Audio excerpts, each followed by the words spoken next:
I know what it's like, mate. I know what it's like, don't worry. Thanks, mate.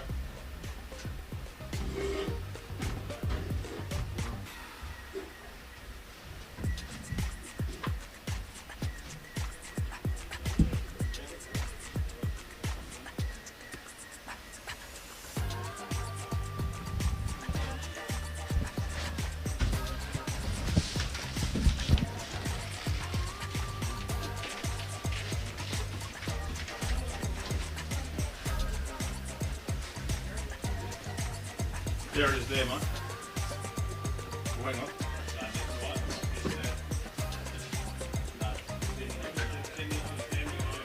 No worries at all.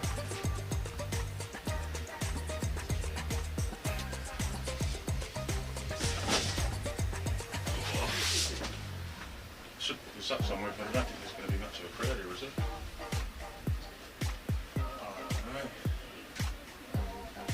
You know what? I wouldn't be coming to just watch it. No. On a day like today. I was looking inside. Yeah.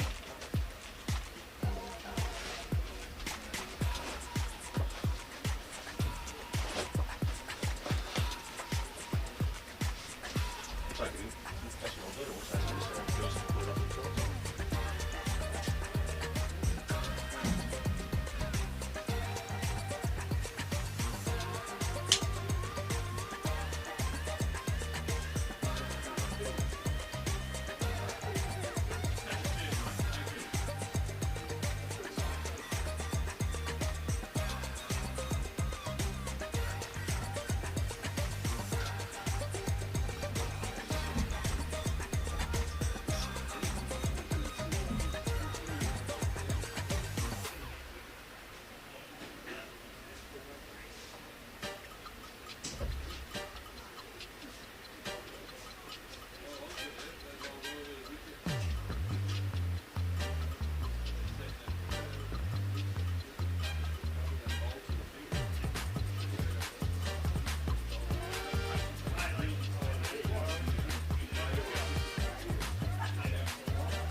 Now, oh good.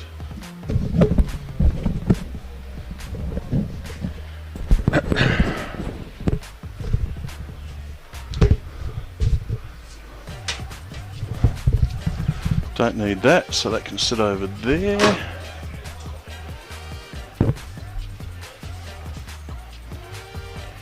Start whenever you want, mate. What's the other umpire's name, guys?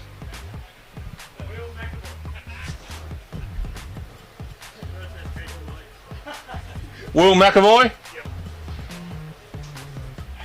Yep. Where are you boys from?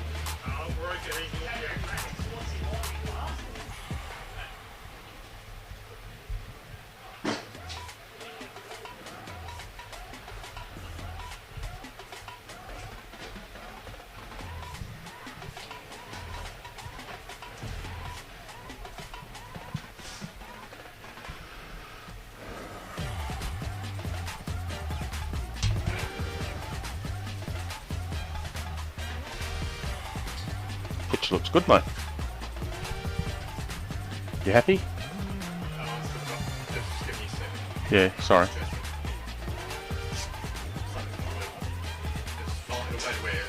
Yep.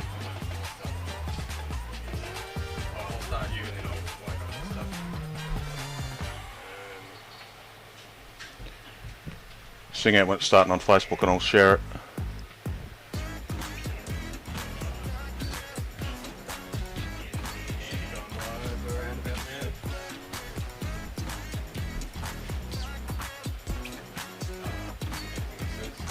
Yep.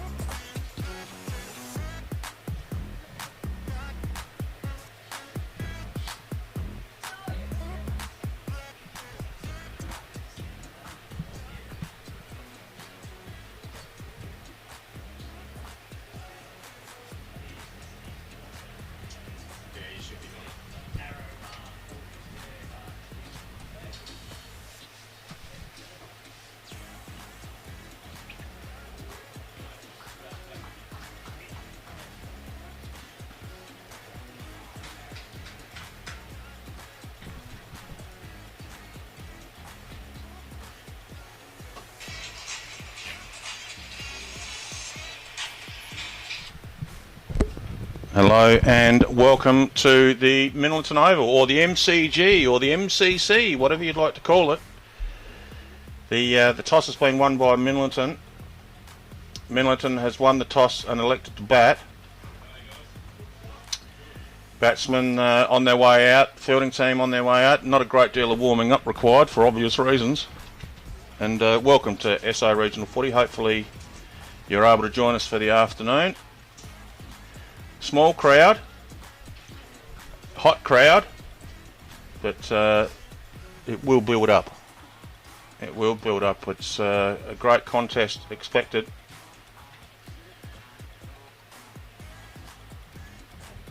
Glasbrook and McPhail will be the opening batsmen for Minlaton, wanting to get off to a good start.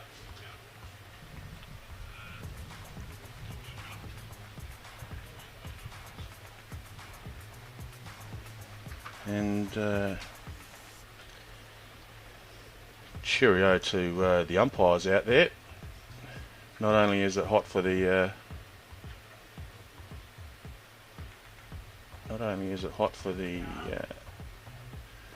players, going to be nice and hot for the umpires that will be in a situation of having to stand there stationary throughout the day. So to Bradley Twarts and to Will McAvoy, they'll be officiating the game, and we wish them all the best. Players currently, there's a car that's in the eyesight that might be shining a nasty light into the batsman's eye, so hopefully they're not singing out to shift our commentary trailer, because that's going to be impossible.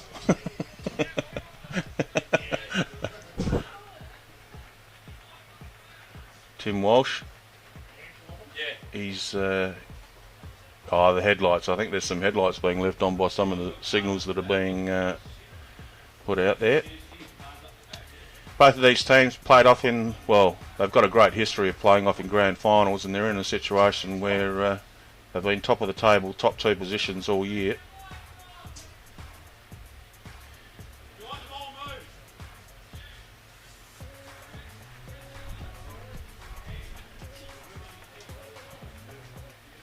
And it may be delayed a couple of minutes, which is not ideal,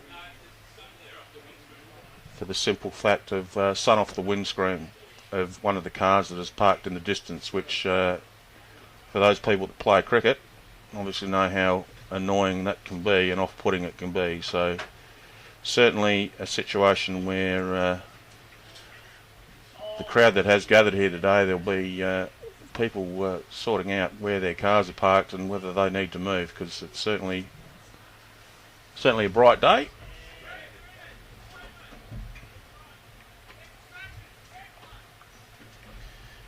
It's actually quite comical at the moment, because there's guys shifting their cars and it's not the car that needs to be shifted, so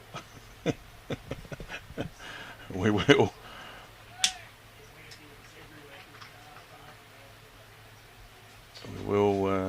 get it moving very shortly.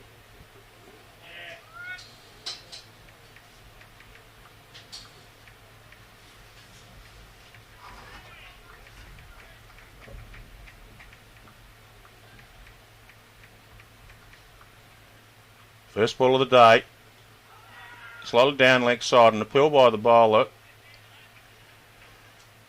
Bradley, the umpire, is going to say, no, there was bat involved. No leg by signal. One to the batsman. And we're away.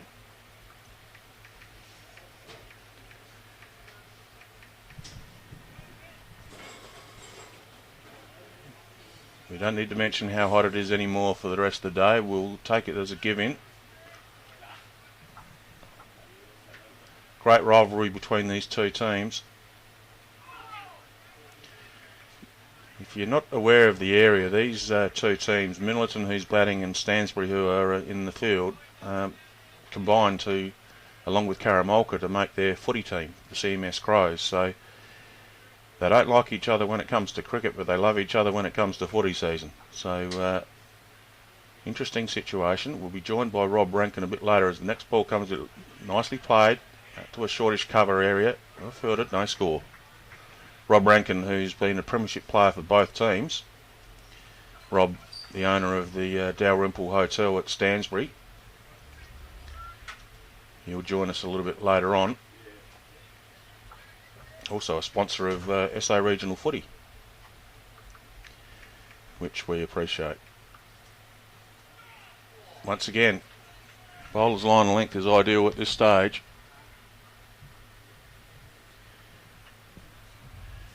Outside edge, goes to around a third slip. Currently the field, there's no fine leg. The bowler's pretty confident with sticking it outside off.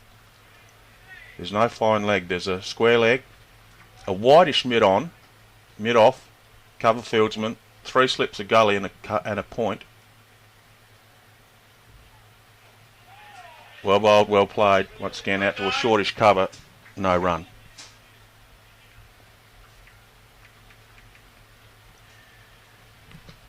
Paul Rowan's on camera, and big cheerio to him. He can't actually talk to us, but he's here in the commentary trailer with me. Done a power of work. So I don't think he actually wants to speak to us anyway, but once again, well bowled, outside off, or top of off, and that's over. Good over to start with. Grand final day. One off the score, one off their first over.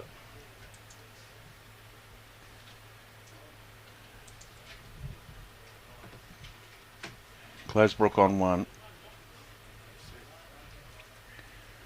Paul Rowan just sorting out the scoreboard for me, so I've got the information in front of me, but the coverage will be going all day.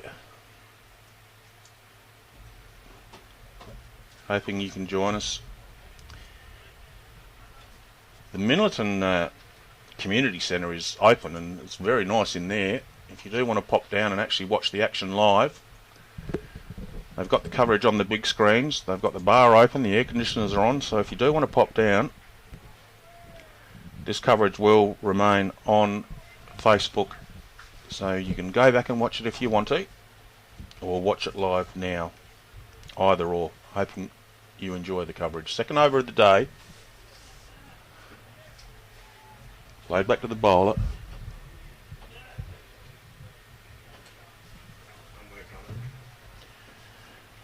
Glasbrook, well known for his cricket ability, well known for his football ability.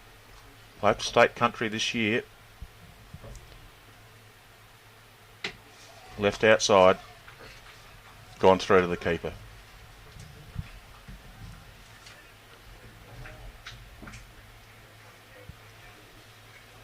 Big cheerio to all our sponsors.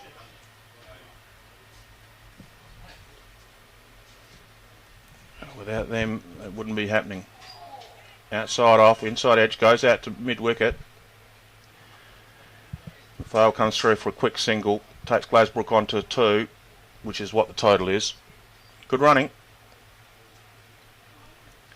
Right and left-handed combination.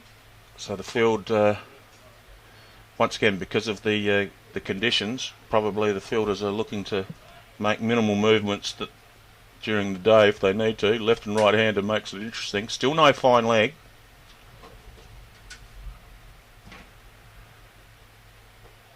Nice straight ball played back with respect.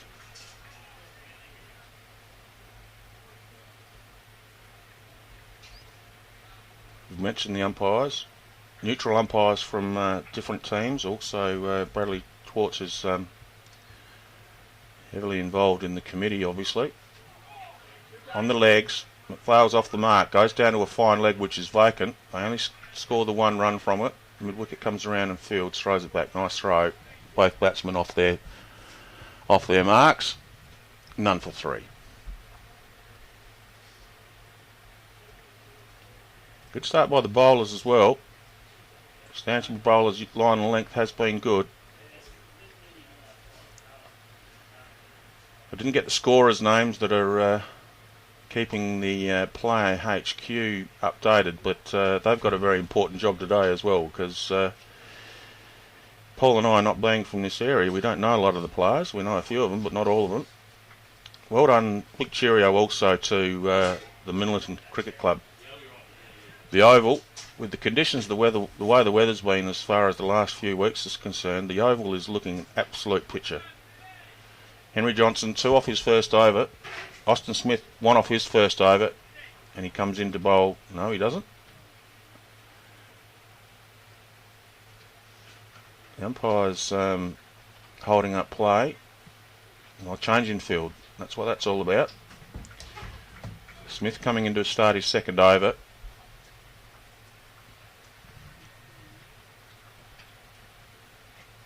Once again, outside off. Well played. Goes out to point. Well fielded. Minlaton playing at their home ground due to the fact that they finished higher on the premiership table. They finished at the top. They won their final, which means that they got the home ground advantage. Stansbury weren't too far behind them. Smith comes in again. Playing a miss outside off.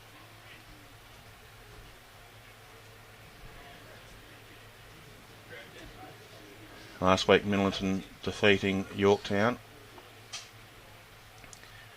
And Stansbury defeating Eastern Districts. Comp was pretty good and pretty close throughout the year. These two teams have excelled as per recent history. Bit of a streaky shot through the offside there. Coming back for 2, and no need to come back for any more because it makes it all the way to the boundary for the first boundary for the day. 4 runs to McPhail. McPhail goes to 5.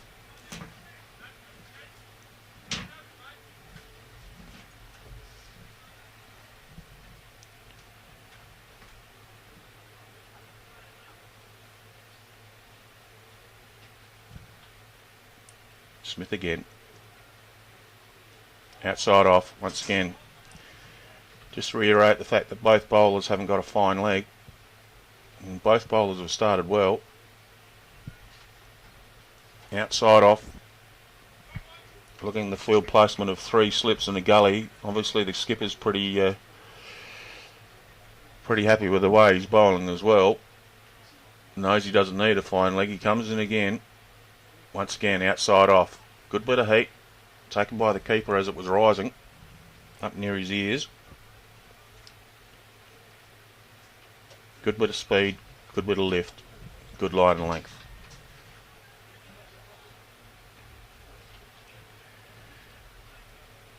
Saturday have a long weekend. Crowd is building up. Smith again. Once again, outside off. Good bowling. That's the end of the over. After 3 overs, Minlaton none for 7.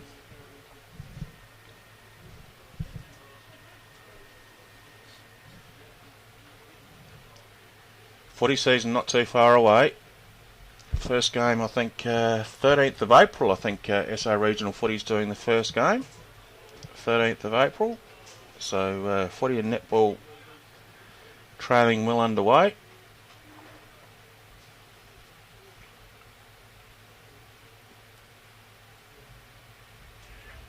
Field hasn't changed. 2 slips in the gully in this particular case. Cover, mid-off, mid-on, point, mid-wicket, and a backward square. No fine leg still. Henry Johnson from bowling outside off. Good bowling. There it is again.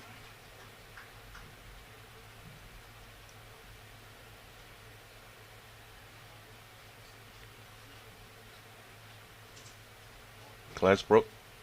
2 not out. There's a change in the field. Obviously, once again, pretty happy with the way the bowler's bowling, Johnson. So they've taken the backward square out and brought it out into an extra cover area, which is exactly where the ball goes.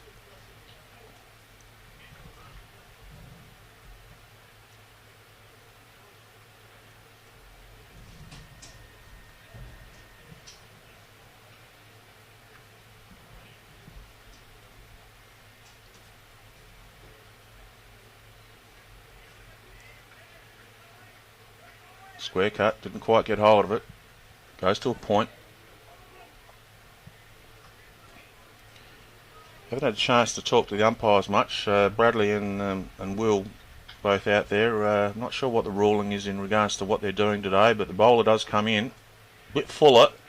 Lovely shot by Glasbrook. Went straight past the short cover, but good backing up by the mid-off. When I say the rulings of today is, how many drink breaks and everything, but common sense will prevail, no doubt. There'll be plenty of drink breaks. Let's scan. Top of off, good bowling, another good over.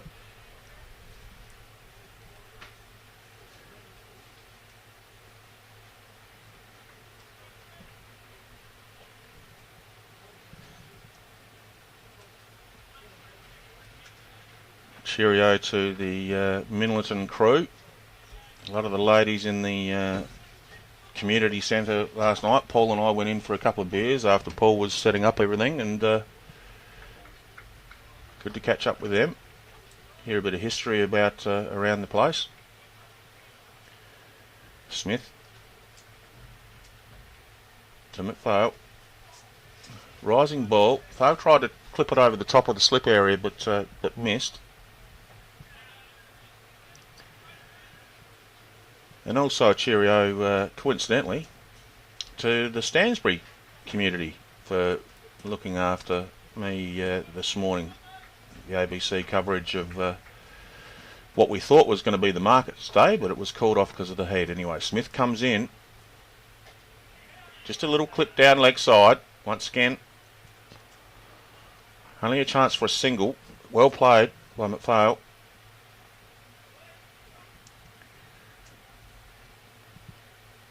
Good batting strategy with the right and left-handed. Just little clips and little singles, getting the field to move around in these hot conditions. Smith into Glasbrook. Down leg side. There'll be a couple there. Might even turn it into three. McPhail says, no, that'll do you. Two to Glas.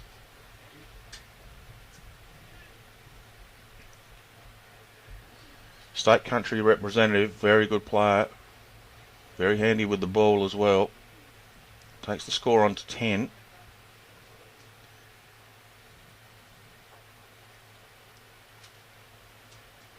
Outside off again by Smith.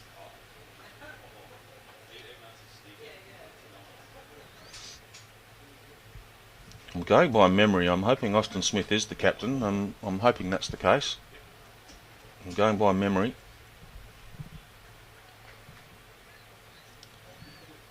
If he's not, my apologies. Bowler comes in. Smith to Glasbrook. Glasbrook shows the respect that it deserves and just pots it back to the bowler. Good encouraging words by the fielders. Pretty happy with the way the bowling started. Hasn't been any extras, so that's a good start.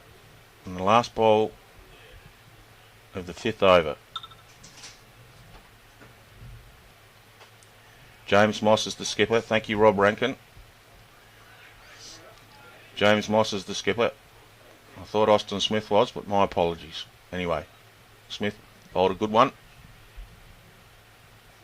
Glasbrook showed the respect that it deserved once again. No run. 5 overs gone, none for 10. 15 balls I should say. 15 balls faced by both batsmen. McPhail's on 6 and Glasbrook's on 4. Certainly no panic, no issues in regards to scoring rate. You really don't care how fast you score them in the first few overs. Just getting the feel of things. A few youngsters run out with water bottles, which is good.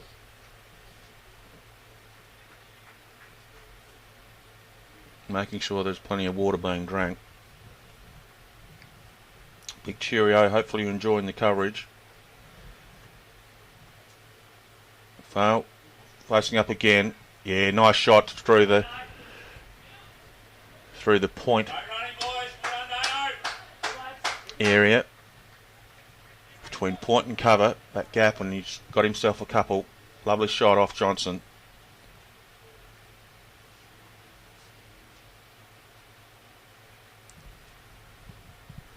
Rob Rankin will be joining us a little bit later on in the coverage.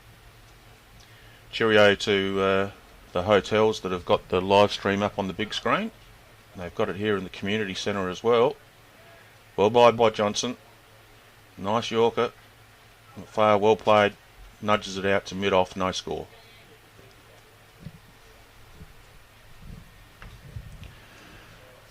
Paul Rowan on camera, doing a good job.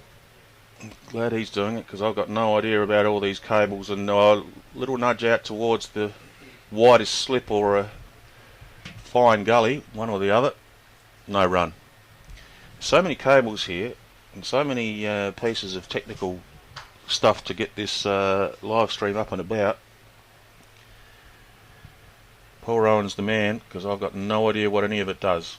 There's the ball on the pads. Paul just nudges it out to mid-wicket. No run.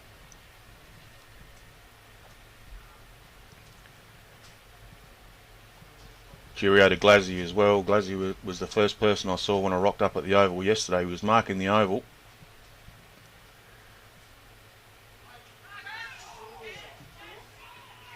Was there bat on it?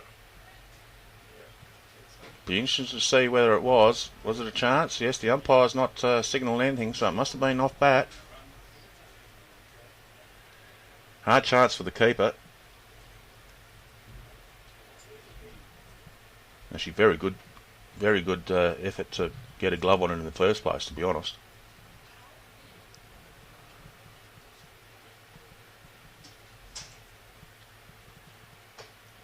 Once again, well bowled, well played. That's the end of the over. After 6 over, scores none for 13. Austin Smith, the bowler for Stansbury, who started us all off. He's bowled 3 overs for 8 runs. Henry Johnson has just completed his 3rd over. He's got 1 maiden and no wicket for 5 runs. None for 13 after 6 overs.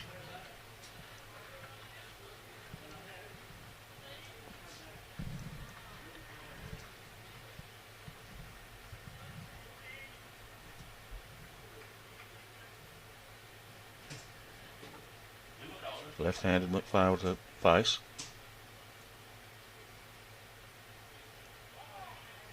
Playing a miss outside off. A couple of oohs and ahs by the fielders.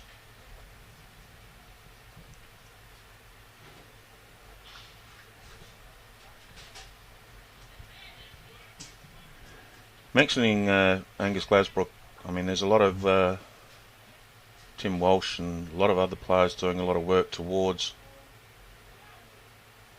the Oval as Smith bowls the ball and falls over on his follow through. It's been fortuitously gone through the slips cordon and it's gone through it for 4. And I'm only mentioning this because I was here and saw it yesterday, but great to see all the players doing doing the work. Not leaving it up to anyone else that might not be playing. The players doing the work. It's good to see, and I'm sure that happens in a lot of regional towns. But just thought I'd mention. I thought it was good to see yesterday with the local cricketers from Minlaton doing a lot of the work.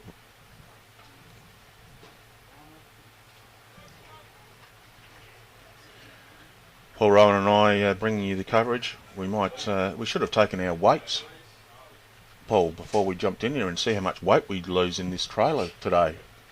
It is nice and warm, certainly bearable. It's not unbearable. Certainly a lot better than being out there playing.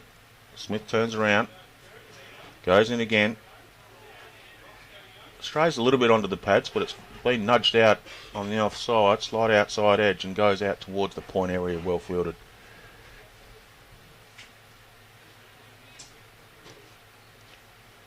Two snicks through the slips cordon has brought 8 runs off Smith's bowling. He's certainly bowling very well. As McPhail faces up to him again. And once again, good defensive stroke. Goes out to the short cover, no run.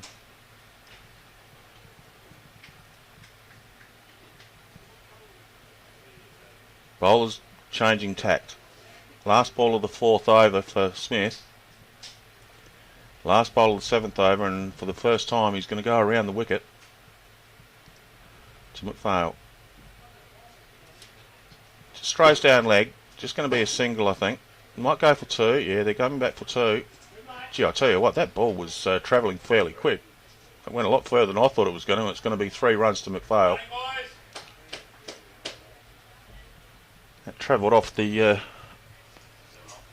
grassy surface here at the MCC very quickly. 3 runs. It's into Smith's 4th over. 4 overs, no maidens, none for 15. 7 overs gone of the Minlaton innings and none for 20.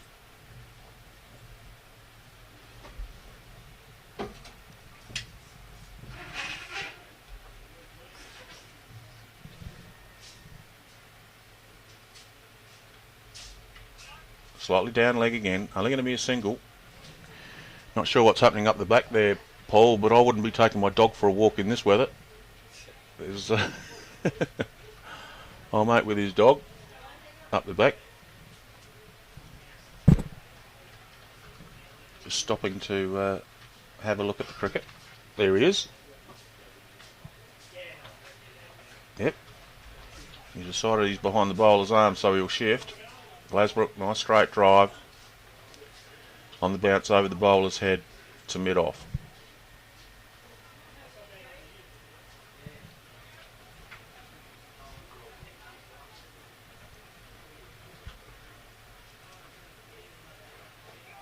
Yeah, good line and length.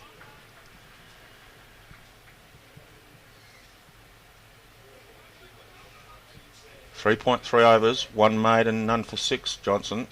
Started well, as has Smith. Stansbury bowlers being tight.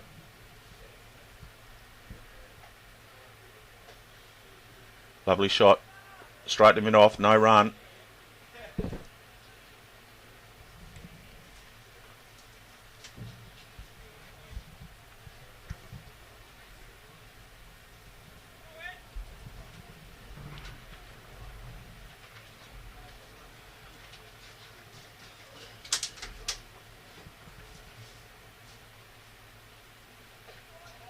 Keeper's made his way up to the stumps. Obviously Glasbrook advancing out of his crease, so the keeper's taken the initiative.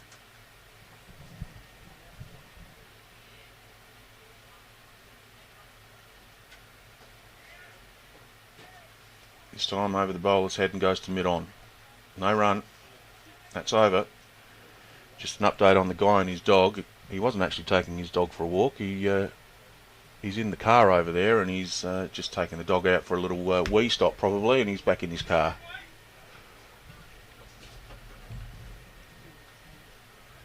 Not overly important part of the cricket, but anyway.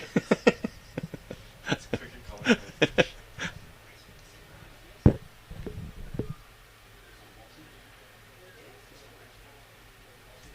None for 21 off 8 overs.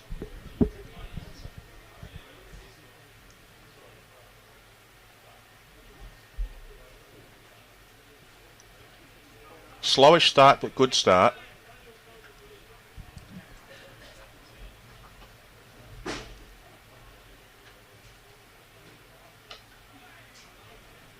Straight delivery. Just nudged out to the short mid-wicket that runs in. No run. Community centre here. Community centre here at Minlaton is up and about. If you'd like to come down and have a look at the game, air conditioners are on. So sends it out to cover, no run. Yeah, so the community centre is open, the bar's open, the air conditioner's on, the live stream's on in the big screen, so you won't miss any of the action if you do want to come down and have a look at this great contest between two great teams. Smith in again. Wider delivery. McPhail said, righty, I'm going to have a whack at that. He went to have a go, but missed it. Once again, a bit of ooh and ah from the fielding team. Big cheerio also to the Lower Yorke Peninsula Cricket Association for having us. They've looked after us beautifully, given us all the information we need. Bradley Schwartz, who's out umpiring, he's been very good to us as well. Nice straight drive. No run. I mentioned it before, Smith's had two outside edges that have gone through the slips cordon, that have both gone for 4. He's been very economical, probably looking for a little bit of luck, to be honest. James Moss came down and spoke to him. Mossy, the captain. Once again outside off.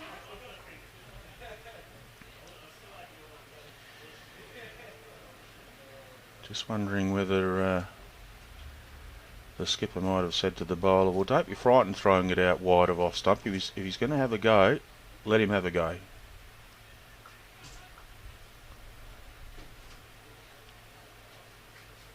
Smith again. Gee, that's well bowled. That's the end of another good over. Brad Twartz hands the cap over to Smith and says, here you go, have a spell for a little while and we'll see you back here in a minute for your next over, because you're bowling very well.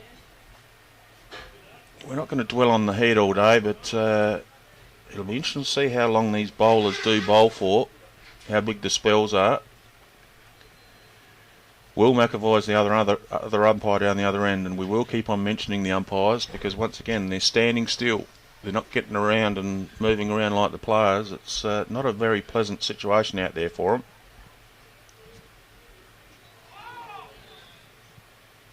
Glasbrook, inside edge, goes down. Whoops, the fielder slips over on the approach, but no harm done. Just the one to Glasbrook.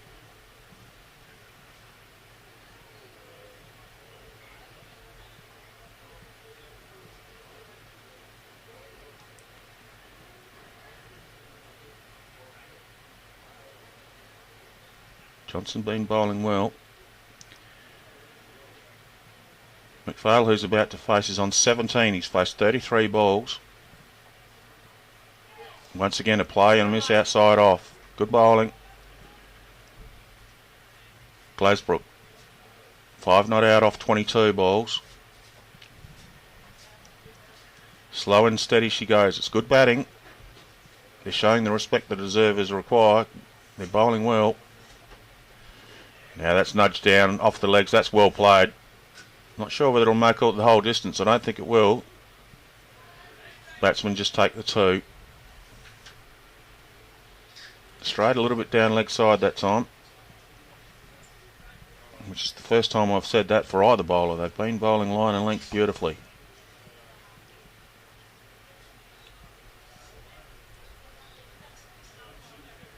None for 24. Minlaton winning the toss, to the surprise of everyone apparently. Minlaton don't win the toss very often, is what I was told. Anyway, Johnson comes in, bowls.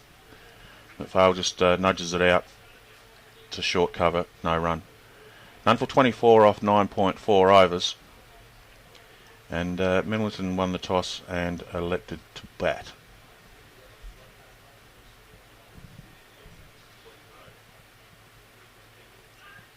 A little bit down leg, no harm done though.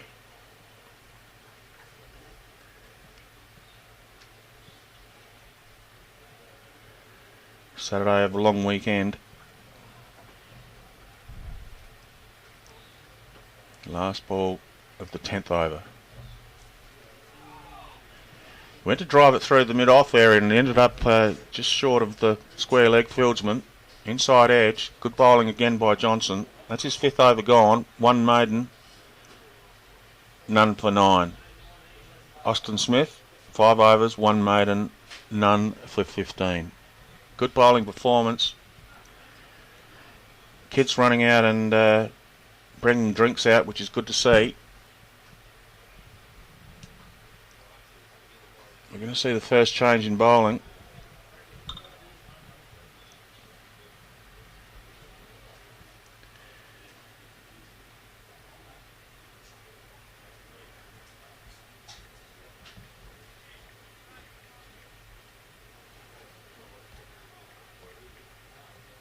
5 over spell by Smith was a good one.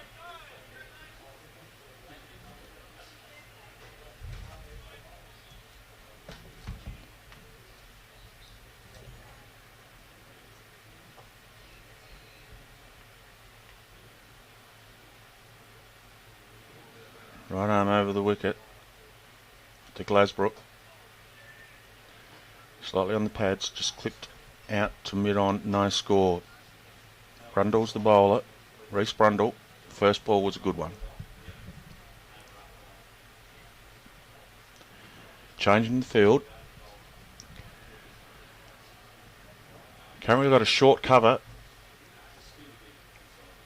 and a short mid-wicket. Glasbrook, something's going on. There's a young fella on the fence. I think he's just been asked to move. No, there's a car. Something's going on. They've something in the eye of Glazzy.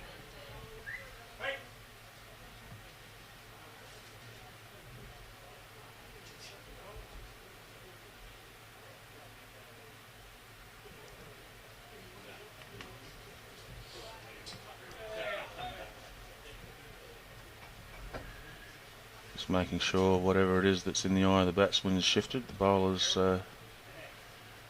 Reece Brundle's just patiently waiting to bowl his second ball, which is frustrating for him as well as the batsman.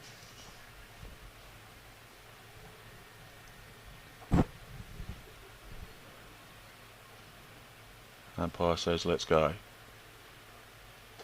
Yeah, shot through the mid-wicket area. He'll only be the one. He didn't quite get onto it the way that he would have liked, I don't think, but single to Glasbrook.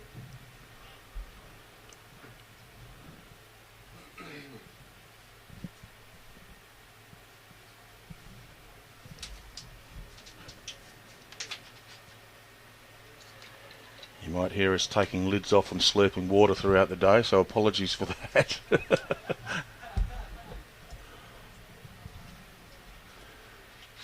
One slip, one gully.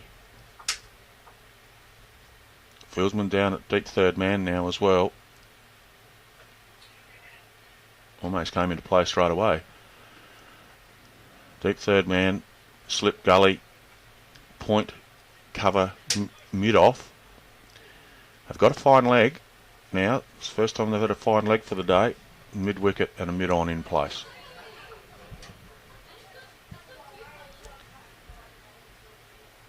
Brundle started well. McPhail on 19 off 39 balls currently. Faces up to Brundle.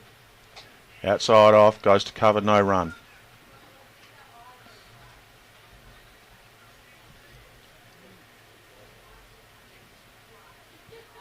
Good start by Brundle. Only the single off so far.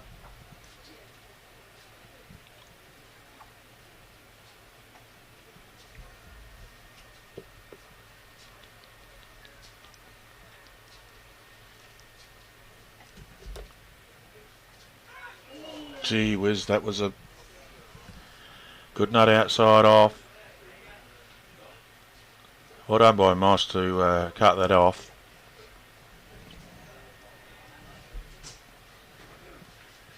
Third man was going to come into play.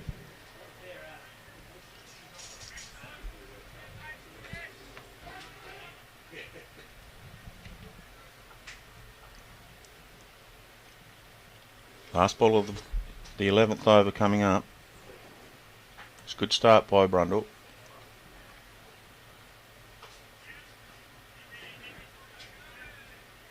Straightish drive down the mid-off, no run. One off the over, 11 overs gone, none for 25.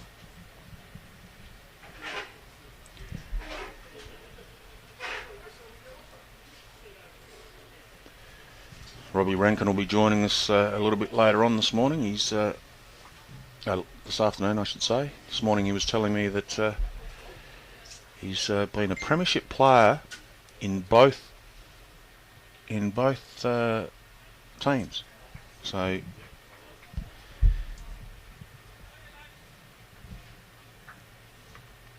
which wouldn't happen very often, that you've got a foot in both camps, which is good.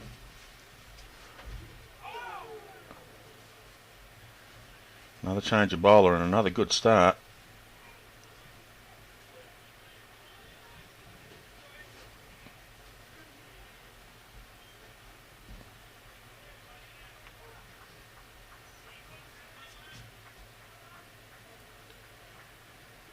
Speaking of this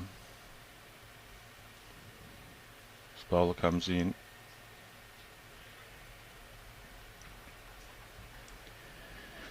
Sorry, I've been put off by a couple of messages I've got through because the messages are very impressive. Been sent a couple of photos.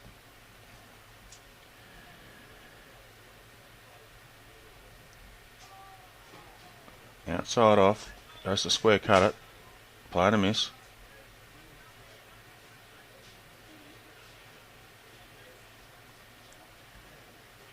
I mentioned it was a change of bowler. I think it's not a change of bowler. It's still Johnson, of course.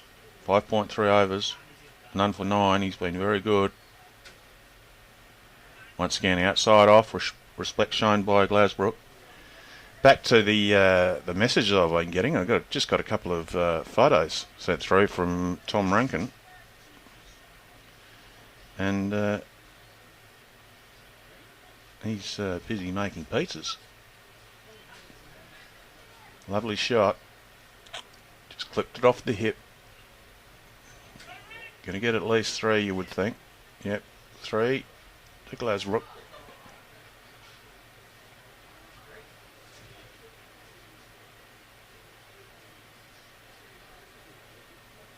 Tom Rankin sent through a couple of photos. He's tuning into the game.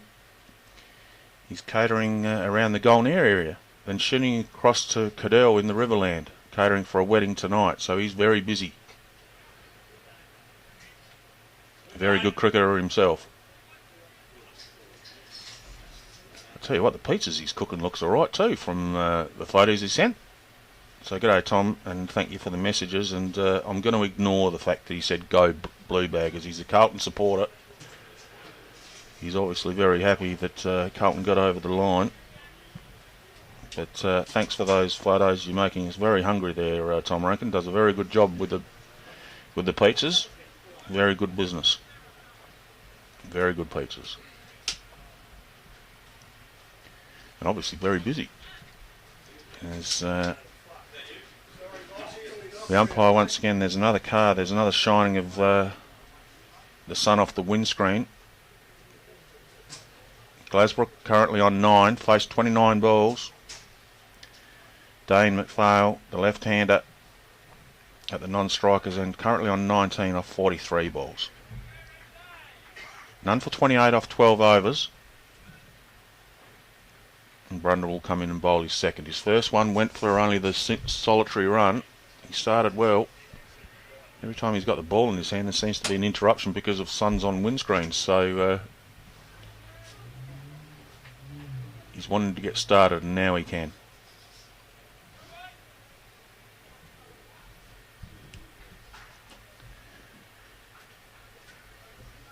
State Country representative Angus Glasbrook facing up to Brundle. Oh, got him! It's taken middle stump out of the ground. Great nut by Brundle. Looking to play it onto the leg side, Glasbrook.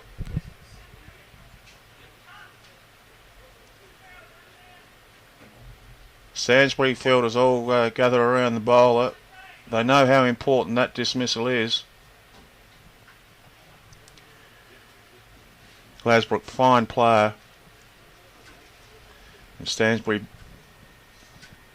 it would be an understatement to say that they'd be happy to see the back of such a good player in Angus Glasbrook.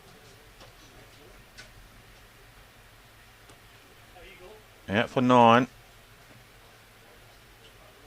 1 for 28 is the score here at the MCC.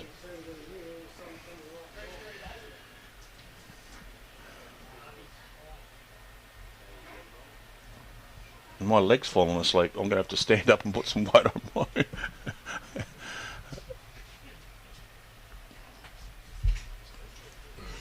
It's a hot day, but it's a good day here.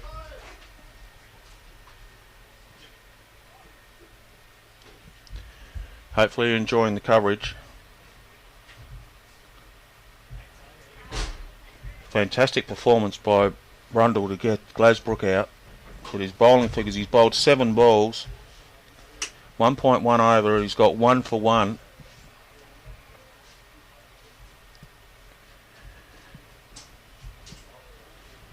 Prize wicket of Glasbrook.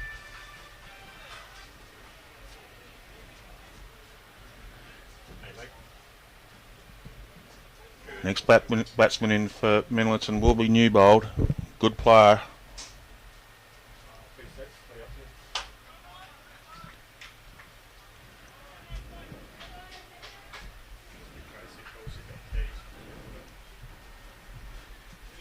Crowd is gathering. There's quite a few people in the community centre where it's nice and cool with the air conditioners on, the big screens on, the bar's open. If you do want to come down, happy that you're on the live stream watching it, but you can certainly come down here as well as Glasbrook. Outside off, good ball. Second slips there. There's 2 slips, a gully. They started off with a fine leg, but the fine leg is no longer there. But there is a player out on the fence at deep mid wicket. Not seeing much of this cricket in the past. They're obviously Stansbury obviously know there's something going on as far as putting a deep mid wicket out. The first ball he's faced for Newbold.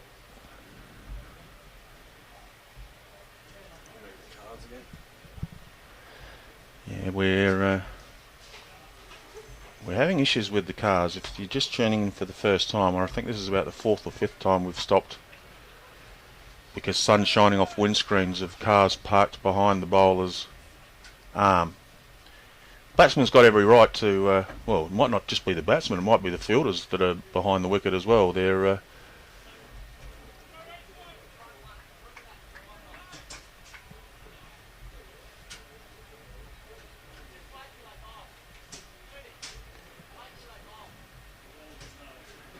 few of the players have taken it on their own bats to go and solve the problem. They know what the problem is, so they're going to go and solve it and shift it so no cars parked there as Brundle comes in. Lofted, streaky, but it's going to be a single, and he's off the mark, Newbold. Cries of catch it. A little bit lofted, not really in any huge danger though, Newbold.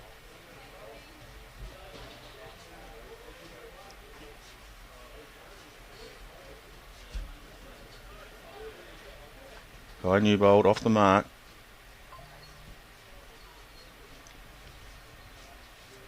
And it fails now. Got the same issue that Newbold had.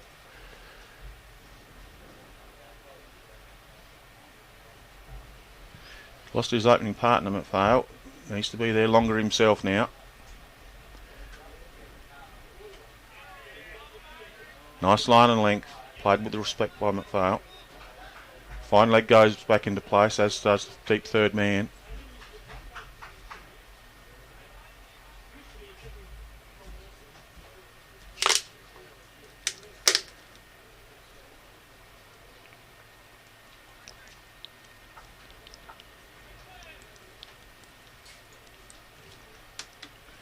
All the players making sure they're drinking lots of water, as are Paul and I.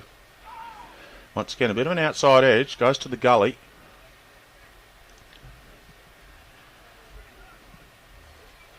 The gully is sort of chopping and changing a little bit. It looks like a true gully, but every now and again it looks like a fine gully, which looks almost like a third slip. So, once again, Mossy, the captain of Stansbury, would have some sort of plan in place, you would think. Brundle comes in again. Full toss goes out to the short cover area, no run. It's the end of the over, end of a successful over. Here's Brundle. 2 overs, 1 for 2 off his 2 overs. It was the first bowling change, and it's been the only bowling change. And it was a successful one.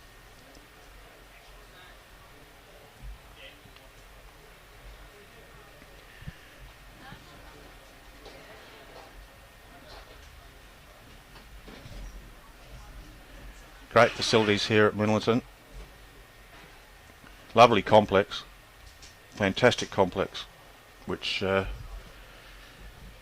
got teas on later on tonight. Paul and I will be there, won't we, Paul? In fact, we might not even leave there. We might even sleep there. That's how looking forward we are to it.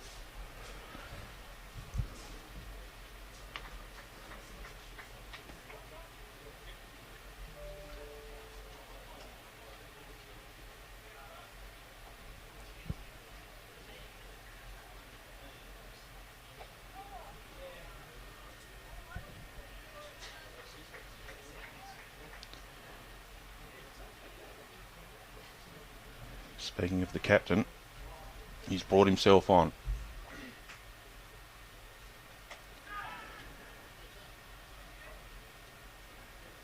Talking about the deep mid-wicket as to why it was out there so early, well, there's an indication. New bowled, whacks one out there. Great opening spell. Once again, sometimes the stats don't tell the story, but the opening spell of both Smith and Johnson were very good, very economical and very handy.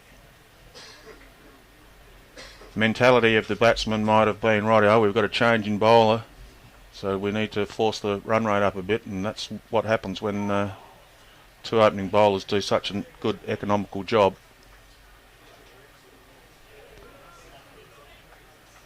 Fail facing, points reasonably deep, two slips in the gully. Moss in again. Outside off again. Out to that deep point. Throws into the keeper. No run. Great quality cricket. Still no fine leg. There's a backward square but no fine leg. Bowlers don't need one the way they're bowling. Fail batting very well. Down leg side. Give the bowlers a compliment and he's thrown it down leg side. Hasn't been too many leg side deliveries, but anyway, got away with it. No run.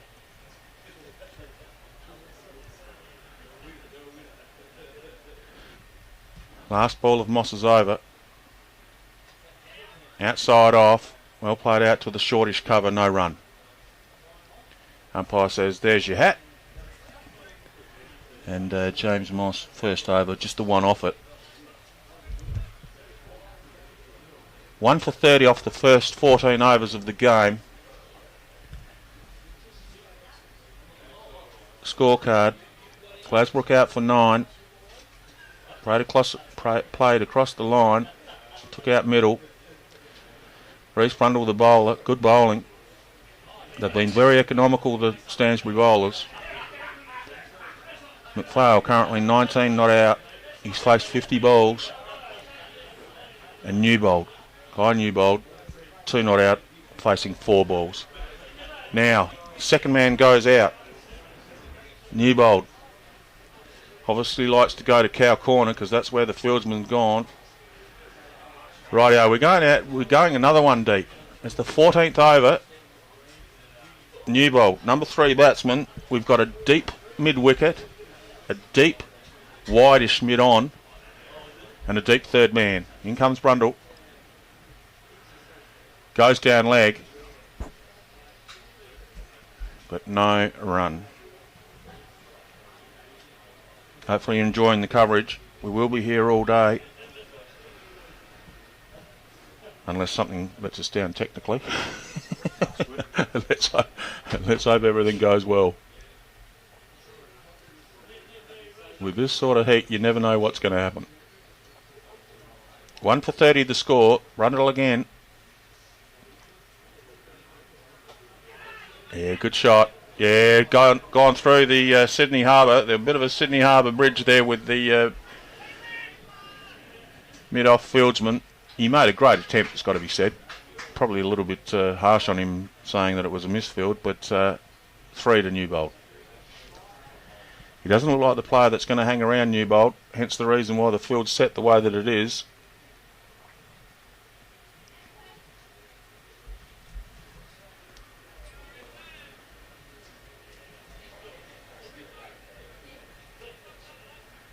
Not sure Paul, you might know this, as we wait for the bowler to come in. This is not cricket related at all to the question I'm going to ask you, Paul. As Brundle comes in, bowls to McPhail, nice straight ball, and he shows respect, just nudges it out to short mid-wicket, no run. Is this the caravan park as well, do you know, Paul? I think it's behind. Oh, it's behind us, is it? Because there seems to be a few caravans that are sort of poking around. You can see one in the distance. There's a couple to the left, and I didn't realise it was a caravan park, but it might be out the back by the sounds of it. Showing my lack of general knowledge and local knowledge. Brundle comes in again. Once again. Line and length. Beautiful. James Moss, the captain, at first slip, raises his hands above his head and claps the bowler. He's happy with the way the bowler's bowling, and so he should be. 1 for 33 into the 15th over.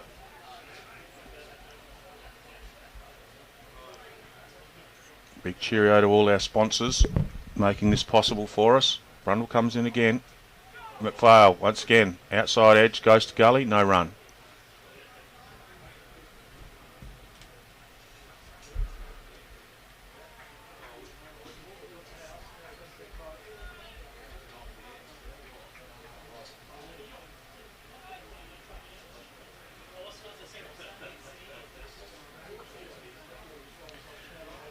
Australia all out for 256. New Zealand 1 for 43 in their second innings. Brundle comes in. Wicketkeeper appeals. He was the only one that did, and that'll be drinks after 15 overs. Minlaton, steady start, good start, losing the wicket of Glasbrook, which is their major issue. But Dane McPhail has been good. 19 off 54 balls. Newbold, Kai Newbold, he's faced 6 balls for his 5 not out. Umpires coming off for a drink. They've done a good job, as have the players, in these conditions.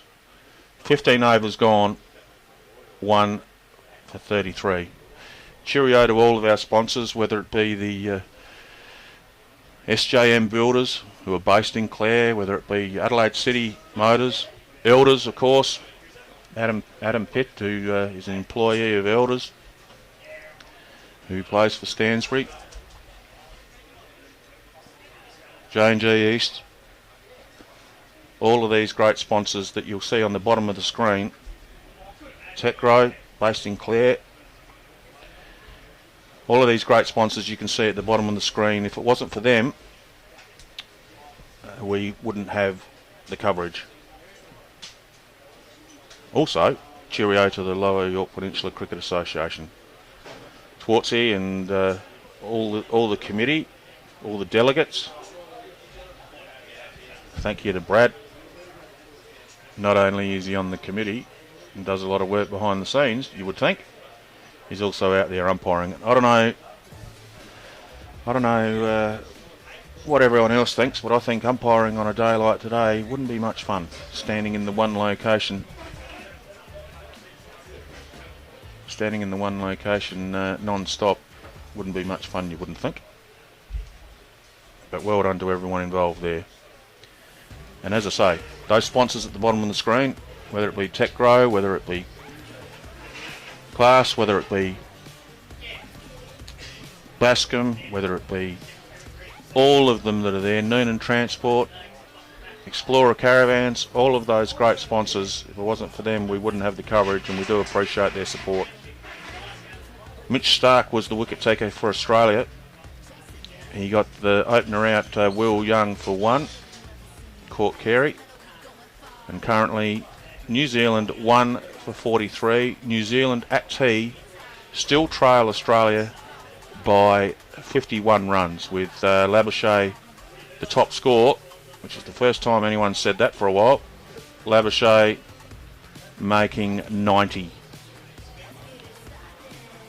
Australia all out earlier on today for 256. Good quality cricket over in New Zealand by the Aussies, and good quality cricket here by both teams involved. Bowling performance by Stansbury's been very economical, and once again the batting by Minlaton been slow and steady, but it's been very impressive. Moss comes in again. Straight after drinks. First ball's been called a wide, and it's the first sundry for the day.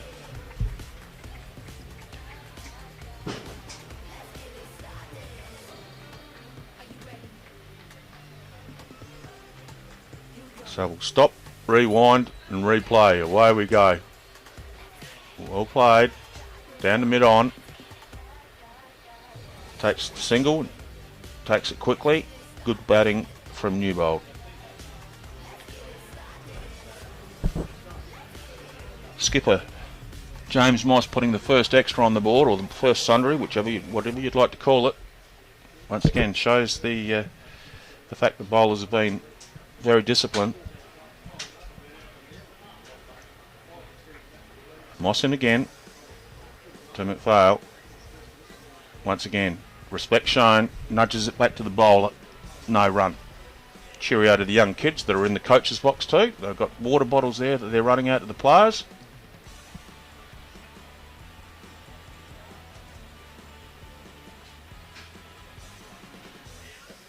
Goes out to point. By the look of the breeze, Paul, I'll just get you to take the camera over to the after this next ball. Just take the camera over to the flags on the right-hand side, just to show people the breeze. It is going across the ground as Moss comes in again. Once again, respect shown.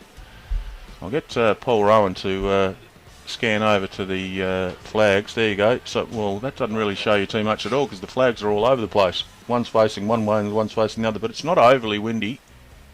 Little bit of a breeze. An aggressive shot goes out to mid-wicket, no run. By the weather report that I was looking at yesterday, I thought it was going to be a lot windier, Paul. But mind you, it's early days. Nice and again. Once again. Let's stand to the over. 2 overs, none for 3, James Moss. He's continuing on what the team's done, keeping it nice and economical. What's that, sorry, Paul? Weather, south-southwest, 29 k's wind. There you go. 36.1. I told you Paul Rowan, the cameraman's got all the technology. You can even tell you the speed of the... there it is on the screen. 29.2 kilometres per hour the breeze, and it's 36.1 degrees Celsius. Won't tell you the sweat factor in the commentary trailer. Fair bit of sweat involved in both cameraman and commentator at the moment, but we won't talk about that.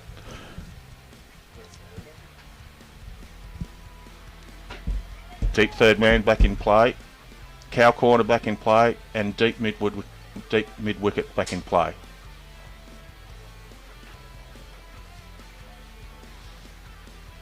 Newbold, he's faced 8 balls for his 6.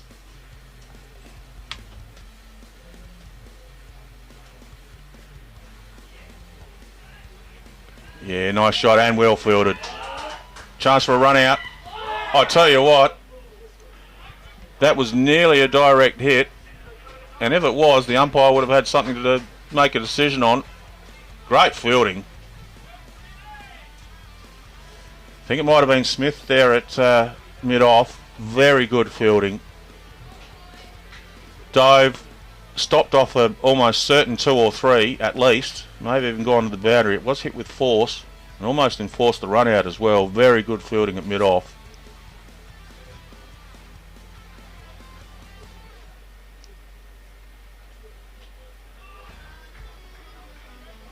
Underall again. Dot ball. Once again, just a little bit of pressure here and there. Good fielding by Smith there at mid-off. Adds to the pressure. Batsmen want to get on with it. They're not slogging and wanting to get onto it in a hurry. They're not panicking, but with a shot like that, you would have thought it would have gone for at least a couple. Great fielding by Stansbury.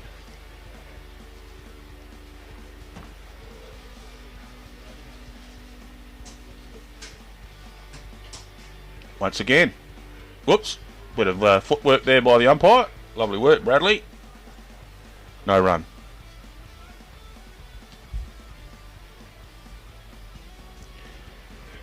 mentioned to the ladies at the community centre, which is open with the air conditioner on and the bar going, and it's a great atmosphere in there. I mentioned to them last night while we were setting up and they were setting up, or Paul was setting up I should say. I didn't do much setting up, Paul did most of it, or all of it. And Brundle comes in again.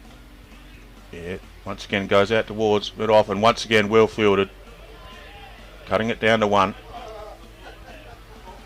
He likes the straight drive, Newbold.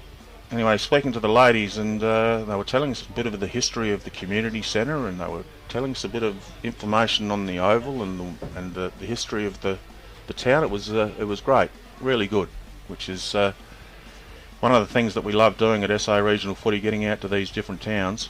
And I mentioned to the ladies, it's the first time I've been to Minlaton Oval, I reckon. And I like it. It's a good facility, good setup. As Brundle comes in again, McPhail again shows respect, plays straight, back to the bowler, no run. Good over again.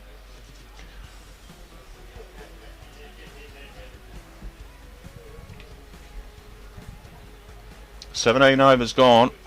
They've had the 1 drinks break, but water is getting run out continuously. After 17 overs, Minlaton 1 for 36. Dane McPhail 19 not out, Newbold 7 not out.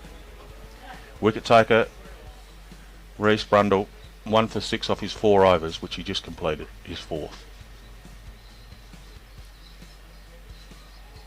Gee, that hit a bottle top, I reckon. That jumped up a bit there.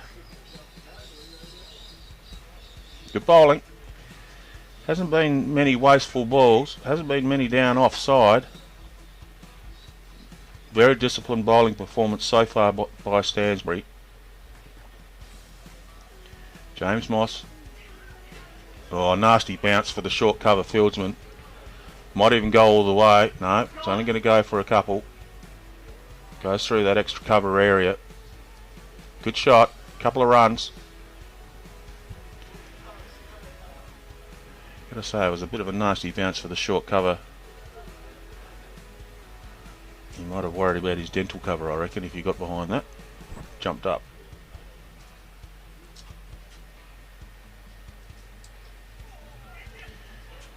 A little bit of across the line sort of shot there by Newbold. Goes out to mid wicket.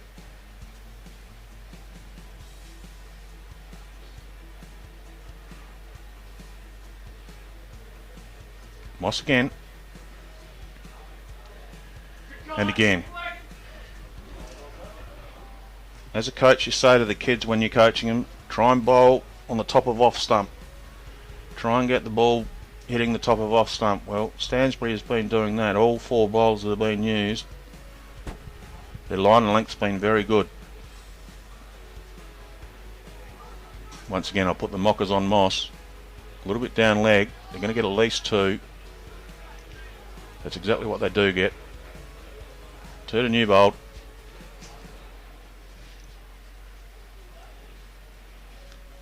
On ball left in the over. Currently 2.5 overs, none for 7, James Moss. Skipper at the side.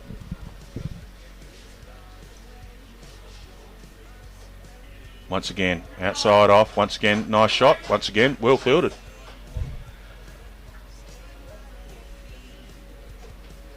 Umpire Will McAvoy hands the hat to the skipper and says, "Here you go, have a spell." For a few minutes. Moss working on the ball. Shining the ball vigorously. Big cheerio to those people that have been sending messages and saying they're enjoying the coverage. Big cheerio also, we've been mentioning the sponsors. They Synergy Signs, Elders, all of those great sponsors. AW Vader, very important part of the coverage. Brundle comes in again, outside off. McLeod been very patient. He lost his opening partner in Glasbrook. Angus Glasbrook, very good player, state country player. Big breakthrough from Brundle earlier on. Bale's been patient.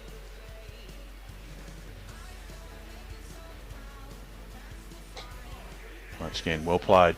Technically correct. Gets it down to mid-off. Spare a thought for the umpires that are standing out in the heat. Spare a thought for the fielders that are running around and in the heat. And I can imagine how hot it is under a helmet when you've been out there for a fair while. McPhail's been out there for 18 overs.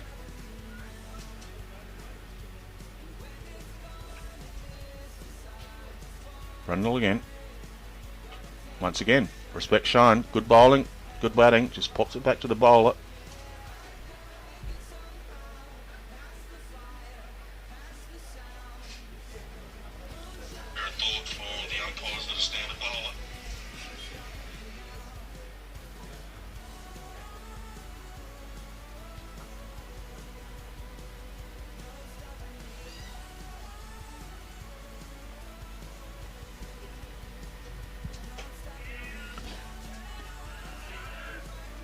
Showed a bit more aggression there.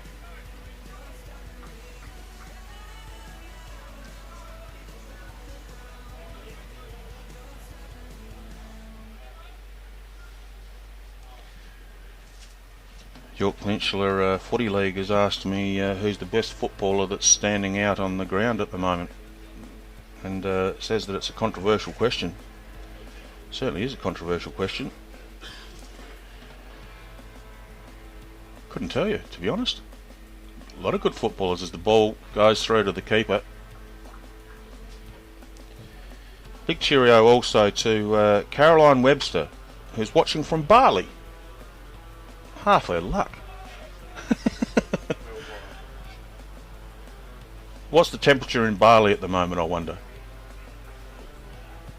Probably doesn't matter. It'd be lovely. Thank you to those comments that are coming through.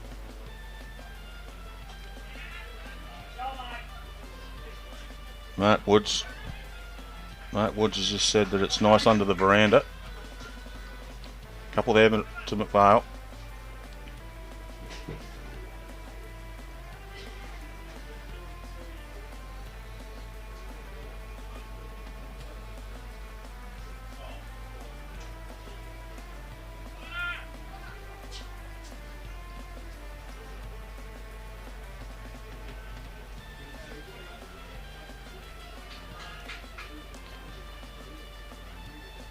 Another good over.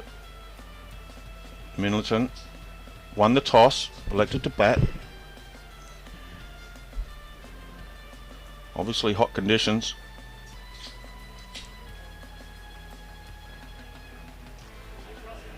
"19 overs gone, 1 for 42. Newbold facing, currently on 11 not out off 18 balls that he's faced. Short ball. All the umpires thought about it and thrown the arms out late. It was a late call. The skipper's not happy about it. It was a late call though, but once again, 1 for 43, 19.1 overs gone now. Although that'll be replayed that wide. The scorers were fooled by the late call as well. Newbold gets one, goes out to deep mid wicket. McPhail will face up again. Kai Newbold 12 runs off 19 balls. Dane McPhail 21 off 66 balls. The 20th over, Moss into McPhail. McPhail. I'm going to say a half-hearted appeal. The wicket keeper and the short cover had a bit of a how do you do, but the first slip and the gully didn't really show a lot of excitement. It's a play and a miss. Good bowling by Moss again.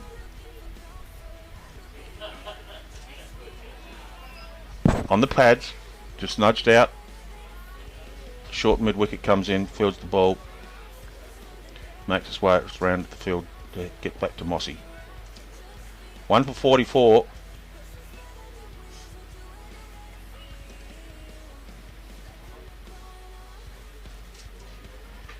McVale that time took a couple of small steps to his leg side to give him some space to whack it out through the cover area just for the one. Cover fieldsman was reasonably deep. Once again, the worst thing McPhail can do is get impatient or anxious and start trying to smack him. He's batted well. Now that he's been there that long, he needs to stay there. Newbold has already shown that he's got some aggression with his batting. There it is. Drop catch. Probably the tallest fielder out there. Had to be at full extension to get hands on it. And he spilled it. Very hard chance. Hard chance jumping at the top of his elevation. Newbold gets a single. Keeper's going to make his way up to the stumps. Keeper wants to change the field a little bit. Cover fieldsman comes around. Wicketkeeper just having a look at the field from the stumps and then going back into his position where he's been. Moss comes in. And once again, McPhail this time takes a couple of steps down the pitch. Didn't have full control over the shot. He's going to get a couple from it. Went flying over the top of the head of the gully. 2 runs to McPhail. Just by the foot movement of McPhail, you can see that he's trying to push things along. It's the 20th over gone.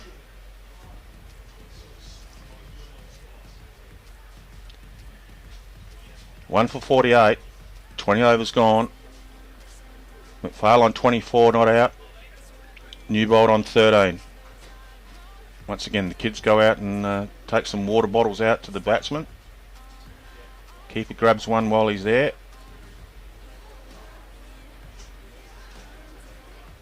Keeper's actually kept the bottle and going to pass it around a bit.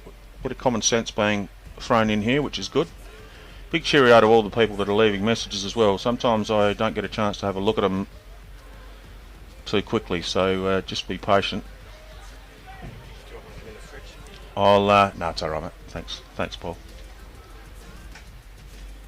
1 for 48 off 20. Cow corner in place. Deep mid wicket in place. Fine leg in place. Bowler comes in. Newbold gets it to short mid wicket. Mitch Ryan's the bowler.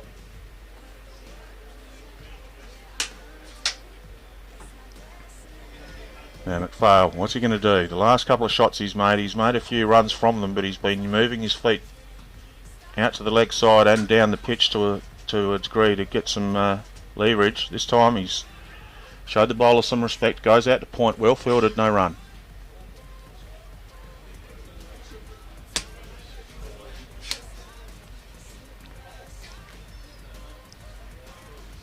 Deep third man's been out there for McPhail for a fair bit of the day.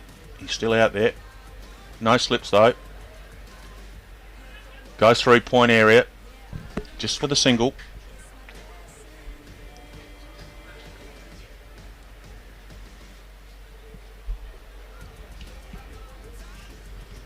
Big cheerio to all the watchers and the viewers and the likers and the followers. Hopefully enjoying the coverage. Newbold. Facing Ryan. On the pads, the pad comes back to the bowler, no run. Now there's 4 on the fence. There's the fine leg on the fence, backward square on the fence, forward square on the fence, and cow corner on the fence, and deep third man on the fence. Caught and bowled. Great bowling, full delivery. Newbold went forward. Looks like he got the shot through a little bit earlier than what he wanted to. Great caught and bowled by Mitch Ryan. Good bowling change again. The bowling changes of Brundle coming on got the wicket of Glasbrook. Bowling change of Ryan coming on has got the wicket of Newbold. Stansbury will be happy with that. Gives an opportunity for a drink spray. 2 wickets down. 50 runs to Minlaton. Both umpires having a drink, all the players having a drink, getting plenty of water in them. 20.5 overs gone, 2 for 50. Batsman out new bowled, caught and bowled Mitch Ryan, 14 runs off 23 balls faced. Earlier on in the day, Angus Glasbrook out for 9 off 30 balls faced, bowled by Reece Brundle, 2 for 50, very close to the end of the 21st over.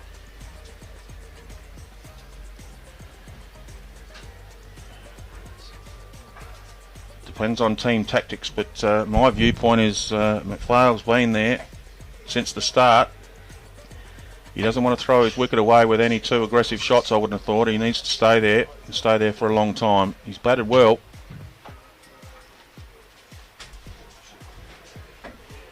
He's faced 72 balls for his 25 not out. He's at the non-strikers end as Bodie Warwick comes in to face the music.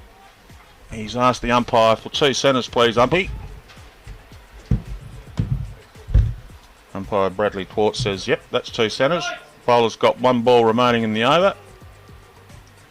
Wicketkeeper's come up to the stumps.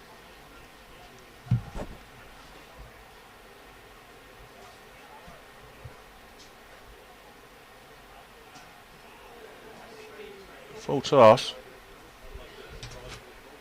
No run, but a very good over to start with. Good caught and bowl taken by Ryan. As mentioned, Brundle, when he came on for his first over, he got a wicket, and that's exactly what happened with Ryan as well. First over he's on, he gets a wicket as well. Captain to be saying that's good captaincy, which it is. Well done. And being joined by Rob Rankin. How are you, Robbie? G'day, Chuck. Good, thanks, mate. I don't know whether is your mic on because I know. I can hear myself. You might. Yeah, that's okay. There we go. You can turn it down a bit, Paul. Yeah, that's fine. What's the umpire going to call that? We had a wide called a little bit earlier that was a little bit late. No, the umpire said no worries. How you been, Robbie? Yeah, good, Chuck. Just been watching in the pub. Dalrymple Hotel. Also a very good sponsor of SA Regional Footy, which we appreciate, Robbie. Yeah, well, we're very proud to be associated with this, Chuck. It's a fantastic service for country sport in South Australia, and we're, as I said, a very proud sponsor. Good on you, mate. The score is 2 for 50. I tell you what, that was a good ball. What's the state of play in your eyes, Robbie? What are you thinking? What's on your mind at the moment? Bearing in mind you're a past premiership player from both teams. Who would you like to be on at the moment, and what would be the team tactics? Yeah, it's an interesting question, Chuck. I suppose Minlaton are in a pretty good spot, really, at 2 for 50 here, I think, with 24 overs to go.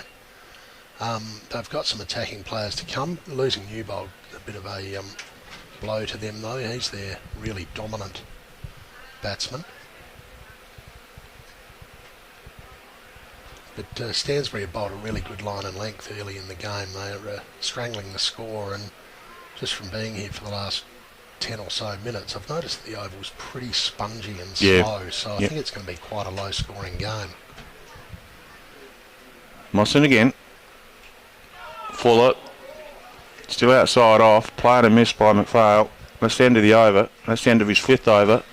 5 overs, no maidens, none for 13. Good economical bowling by the skipper. Mitch Ryan, 1 over, 1 for 2 of his first over. Brundle, 1 wicket for 8 runs off his 5 overs. And the way that Stansbury started with the opening pair, I thought that they didn't get any wickets, but I tell you what, they bowled well, very economically. Austin Smith, 5 overs, 1 maiden, none for 15. And Henry Johnson, 6 overs, 1 maiden, none for 12. It's always a good start when your opening bowlers can bowl 11 overs for bugger all, Robbie. Yeah, absolutely. Stansbury have been known for their very disciplined bowling attack. They bowl an outside the line of off-stump line, and it makes it very difficult to score because they set their fields accordingly. I noticed that there was no fine leg early in the game.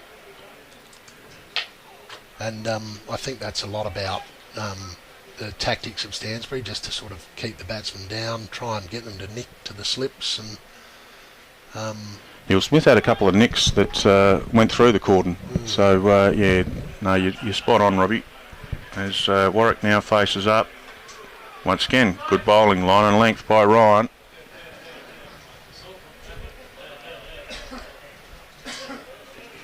It's pretty warm out there too, Chuck. Yes. The temperature in the car was telling us it was 40 when we got here.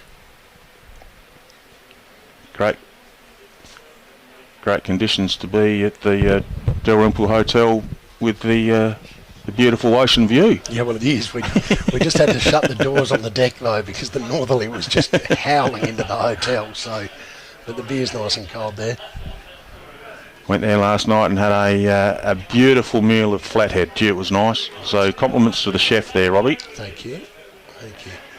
Warwick plays a lovely shot through past the cover fieldsman, but I think that's Austin Smith at mid-off, who's done some very good fielding throughout the day, and he's backed up the cover fieldsman and fielded that one no run. Warwick again faces up to Ryan. Once again, looking to go through that cover area. Fielded well, no run. Smith's at mid-off, Chuck. I think that might be Zach Bertoldi at cover. Cover, yep. Having the local knowledge of Robbie here is going to be handy. Scores 2 for 50 and has been for a while. Yeah, even I got that wrong. I think it's Sam Harris at cover. Good. Well, maybe the local knowledge isn't that great. It looks like he's coming on to bowl. I reckon there's a Sammy Harris having a... 2 for 50 is the score after 23 overs.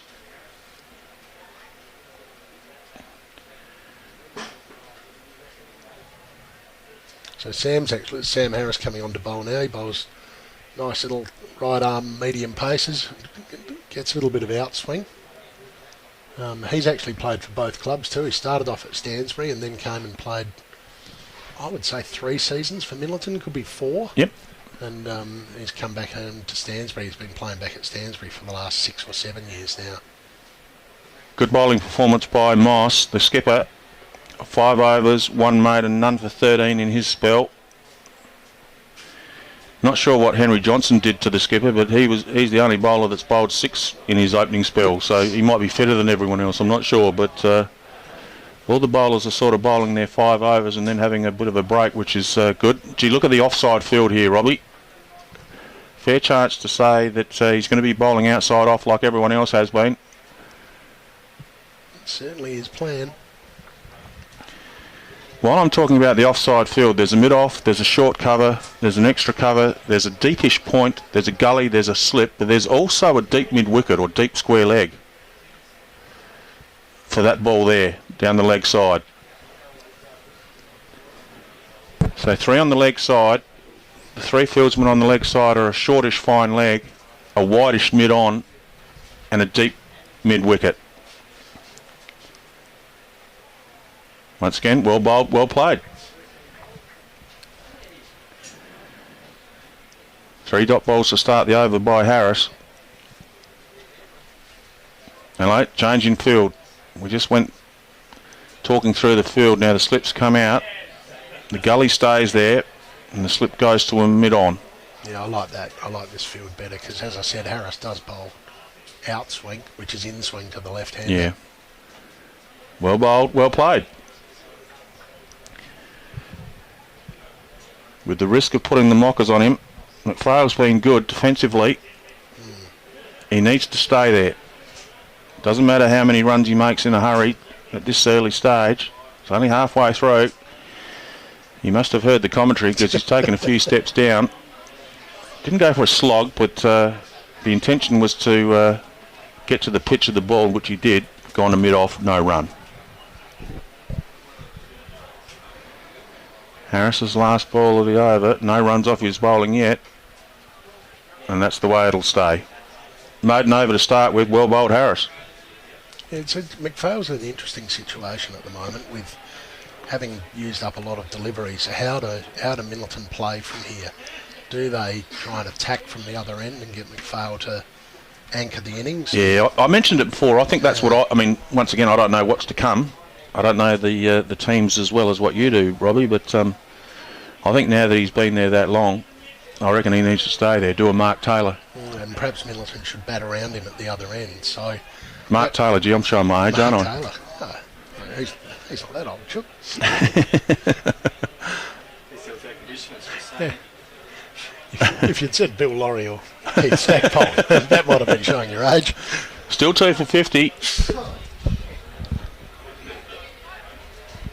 Good bowling by Stansbury. Minlaton showing the respect that the bowling deserves. And once again, line and length, perfect. Good bowling.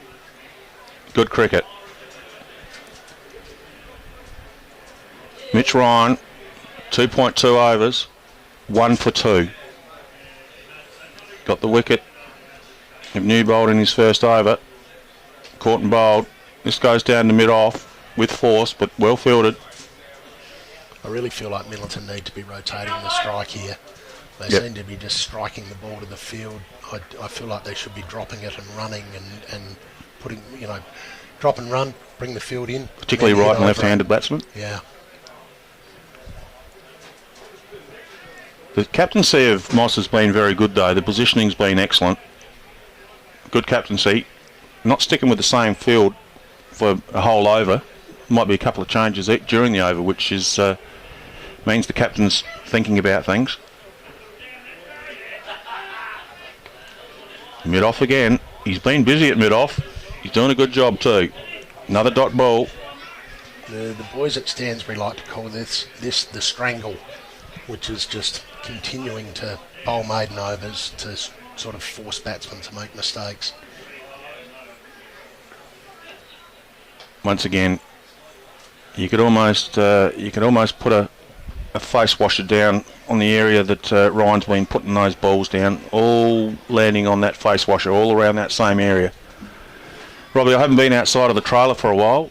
What sort of crowd are we talking? Is there good numbers there? Yeah, there is a good crowd here. I had a quick look around. There's a few boys a few Stansbury men underneath the veranda at the front, and the newly built sports club there looks to be pretty full. We mentioned the sports club before. It's a beauty, isn't it? Very nice. Oh, it is. The Minlaton community's done so very well with incredible fundraising efforts from everyone. It's been a very well-led committee here. And on top of that, the whole community's got behind them with what they've done here. Oh, gee, that was well bowled by Harris. McPhail did what he has been doing the last few bowls he's faced and advanced down the wicket. He missed the ball. It missed the stumps just, and the keeper hit his pads, and no dismissal, but nice close one. Bit of force shown there. McPhail goes back for 2.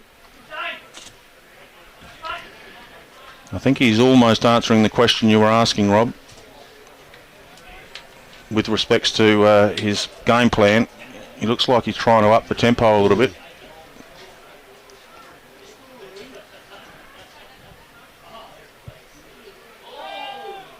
He's moving his feet a lot more now than what he was at the start of his innings.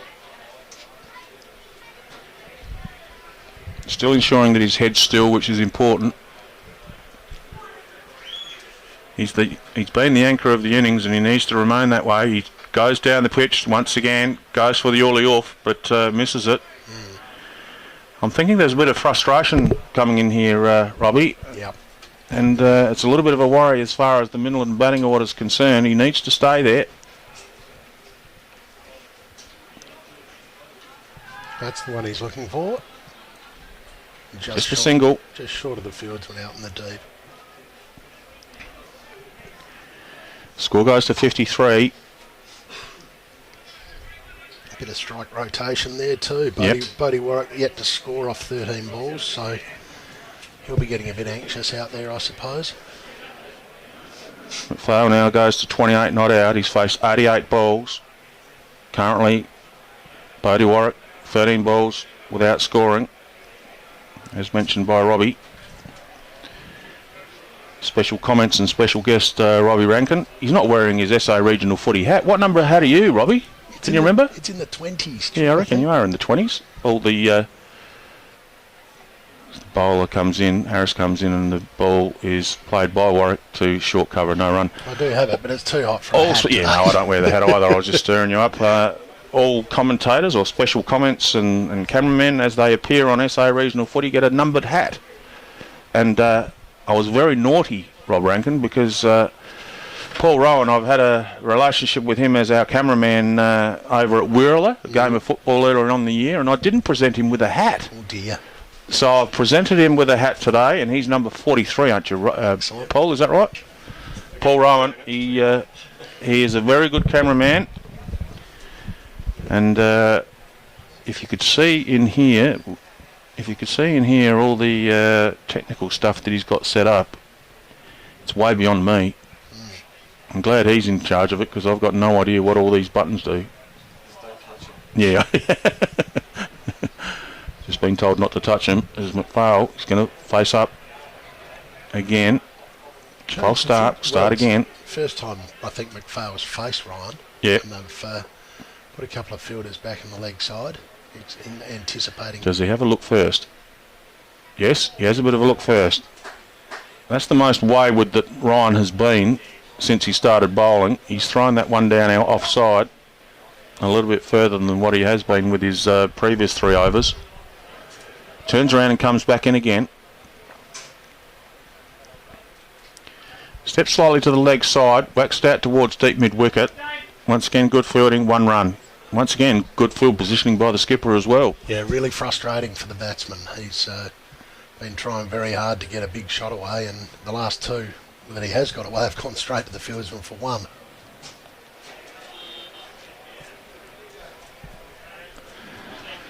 Warwick could know that he hasn't got off the mark, and I reckon you could almost guarantee that Stansbury fieldsman would be reminding him that he hasn't got off the mark yet. I'd suggest he may have had that brought to his attention. Good bowling by Ryan. 2 for 54. Full it. Yeah, it goes through. Probably get a couple. That was a good shot by Warwick. No, just the one. Bearing in mind that McPhail's been out there since the first ball, he's probably a bit weary under that red helmet. Just the one. Interesting to see that Bodie Warwick's just batting in a cap. Yeah. Too. You don't see that too often these days. Yeah, we mentioned it before. It'd be bloody hot under the helmet, but once again, if you're used to wearing a helmet, you'd probably stick with it, but we'll see what happens here. There's 3 on the fence on the leg side for McPhail. He goes straight. Oh, well done again. Geez, fielded well. That's Smith again, I think, isn't it, Robbie? Yeah, it is. He's been real good. 2 for 56 the score. Last ball of the 27th over coming up. Smith saved at least 10 runs down there, I reckon. He's been very good at, or mid-on in that situation, but mid-off for the right-hander. Nice straight ball. Goes out to mid-on. No run. And the end of the over. Yeah, another good over from Ryan there. He's very economical with his action, Mitchy Ryan, and his stock ball is that one right at your toes, and that's very difficult to score from. Ryan's bowled 4 overs, 2 maidens, 1 for 5. Very good. Harris, who's down the other end, 2 overs, 1 maiden, none for 3. Other bowling figures, Moss, 5 overs, 1 maiden, none for 13. Brundle, 5 overs, 1 for 8. And Johnson and Smith opened the bowling. Johnson, 6 overs, 1 maiden, none for 12. And Smith He's out. Goes to mid-on and gets caught. He was getting impatient, McPhail. Smith opened the bowling, 5 overs, none for 15 was the finishing of the bowling figures there, but now you can add Smith to the wicket-taking list. Harris, in fact. Harris, rather. Yeah, Sammy Harris bowled that and it was beautifully caught at mid-on by Zach Bertoldi. Very safe hand, Zach. Got a bit impatient, McPhail. He's out for 30. He batted well. He was out there from ball 1. He faced 91 balls, or 92 balls, I should say. And not a brilliant strike rate, but you know what? He did his job. He was there. A couple of wickets falling around him. Not easy conditions to bat in. Yeah, I suppose it was a little bit of a case of hit out or get out for Dane there. He had been bogged down, and he looked to increase the scoring rate, which is exactly what he needed to do. Given that the incoming batsman is Minlaton veteran Tim Walsh, the only Minlaton player who I actually played with. So, geez, you're that old? Yeah, Walsh, he's not a young man, Walshy. He's in his 40s, I reckon. I reckon he's about 45. And that's the thing, like me not coming from this area and me not knowing the kettle, I guess, that Minlaton have got to come in. I just think McPhail should have tried to stay there and not worry about his runs too much. But once again, if you start talking about 27.1 overs being gone and the score only 56, I suppose some haste is required in the grand final. But yep. With that being said and done, he scored 30. He batted well. I sold him short, Walshy, too. He's 46. 46 years of age, and he could very much be called a champion of this competition. He's represented the association on a number of occasions, and also the zone down at the Zone Carnival. Made a stunning century in a grand final win for Minlaton against Stansbury at Stansbury some 6 years ago.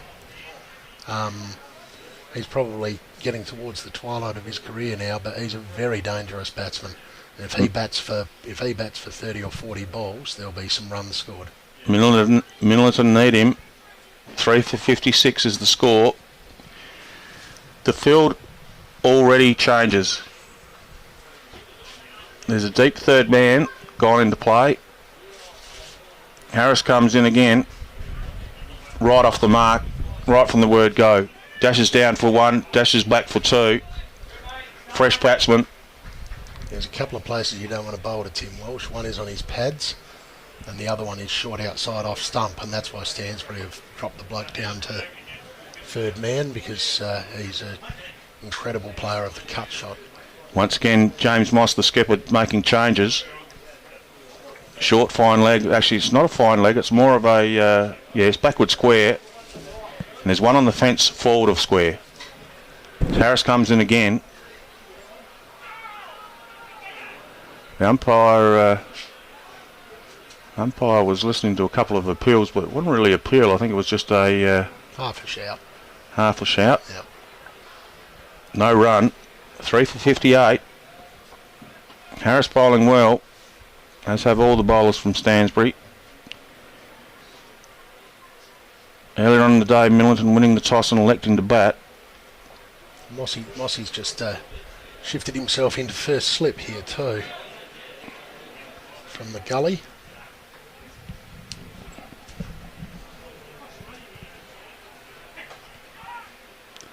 Good shot, no run though. Good fielding at mid-off. Fieldsmen are supporting their bowlers. They've been fielding well all day. Good team performance by Stansbury. Bowler comes in, respect shown by Walsh, and that's the end of the over.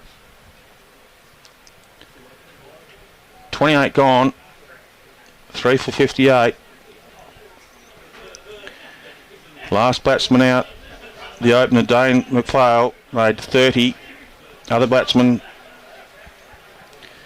Newbold made 14. Glasbrook made 9. Currently, Warwick is 1 off 18 balls, and Walsh is 2 off 5 balls.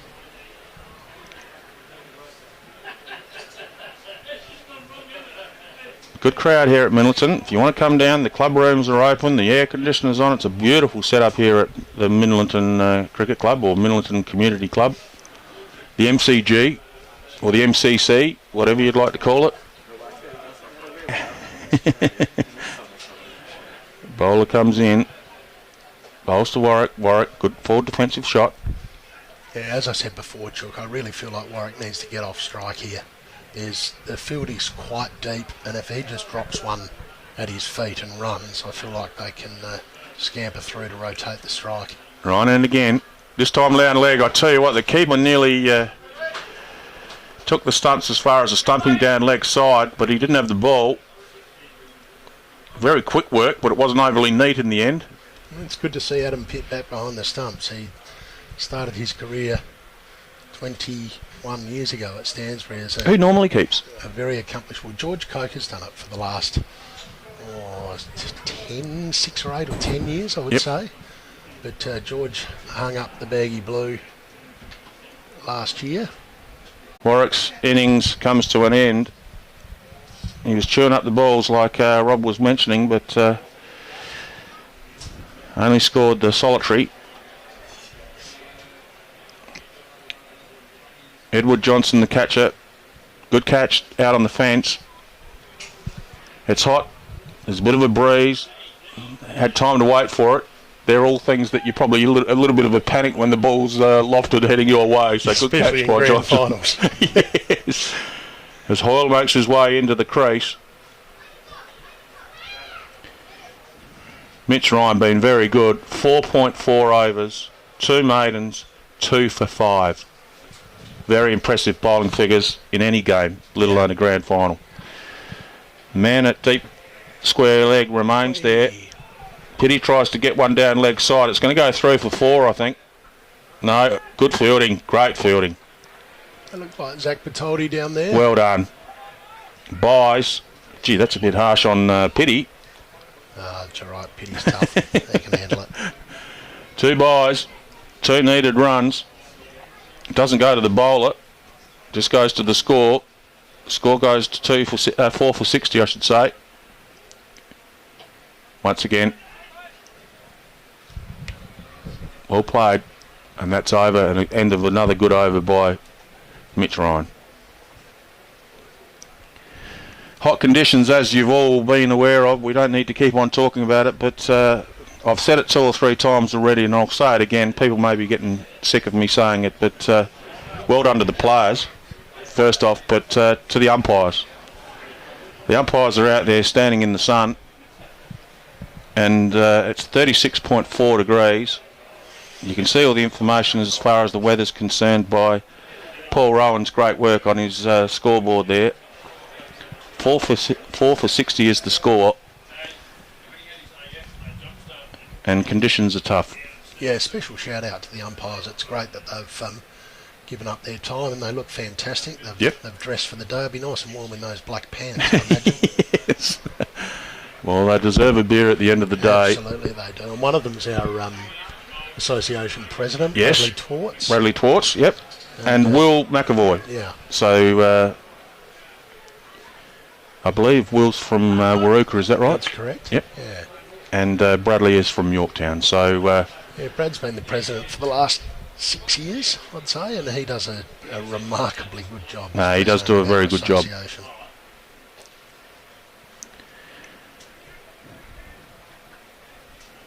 Moss on again.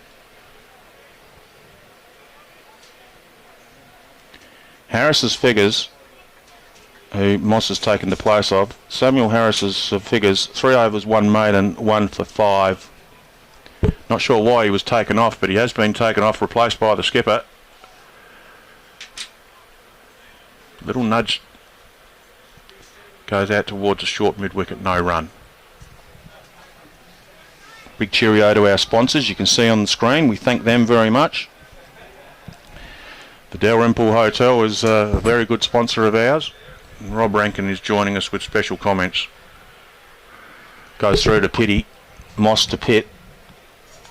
Might take this opportunity, Chook, to say a shout out to my beautiful wife Georgie, who is Georgie? I set her up on the live stream at Nice. home. G'day, Georgie. So she's riveted. How do you know she's riveted? She might be watching. She might not be riveted. I would suggest she's probably not watching. But there's a slight chance. The thought's there, but g'day, Georgie, if you are watching. Yes. I don't know whether I've met Georgie. No, she's okay, my wife. I don't mind she's that. okay? Yeah, she's all right. Going to stick with her for a little bit longer? I think so. I think so. If you ask most people, the question would be more, why does she stick with me? Big cheerio to Georgie. And the ball goes through to keep a Pitt again. Will McAvoy says, guys, that's an over gone, and that's also time to have a drink. 30 overs. So normally in the competition we have drinks after 23, but today they've obviously taken them after 15 and 30, which is a great idea. And what's on the go tonight in the Dalrymple Hotel, Robbie? What's the plan? Do the players from Stansbury come back? The first sort of 6 or 8 or 10 years when we were playing in grand finals, we were at the Dalrymple. There's a list of some of our sponsors, and we might just pop our head out the way. There's what am I doing? Up there. There we go. There we go. There's the Dalrymple. There's the Dalrymple's sponsorship. There's a lot of great sponsors there. RAGT is one of the sponsors that's behind the screen. That we can't. I'm not going to touch that screen because I'm worried it's going to go off. But also New York Bedding and Furniture. Paul Oborn, who does a lot of work for us as far as the camera work goes. It's his business there at Kadena. Explorer Caravans if you need a caravan. All these great sponsors, SJM, Noonan Transport, Synergy Signs. There's so many great supporters of this service. And as I mentioned, up in the top corner there, the Dalrymple Hotel, Rob Rankin. I've known Robbie for how many years, Robbie? Well, we were at school together, Chook. So that's only 2 or 3 years.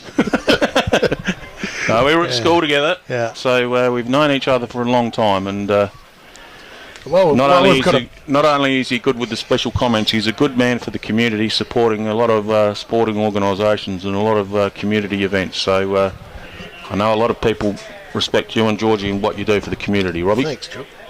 While I've got a quick little opportunity, I just spied Gavin Porter out there. Gavin is a prominent member of the Minlaton Bowling Club. It's Gavin with the beard. Okay. And he would be here with a big smile on his face because the Minlaton bowlers cleaned up Stansbury down at Yorktown today. He doesn't know the camera's on him, so I hope he doesn't do anything untoward. But yeah, so he's standing next to Rowdy, Jake Rademacher, who's doing the scoring today. He's a veteran of the Minlaton cricket side, he's done his back really badly, so his cricket career is looking like it. I don't know who the gentleman is in the blue shirt in the front of the picture there, and also the guy next to him from Minlaton, but those two guys need to be mentioned as well because they're the scorers. They are. So one of them's Jake Rademacher with the shirt on there. He's having a chat to Tom Honour. Yep. Who I played in the cricket premiership with Minlaton many years ago. Yep. And the gentleman closest to us is Kenny. Legendary Kenny from Stansbury. He's a champion. Well, hopefully they both get to see this because I've got no idea who the players are, so me knowing who the players are wholly and solely because of those two guys, gentlemen. Yeah, I think we've also got Harry Lidster out there on the Mitch Ryan. We've got we've got some special comments happening from the background. Yeah, that's Gav Porter. He wants to get in here and tell everyone. I'm not sure what I've done, but I'm going to get a mouthful in a minute, I reckon. I'm not sure what's happened, but anyway, quick single, leg by. He's talking on the phone. I don't know whether he realises he's actually on the live stream as well because it's coming through the mics. Yeah. I think he was on a long distance call. How loud he was talking. Yes. A couple of cans and a piece of string. Anyway, Ryan comes in again. Once again, off stump. Very disciplined bowling by Stansbury. Deep third man in play. Also fine leg and also deep square leg. That's a lovely shot through the gap. It should probably get the distance. No, it won't. But they will come back for three. No, they won't. Oh, it's great fielding from Austin Smith again there. Good shot by Hoyle. And that's the over. 4 for 63 off 31. For those people that don't know, Robbie, what's the rules of the day? How many overs are played? 45 overs per side. So 14 left. Are available. Yep. And each bowler is permitted to bowl 10 overs. Okay. So I think Stansbury used 6 bowlers now. Yes. Yeah, so that was probably why they took Harris off previously, because they'll be looking to go back to Henry Johnson, which they are as we speak. And, Mitch Ryan, 6 overs, 3 maidens, 2 for 7. Yeah, it's pretty good from Mitchie. He's a noted grand final performer, Mitch. Came on third change.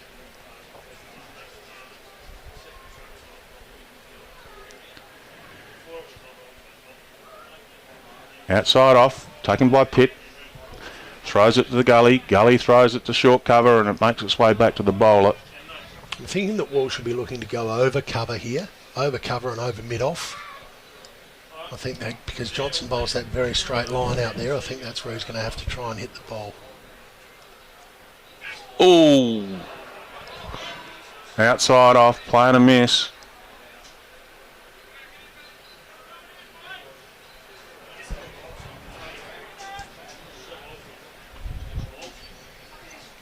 Instead of special comments, we might get Robbie Rankin to do some commentary for a couple of overs. Way you go, Robbie. Yeah. Oh, beautifully glided by Walsh there. And Keeper Pitt is chasing after it. This will test the old fella out. Oh, he's gone the underarm. They've just snapped back for 2 runs. Very well guided from Tim Walsh there.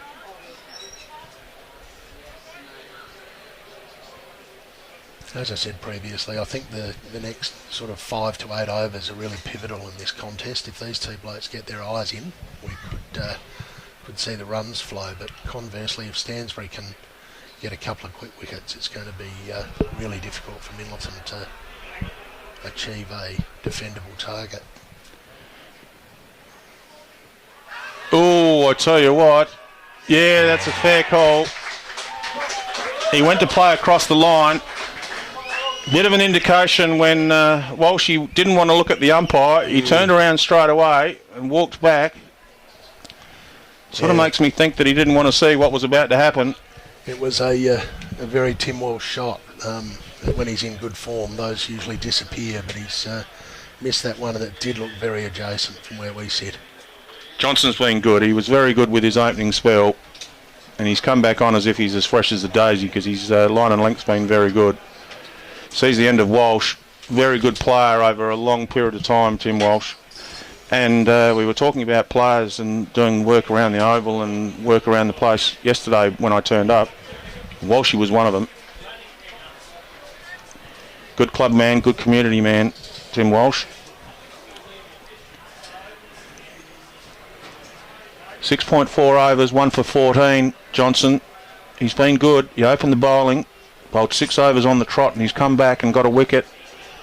31.4 overs gone, 5 for 65. And joined in the commentary box, commentary trailer by Robbie Rankin. Take it away, Robbie. So we got in Max Lidster.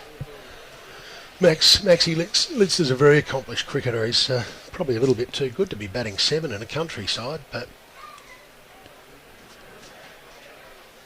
oh, he looks out now. Oh, that is a very good ball to face first up. Gee, that was a good ball. Mentioned how well he opened the bowling, and he's come back as if he's only just walked in off the street and hadn't done anything all day. Fresh as a daisy by the look of his bowling. Didn't give me much chance to wrap up Maxie. How good a ball was that? That's a beauty. They're the tough ones to face first up in a grand final. And yeah, as I said, it didn't give me a chance to wrap Maxie up. Maybe we'll wait till he bowls. Maybe you shouldn't have wrapped him up at all. Yeah. You might have put the commentary curse on him. Yeah. But gee, that was a good nut to start with. You don't want to be facing something like that first ball that you face. That's a very good piece of bowling by Johnson. That's his second wicket.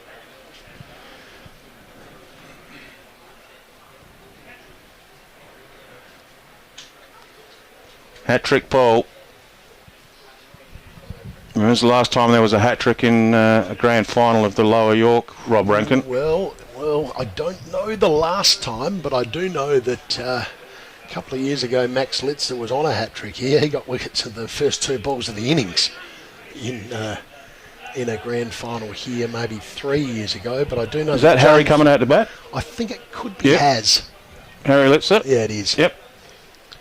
But yeah, Lidster out, Lidster in. The last grand final hat-trick I can remember was from James Moss. I think about 5 or 6 years ago. I think he got 5 for and got about 80 that day. Not the best hat-trick ball you'd need to bowl. Not the best hat-trick ball. Possibly his worst ball for the day, but that's all right. Well done. Would have been anti-climax with a hat-trick ball, but well bowled. Well bowled, well played by Harry Lidster. Saw it off. That's the end of the over. Henry Johnson, 7 overs, 1 maiden, 2 for 14. So now we have Lister and Hoyle at the crease, couple of very solid A-grade CMS Crows footballers.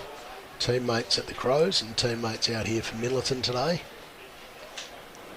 As I mentioned earlier, if we manage to have Harry Lister out there for a while, we could see some fireworks. He loves slapping it around the place and he finds some inventive cricket shots to play.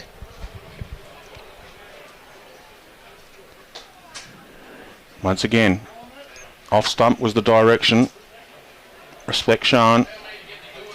I feel like now for Minlaton, there are still 13 overs left, and I feel like they need to consolidate for a couple of overs here, maybe push the ball around, get a few singles. Ryan in his 7th and on the trot. I also feel like it's been lacking from their play so far. There's been no attempt to just drop it and run and rotate the strike and so on.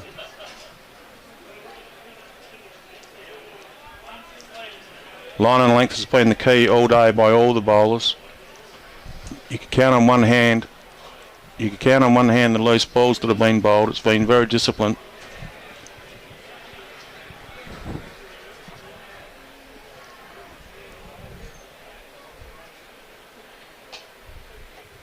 Outside off to a short cover. James Moss, the fieldsman there. Both mid-off and extra cover do the backing up, but weren't required. Ryan comes in again. Just put that one up a little bit. Go a bit more air to that one that looked like Ryan. Once again, mid-off fieldsman comes to back up the mid-on. Disciplined fielding wasn't required. Mid-on gets the ball, hands it back to the bowler.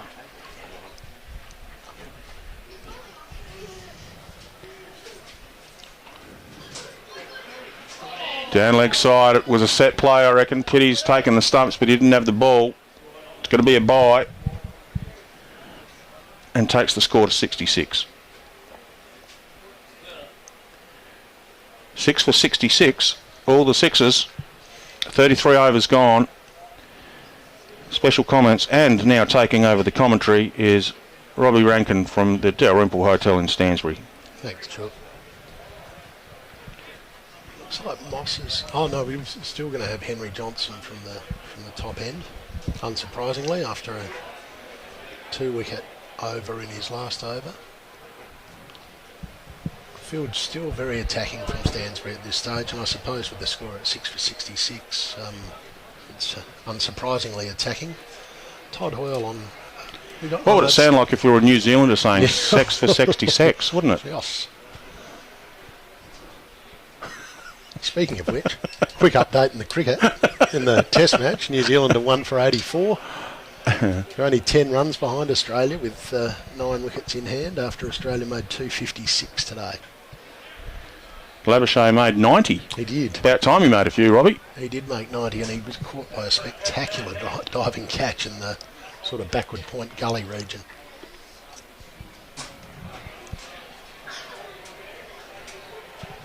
Johnson again. Oh, well done. Mitchy Ryan in it. Yeah, short cover this time. Moss throws out the left mitt. Moss has just pushed himself out into the gully and shifted a fieldsman to another short cover position.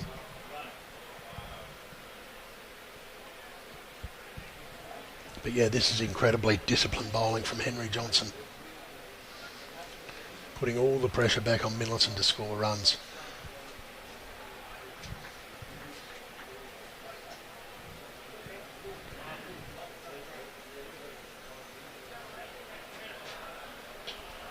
Once again, full outside off stump and just gently stroke to mid-off. Once again, I'll say it again, Moss's captaincy's been good. He's been proactive rather than reactive as well. And it's probably pretty easy to captain a side when your bowlers are doing what they're doing. 6 for 66 is a good... they're both working well together.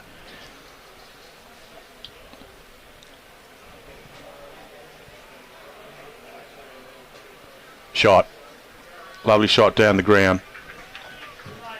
Fielded by young Will Miller, the youngest lad in the side for Stansbury. I believe, and I'm guessing, I believe Will's about 16 years old. So it's good to have a youngster out making his grand final debut for Stansbury. Who'd be the oldest player out there, Pitty? I believe it is the Pit, which is nice because it was me for a long time and I didn't like that much. But yeah, I think Pitty's 41 now, I think. He'll be the only one in the 40s, but they're full of players in their 30s, Stansbury, sorry. Yeah, most of the others would be in their 30s, I believe. That brought to the over of Johnson's 8th over. Sorry, Robbie, to interrupt there. Johnson has finished his 8th over, 1 maiden, 2 for 15. Excellent bowling figures. Mitchy Ryan's trundling on. Start of his 8th over, he's bowled 7 overs, 4 maidens, 2 for 7.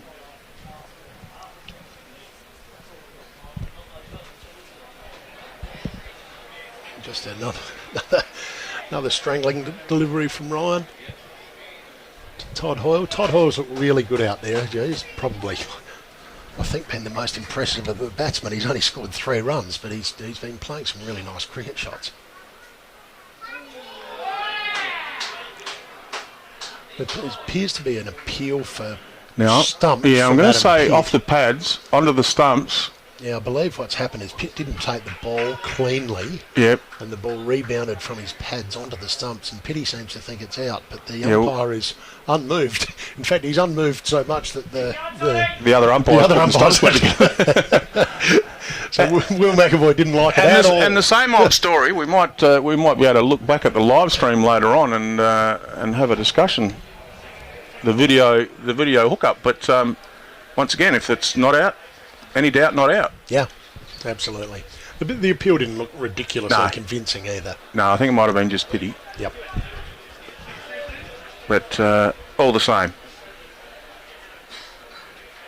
Umpires have done an excellent job today. Little nudge down the leg side. Get a single for it. Going to be a leg bye. Yep. Umpire Twartz gives the leg action. Billy Bowden style. Let's see what we get here from Harry Ledster. Let's see if he's ready for a little bit of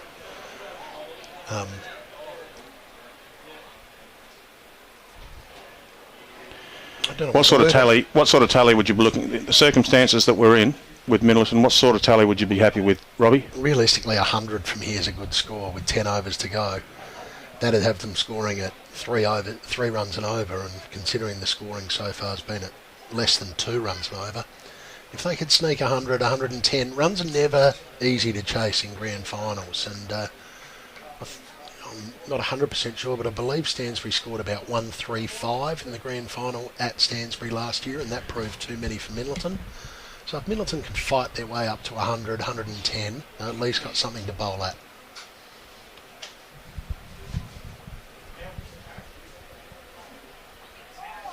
Once again, full and straight from Johnson. He's just giving the batsman no opportunity to score. 2 short covers, a mid-off, an extra cover, a gully, a point. A deep square leg, a mid-wicket and a mid-on. No fine leg. And the ball goes to a short fine leg area where Pitty goes across, gets the ball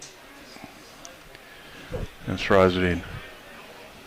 I just received a text message here from Chris Secker, who's a stalwart of the Minlaton Cricket Club. Chris is over in WA, forging a career as a cricket coach. Little misfield there, and they sneak through for one to Litster to get him off the mark. But yeah, Chris has sent me through a text message. Good to hear from you, Chris. Hope you're going okay over there in WA. He thinks the batters, are making this pitch look like a minefield. With all due respects, it is very good bowling though, and I say once again, the captaincy and the field positions have been very good as well.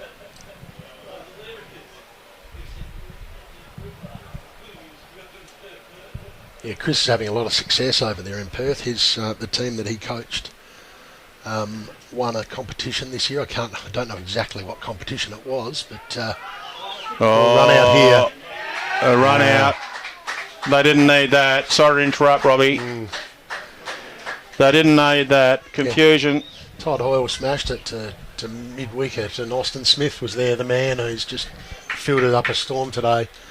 Gathered it in one grab and just threw it straight over the stumps to Johnson, who completed a very easy run out.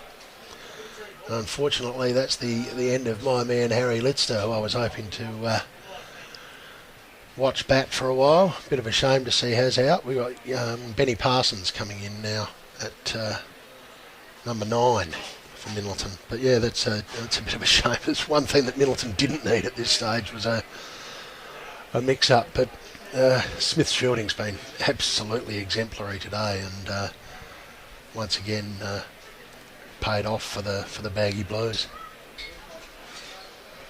Good to see these young lads out on the field running. Yeah, too. The little one on the left there as well, she's young lad Darcy. They've done a great job all day. They're good kids. I don't know the others, but they've been very enthusiastic, running drinks out to their players, which is fantastic. Looks like Stansbury's 12th man. That looks like Oscar McGowan too, who might have been out on the field running some drinks for Stansbury. Special cheerio to our cameraman. He's not having anything to say because he hasn't got a mouthpiece because he doesn't want one, but doing a great job with the camera work again, Paul Rowan. A lot of pressure on Hoyle here now. Benny Parsons is a really good bowler, but his batting, he's not really known for his batting. Oh, false alarm. So I think if Minlaton are going to get many more runs, a lot of the pressure's on Hoyle now.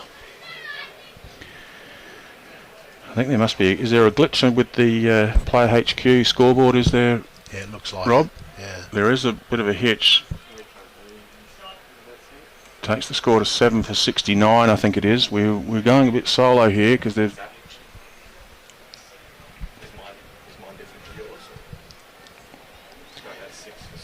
Yeah, 7 for 69, I think the score is.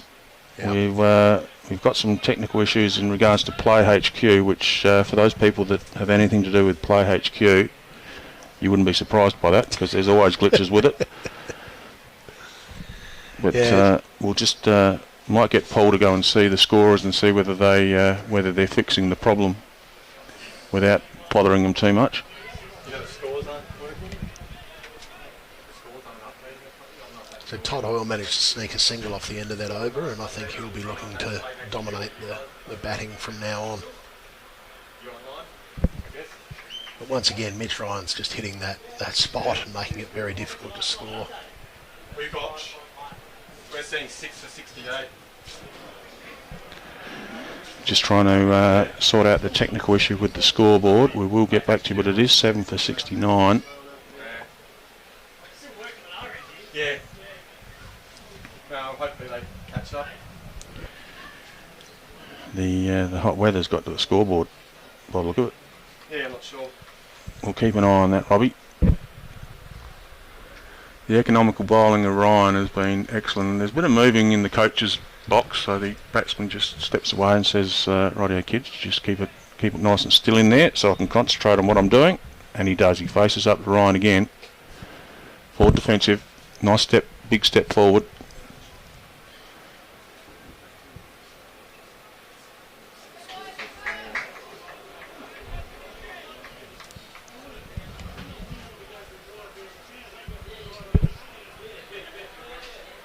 And again, line and length. I'm not sure why he's running back to his mark. Is there a time limitation, Rob? Not that I know of. He's getting a bit excited. He's in the zone. He's bowling so well. He wants to run back and get another bowl. Comes in again. Well done. Just a little nudge down the square leg. This brings Ben Parsons on strike. I noticed that his mother Kathy is watching on the live stream, so g'day Kathy. Ben is the younger brother of my head chef at the Dalrymple Hotel, Will, who does a fantastic job for us there. But Benny lives in Minlaton and Will's down at Stansbury, so Will's here today with his gorgeous girlfriend Shannon, and I'm not sure who's barracking for, Chuck, whether he's on the Blue Baggers or whether he's on Minlaton. But I know sitting on the fence until later on. Knowing Will, I just don't think he'd really care. It's the end of the over, another good one by Ryan. Once again, we're having issues with the Player HQ scoreboard. We're thinking the score's 7 for 70, but... What was the update? What was the scores? 772. 7 for 72 is the correct score. Sorry. After 37. After 37 overs, and the guys on the scorebook are doing a good job, but with the Player HQs letting them down, because we're not getting it through here for some reason. Yes. 8 overs to go now. 8 overs to go. 7 for 72. Now, Hoyle finds himself in a really difficult situation here. He obviously has to do a majority of the scoring, but he also can't afford to get out, so he's going to have to be he's going to have to pick his ball. Full and straight, they might look to run 2, but quick to the ball out there. Could be Nathan Studham out there. I'm not sure. He's a long way away from us, but very, very well fielded out there in the deep.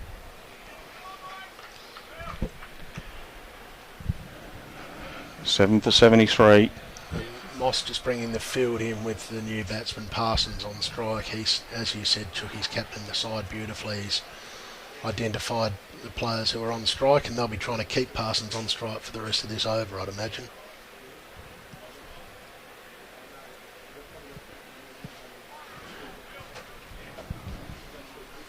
Top ball goes out to a short cover. No run.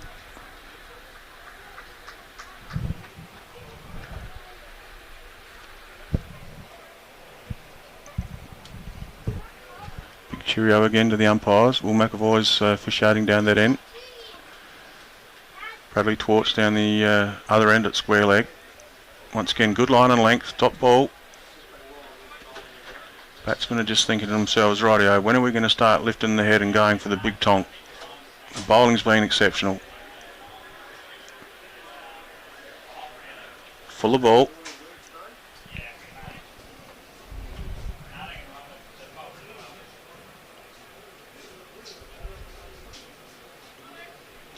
We are having problems with the scoreboard, so we do apologise for that. 7 for 73.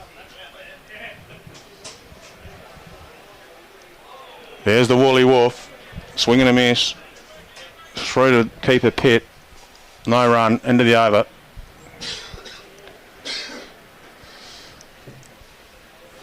Seven overs to go now. Mitch Ryan looks like he's going to bowl. This just about be his last, I think, Mitchie. Well, it might be on his 9th. But, yeah, he had 7 overs for 7 previously, didn't he? So I think he's got... Yeah, no, he's... He may have this one and one more to go, but it's been an amazing performance. Just that nagging length. Glenn McGrath type, isn't it? Yeah. Like just outside off. It's no bad balls. There's a deep mid on, which you can see in screen. Deep cover's gone out too.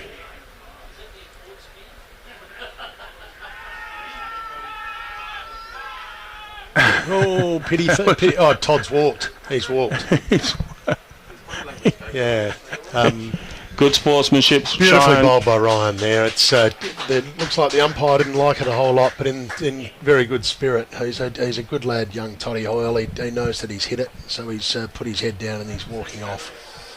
Excellent catch from Pitt, standing up to the stumps there. It's not an easy job, so another crucial wicket to Stansbury, and it's really looking like the wheels are falling off for Minlaton here.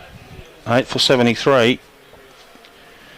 Once again, we do apologise that we've lost the Player HQ scores. We'll try and keep them updated.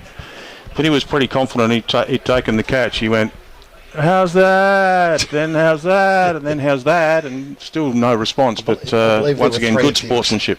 Very good sportsmanship by Hall. Yeah. He's not very happy that he's out, but he's at least shown the sportsmanship to walk when he knows that he's out. So yeah, well done, Toddy. Well done. Like that. 8 for 73.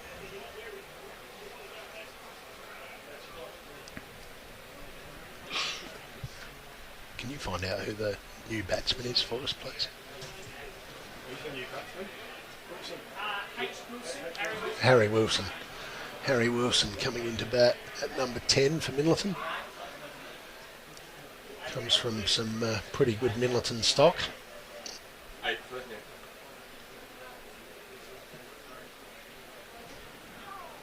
Harry's father played a bit of cricket for Minlaton back in the day. I played a few games with his old man Peter. And his mother Kristen's a local girl as well. So You didn't play cricket with her, did you? I did not play No, cricket. okay. I worked behind the bar with her back in the day. But oh, and Harry's gone Oh, that's large. gone high in the air. Difficult chance, but well taken. Sam Harris. Yeah, Sam Harris under that catch. Beautiful safe hands, Sammy. I think it was a shot that Wilson had to play. Yeah, Wilson knew as soon as he hit it, it was going too high in the air and it wasn't going the distance that he was requiring. Not many overs to go, so didn't have too many options. Needed to get the scoring rate up. Score's now 9 for 73. Great bowling by Stansbury again. Mitch Ryan with 4 for now. Number 11, Carlin Whitehead comes in.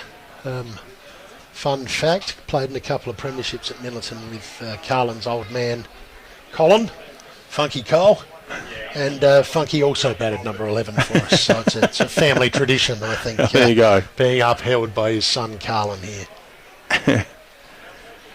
9 for 73.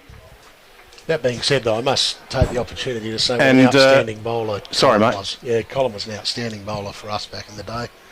Funky. Funky Cole. Yeah. Funky Cole Medina. Yep.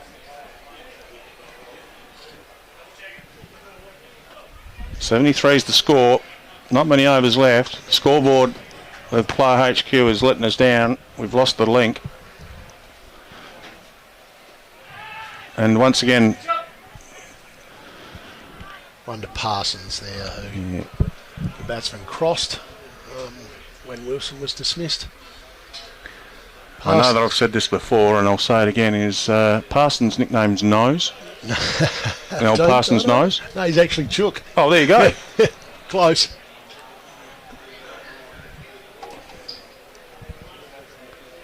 I'll get in trouble for telling Benny this, but Benny played a lot of footy for the CMS Crows and then went up and played a fair few seasons for Ardrossan, and he's still playing footy up there now. And I was umpiring a game one day and Benny kicked it the wrong way, not once, but twice. Oh, no. So I mean, everyone else calls him Chook, but I just call him wrong way. Yes, I played a lot of footy with a guy called Ashley Harris, who was from Port Augusta. I'm not sure whether he's still there, but he did the same thing. But as far as the cricket in front of us is concerned, Mitch Ryan, he's just finished his spell. Absolutely outstanding performance.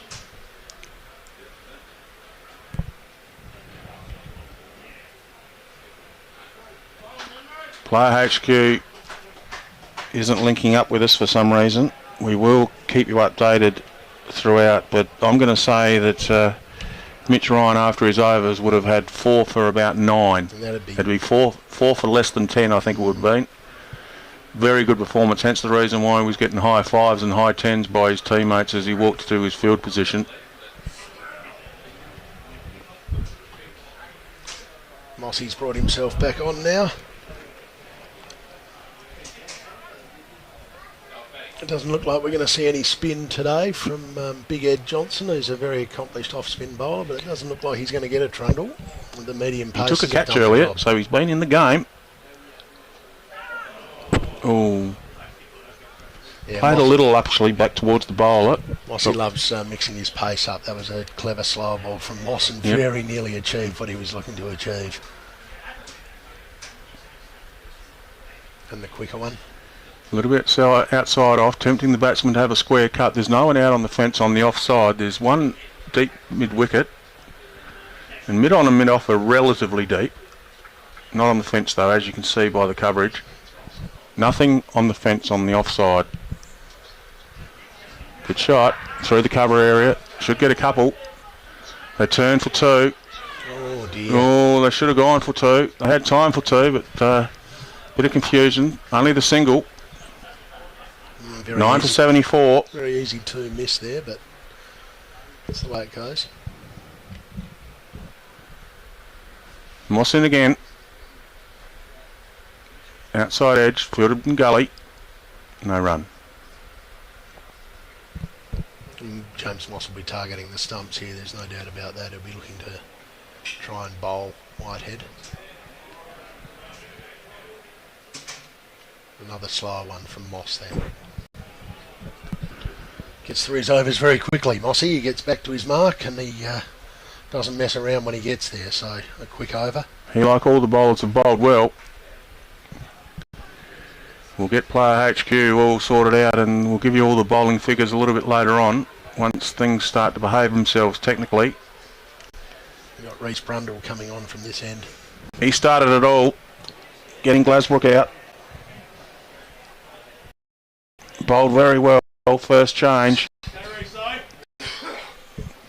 There's another champion Stansbury cricketer who's played.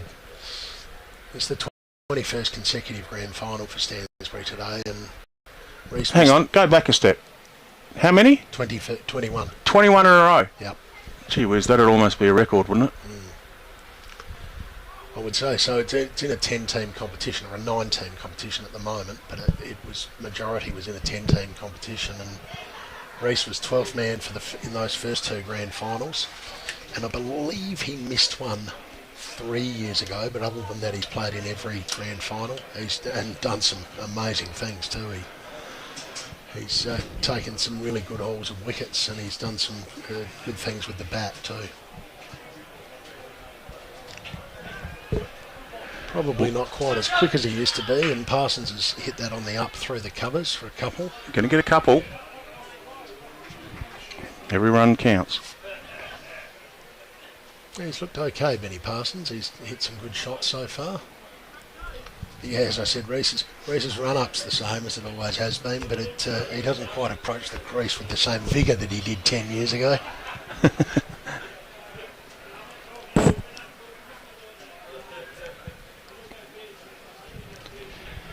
9 for 76 is the tally I have. Give or take a run or two. We do apologise for the breakdown. Not our issue, not our fault, unfortunately. It's out of our control, but 9 for 76 is the current score. Brundle comes in, right arm over, once again outside off, this time thick outside edge, going through where second slip would have been, along the ground, safe snick. Down to Will Miller, down at third man.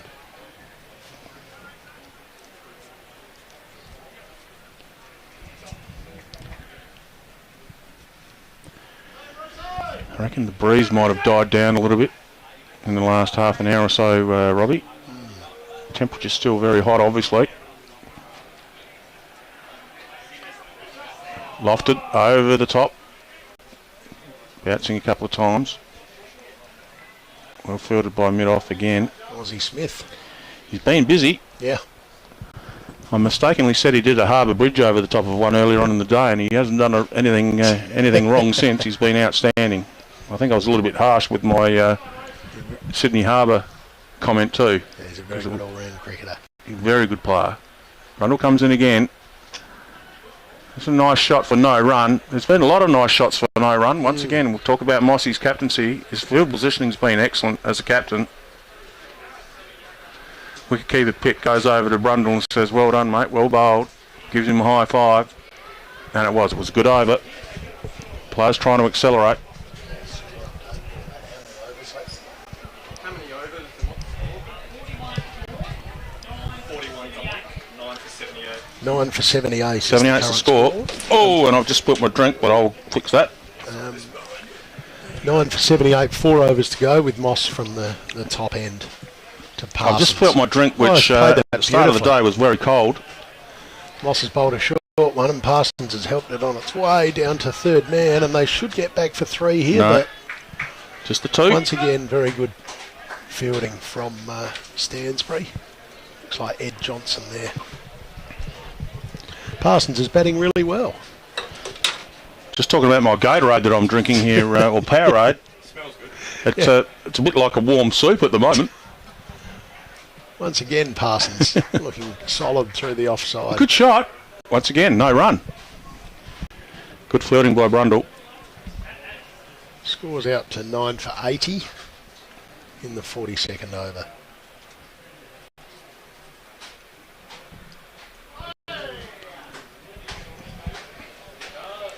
Swing and a miss there. Wouldn't be surprised if the next one was a slower ball from Mossy. Hasn't been a boundary for a while, Robbie. I'm tipping a boundary. Boundary. Okay. Cow corner. Full. Mid-wicket, Straight. no run. Mid-wicket.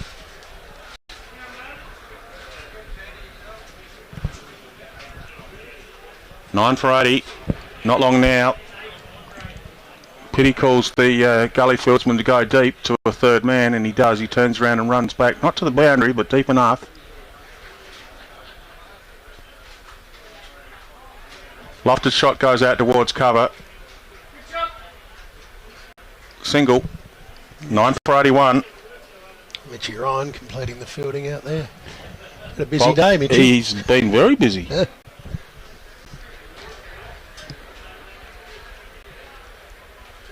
Oh, well bowled. Yeah, well done, well kept out. That's the end of the 42nd over, is that right, Yep, Robbie? 42 gone, 9 for 81.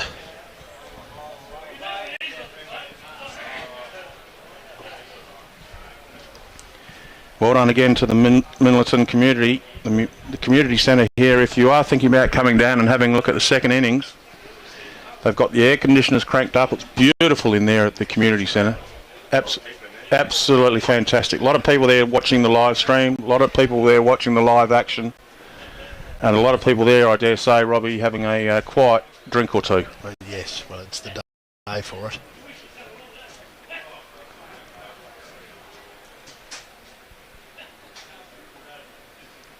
Brundle starting the 43rd over of the innings. On the pads, just clipped it through square leg area. Going to come back for two. Good running. Well done. Takes the score to 83. 9 for 83. We don't have access to the scorecard, but I reckon Parsons could be up to third top scorer at this stage. He's batted well. He'd have 8 or 9, I think.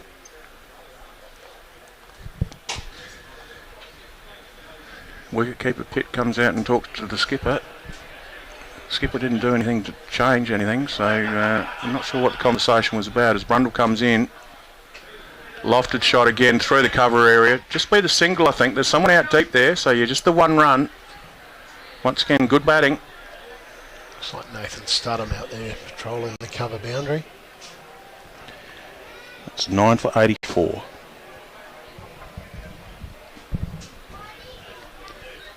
Brundle. First change today, earlier on in the day, and got the first wicket. Comes in again. Once again, well played. These guys are all right. They're doing all right. 9 and 11, aren't It's they? a grand final day, Yeah. so they won't be able to say anything to the captain about going up the batting order next week. They've both batted really well. Both batted very well. They've shown aggression when they needed to.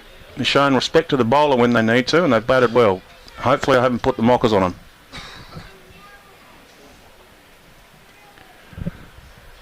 Brundle again. Well done. Once again, respect shown by the batsman.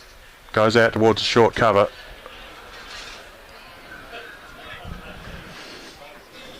Deep mid-wicket, deep cover in position. If anyone hit the ball out deep cover and it reached that distance, that'd be Glenn Maxwell, I reckon. That's a very, very long hit out to deep cover. Bit of a sweeping situation, obviously, out there as Brundle comes in again. Once again, plays straight. Chance for a run? No, well fielded. Sammy Harris at mid-on. I think there's only been 2 fours today, Chook. I think. Yep, both glided through slips. Oh, really? I reckon. Yeah. By McPhail, I reckon. In fact, I reckon it was off both off Smith's bowling in the first few overs. Yep. So you're not many boundaries. But once again, good fielding, good bowling. by the Stansbury team. Brundle comes in again. Where's that? That's gone out to point. Lost track of that ball for a second. There is one down. One fieldsman down at deep third man, which I didn't spot. He was hiding. I was going to say hiding in the shade, but there's no shade. No, there's no shade. There's a lot of shade out there. And that's the end of the over. 2 overs to go. One will be bowled by Moss from the top end. 9 for 84. 9 for 84.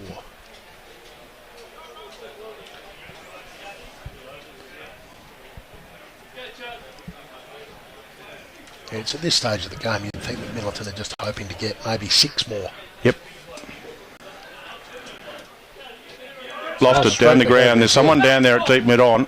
Once again, good positioning of the field by 2. Skipper Moss. Only the 1 run.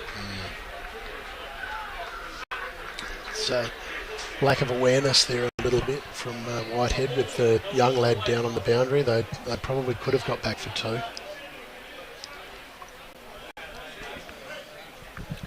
Cross-bat shot. Goes out towards mid-wicket. Once again, no run. A bit of a fly-slip situation. Not deep third man. Basically a fly-slip, a point, a cover, an extra cover, and a mid-off on the offside. Full. That's full toss. It goes straight towards backward square. Fumble in the field, but no run. Aussie Smith, impassable. That might have been a little bit of a gimme. The batsman's eyes might have lit up there a bit. He got a fair piece of it. Yeah, he had a fair bit of it, but went straight to the field. Can't take a trick. The Bulldogs today. Well played. And well fielded by Moss, just getting across there to save a single. These batsmen have done well. See out this over. And then go Happy Gilmore for the last over, you would think, Robbie. Another full banger from Mossy. Straight to the fieldsman, just for the single. Along the ground, good fielding. Ball gets thrown into the bowler's end. Haven't checked the scoreboard to see whether it's working again. We'll have a look at the player HQ. So far, I think. No, it's still not updating for some reason, player HQ, so I'm not sure what's going on there. 9 for 86, I think. Yeah, full and straight, and Parsons just pats it to mid-off and sneaks through for a single. So we're 9 for 87 now. I reckon it's 9 for 87 at the end of the over. We might just get Paul to check that with the scorers. 9 for 87. 9 for 87, is it? 9 for 87, last over coming up. Reece Brundle to bowl the last over.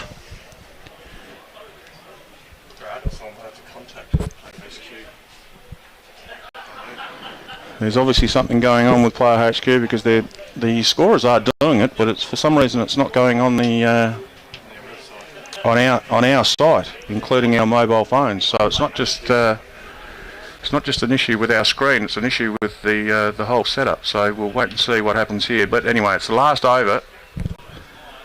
9 for 87. Ideal situation would be 13 off the over to make it a nice solid 100 psychologically. Lofted shot. Beautifully played from out Parsons. towards deep mid off. The boundary rider comes around. They're going to come back for 2. That was a lovely shot. Once again, on a lot of ovals in regional South Australia, that would have gone for 4, Robbie. Yeah, it's a very soft and spongy That's a good shot for 2 runs. G. Ben Parsons is batting really well. Doing a great job for his side. We will give you all the updates at the end of the innings. We do apologise that there's been some sort of technical glitch between Player HQ and the systems that we have here, including our mobile phone. Seems a bit strange. Anyway, the ball bowled on the legs, clicked out towards mid-wicket, no run. The nose is batting well. Parsons' nose. I hope he doesn't mind me calling him Nose, but I reckon that's a better nickname than Chook. Okay. Don't you think, Robbie? Well, Parsons' nose? Coming from a bloke who's Do you eat nicknamed Chook. Do you eat Parsons' nose? Do you eat the Parsons' nose with chicken, Robbie? The old man loves the Parsons. No, I always love the Parsons' nose, but not for mine. No, not me either. Anyway, Parsons going to be facing up to Brundle. He's bowled well, full, straight, lovely shot. Once again, The lush oval of Minlaton is not going to allow it to go for 4. Would have been 4 at a lot of other ovals, but that was a lovely shot for the one run. Yeah. Good fielding. And Robbie Rankin made a very good point, the lushness of the oval, because the score now goes to 90, is it? Yep. 2 and a 1 off this over. That 90 is probably worth 120 because of the lushness of the oval and the size of the boundaries on particular areas. So in comes Brundle again, and that's a full bunger that's been missed. Swing and a miss. Middle stump goes out of the ground. Brundle gets another one. He's bowled well. Probably didn't deserve to get a wicket with that last ball, to be honest, but once again, the last over. Let's say he just took a bit of pace off it. Yeah, shots need to be played in the last over, obviously, but well done to Stansbury. Very professional outfit in the field, and the bowlers, all of them. You couldn't say a bad word about any of the bowlers, to be honest. They all bowled well, and all out for 90. Minlaton, as the 2 batsmen make their way off. There'll be a bit of a break between inningses, and during that break, I'll shoot down and get a list of the bowlers and the batting score, so we can go through that, and let's hope that the Player HQ system starts working before the start of next innings. Lower Yorke Peninsula Cricket Association Grand Final Day, and Paul Rowan on the camera is showing a little bit of respect towards the umpires. The umpires are making their way off, and the umpires have done a great job. So well done to Bradley Twartz, who's been out there all day. Will McAvoy's been out there all day. They've still got a bit of a spring in their step, haven't they, Robbie? I think they have. They've got the tough job at the end of the day to choose the player of the match too, and Mitch Ryan looks in the pole position at the moment. Mitch Ryan's name's being checked to work out how to spell it right, because he's certainly done very well to start with. His name is definitely in the conversation. So we will have a very quick break. We'll leave the camera on the pitch. We'll leave the sponsors at the bottom of the page so you can appreciate the sponsors. And Rob Rankin from the Dalrymple Hotel, he's done a great job with special comments. I'm not sure whether he's here for the second innings. Are you here for the second innings, Robbie? I'll stay with you, Chuck. Because I love it in here. if Player HQ doesn't work, I'll need all the help I can get. But 38 degrees outside and about 83 degrees in here. I might see if I can get another drink that's not lukewarm like the one that was in front of me that I spilled a minute ago. But a lot of great sponsors of this service, and Rob Rankin's Dalrymple Hotel is one of them. Really appreciate all the sponsors, and without them, we wouldn't be able to get here. And we wouldn't be able to bring you this great grand final. 90 runs. Is it enough, Robbie? Is it enough to make the Stansbury batting order panic a little bit, do you think? Any total's hard to chase in a grand final. Stansbury defended 135 last year in the grand final on their oval. And we've seen the slowness of the oval. But Stansbury do have some very attacking batsmen. If they bat their overs out, they will make more than 90 runs. But, a couple of quick wickets, especially the skipper, James Moss, who's the best player in the association. He's an outstanding, dominant batsman. If you see him out there for a while, the scoreboard will tick along. The 2 opening batsmen, Harris and Batoldi, have been in really good form for Stansbury. Austin Smith, who fielded well, he bats 3. He's another attacking cricketer. So I think early wickets will be the thing that Minlaton will be looking for to put the pressure on. And if they can bowl the lines and lengths that Stansbury have managed to do out there, they're always in the game. Runs on the board in finals is absolutely so very important. Runs on the board. Runs on the board. Runs on the board. They got to get them. Yep, absolutely. We're going to have a very quick break. As mentioned, quite a few of the sponsors' names are written up on the screen. You can have a look at a few of the crowd that are here. The fantastic complex here at Minlaton. To the right of the screen, if you haven't been here before, to the right of the screen there's a glass-fronted, magnificent complex there, and that is packed with people watching this great game as Bradley Schwartz has a bloody he has a drink. Is he worthy of that drink, the umpire? I believe he is. I He probably think he earned is. it. I think he is. And bit of a reflection on the windows there, but there's quite a good crowd in there, which is great. So if you are around the place and you'd like to come down, the complex has got the bar open. There's meals on. There's canteen open. The whole function area is going off like a frog in a sock, and it's air conditioned. The air conditioner is fully cranked up, and it's absolutely beautiful in there. So Just for our yes. the people who've tuned in too, we've got your feedback that the broadcast has been dropping out a bit. So has it? We'll have a crack at making sure that we fix that before the second innings starts. So Might be something to do with the internet. Might be something to do with the reason why we're having issues with the scoreboard as well. We'll wait and see what happens there. But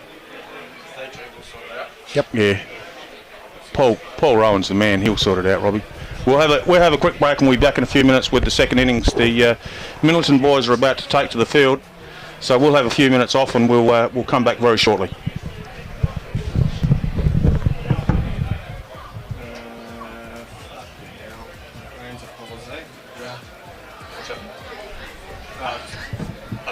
Still on.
Welcome back to the Minlaton Oval. We're having issues. It's issues that are out of our control, unfortunately, with live streaming.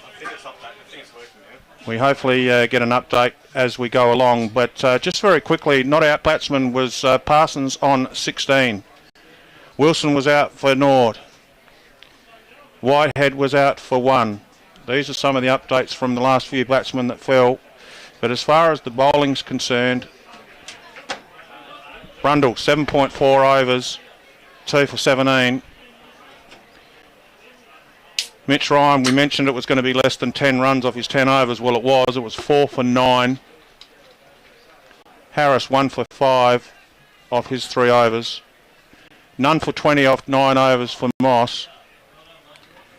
2 for 19 for Johnson off his 10 overs. So some very economical bowling figures by the Stansbury crew. 90 is the score.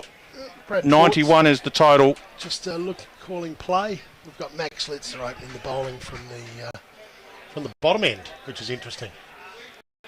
Most start from the top. Bit of local knowledge here from the Minlaton boys. We're hoping that we're going to have an update with the player HQ, and it's a no ball to start with. None for 1 without a ball being bowled. That's a good start. Zach Patoldi taking the first ball for Stansbury there. Zach's been a solid cricketer for Stansbury for many years now. He's been a previous premiership captain himself. Scoreboard's back up and running, which is good news. Well done to the scorers and the crew here at Minlaton. They've got it all up and about again. Usually we like to blame either myself or Paul for any hiccups or problems, but it wasn't our fault this time. That was good, Robbie. You're going to blame me? No, it wasn't your fault either. It's just one of those things. Everyone was having issues with connections, and our connection was actually pretty good, but all the other connections over the internet wasn't great. So hopefully the cutouts and the stopping of the Player HQ scoreboard has come to an end. Hopefully everything's all right now. As a little pull shot didn't really come off, sort of trickled down to a short fine leg. Umpire said it was off the bat, and that's the first runs off the bat for Stansbury in the run chase. They're looking for 91 to win. I know we've been praising the captaincy, we've been praising the score, or the bowling to keep the score to a minimum, and Stansbury deserve all the credit they've got. But what have Minlaton got to offer, Robbie? Let's wait and see. You were just pointing to me for something, Robbie. Yeah, I'm sorry, I couldn't see it, mate. The scores are updating. Yep, got it all under control now. Beautiful. Special comments, Rob Rankin from the Dalrymple Hotel. Now, if you like your seafood, I had the best flathead last night. It was absolutely beautiful. What's the chef's name, Robbie? Who was on last night? Will Glasbrook is our exec chef. Well, very nice. Once again, a little bit down leg. I think it might be a leg ball. I don't think he got any bat on it, and the umpire says you're wrong, Chook. He did get bat on it. A little bit of glove, I think. Yeah. But that's Sam Harris off the mark. So both players off the mark now. Max Litzer's our bowler. I talked up his batting and he got out first ball, but pretty useful bowler, one of the quickest in the competition too, Maxie. 2 slips in the gully. Outside off. Nice nut. There's a fine leg in place. There is nothing else on the leg side apart from fine leg and mid-on. Strange looking field, Robbie. Yeah, well, especially with Walshy, the veteran, at mid-on too. He wouldn't want one flick through mid-wicket. What are you saying? Well, you know, can I just have a time check? One goes out to square leg for the old man. Walshy, if you're listening to this later on, it was 3:28 in the afternoon when Rob Rankin just paid you out about your age, Tim Walsh. That'll come back to bite you, Robbie Rankin. He's got big shoulders, Walsh. He'd be all right. Good over. Yes. Good first over from Maxie Litzer. Max is a league footballer with Woodville West Torrens. Very accomplished footballer, and you can sort of tell the rig on him is pretty handy. Good shoulders, and he gets the ball through at a fair pace there. Gee whiz, we're talking about people's rigs now. That's magnificent. Yeah, well, look at Robbie. his shoulders, I tell you. He's a likely type, Maxie. He's an outstanding junior footballer for the CMS Crows, and he's fought his way into the league side for Woodville West Torrens, and I figured he's probably racked up about 20 games for the Eagles now. Both batsmen on one. One extra. None for 3 off the first over.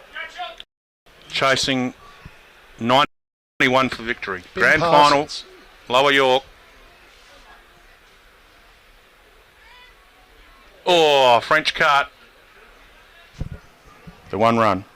Yeah, Benny Parsons opening the bowling for Minlaton from the top end. We'll be looking to carry on his heroics with the bat. He made a fantastic 16 not out at the end there, and in a low-scoring game, you know, if your number 9 can contribute like that, that could be the difference today. He might be the man with the hot hand. If you're joining us for the first time, we have mentioned as the first slip now goes out into a shortish cover by the look of it. Popular position today, short cover. If you've been listening, to us or just joining us, we've been mentioning the lushness of the oval. So a lot of the shots that you think are going to go for 4 don't go for 4 because of the lushness. So that does come into play when you've got a short or small total. Ball gets squirted out to point, no run. Rob Rankin from the Dalrymple Hotel at Stansbury doing special comments for us. He's premiership player of both clubs, Minlaton and Stansbury, which is quite strange. Commentating a game when both teams have got history with yourself, Robbie. Yep. And we'll give Rob an opportunity to not only do special comments, we'll get him to now do the commentary for a couple of overs. Okay. I actually managed to captain Minlaton to a premiership side. I never did that with Stansbury, but was very happy playing cricket at Stansbury for 15 years. Parsons again to Bertoldi, who just pats it back to him. Just at the half-time break then, we managed to sneak inside the community club, and I'd be... It's packed, isn't it? Be surprised if there's not 200 people in there. It's excellent. And the air conditioning's holding up beautifully. It's wasn't all that easy to come back. We actually looked at each other as to say we should stay in there, but anyway. Outside off, left alone. We're going to have a special guest from the Minlaton Bowling Club in a minute, Robbie. Beautiful. He's going to come in and tell us all about his Gav bowls. Porter by any chance. Here we go, Robbie. I want you to do the interview, Okay. Robbie. We've got a special guest, Robbie. We do have a special guest. Keep an eye on the cricket as well. Bertoldi Airwood over the top of short cover. It's not going to go for 4, I don't think, Rob. I think it's going to be cut off there. Looks like a Lichter of Harry, maybe. So Don't forget to introduce the no, special I'm guest, on Robbie. it. I'm on it. He's started. He's already Sorry, started. I don't mean to take your 5 there, Got Rob. with us Gavin Porter Esquire, very strong local Minlaton figure of some note. Well, He'll of some tell note, us. of some note, of some note. No, I don't want to be too... Sorry? How'd the bowls go? Oh, look, the bowls, contentious issue, Chook. Good to meet you anyway. I haven't actually met you in person yet. Oh, yeah, good to meet you today. The bowls were... we started early. The temperature got up. As the rules were read out before the start of play, we were in front when the temperature got to 38. Here comes Maxi Lichter. He's come through and he's cut through for 4 runs there. He's very strong in that area, Sam Harris. Sammy Harris. Bowl short outside off. Sorry, Rob. I'm trying to commentate cricket here. I only know lawn bowls, but you missed. Yeah, the bowls actually. So in a contentious state, we there were 3 options in the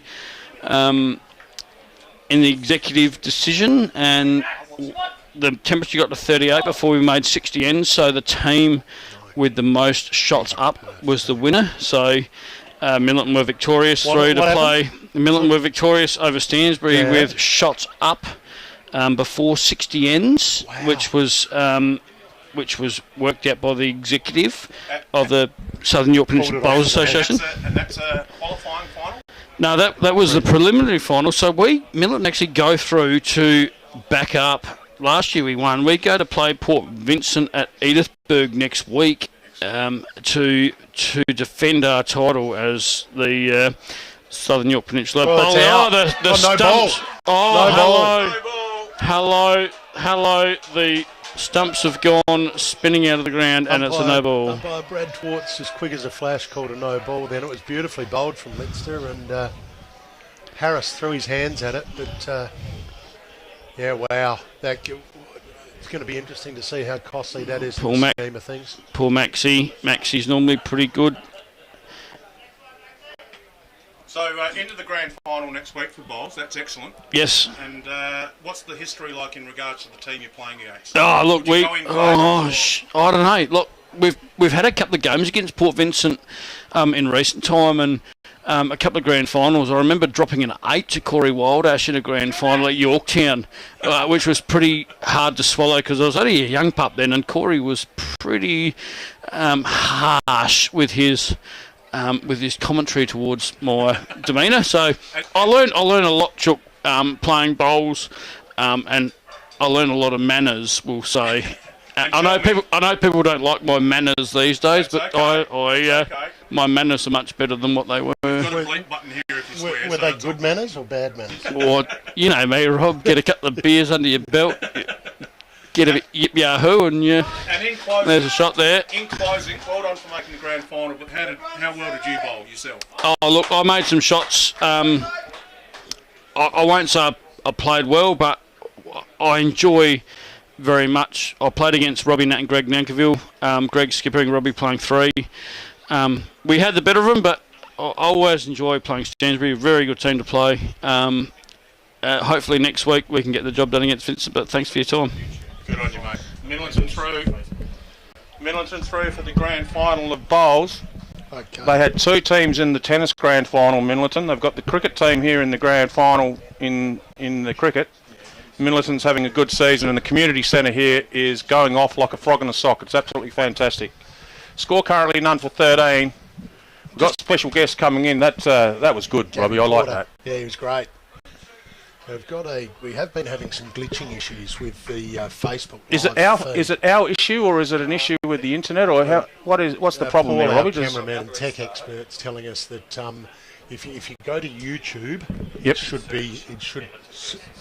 If you go to YouTube and search Minlaton versus Stansbury, yep, you might get a better feed rather than Facebook.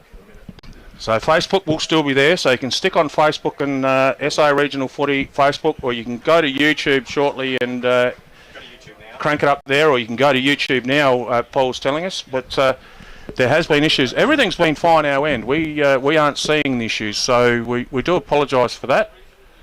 As the bowler comes in, once again, trying to force the issue. Swing and a miss, none for 13's the score. The unfortunate situation of the wicket taken on a no ball, that's very deflating, isn't it, Robbie? Oh, absolutely. Yeah, there would have been a few shoulders drop out for the Bulldogs. The umpire, he called it very early. Yeah, our umpires actually call no balls. They don't rely on the technology like the test umpires do. Parsons in again. Once again, good line and length. Squirted out to the gully fieldsman, no run. We do apologise for the little glitches here and there. We're not sure what's causing them. But you can go to YouTube and search Minlaton versus Stansbury. And it'll be on YouTube as well. Good shot from Batali. Lofted there. Down the ground. Straight back over. They were just walking. Head. They were just walking, thinking that's got plenty on it and it'll reach the boundary. Well, they've ended up with a quick 2, which was very slowly run. What's the word of the day, Chook? Lushness. Lush is the word. Lushness. It is a lush oval. So that was worth more than 2 runs, but that's all they got. And also uphill in that area of the ground too. None for 16. Similar sort of approach to try and whack it back down straight. This time it's been put a bit of a hook as far as a golf swing's concerned. It ends up at mid-on, no run. Stansbury have come out with good intent here. It's when you're chasing low totals, you can get very nervous and and sort of go back into your shell. But it's good to see the batsmen just coming out, playing their natural game, hitting the ball, apart from the one that Sammy missed and lost his castle off a no ball. So I'm really impressed with Stansbury's start. They look very interested in chasing down this total as quickly as they possibly can. Joined here in the commentary by Rob Rankin from the Dalrymple at Stansbury. Minlaton need a wicket and need it fast. Out towards cover, along the ground, no run. Toddy Hoyle at cover there.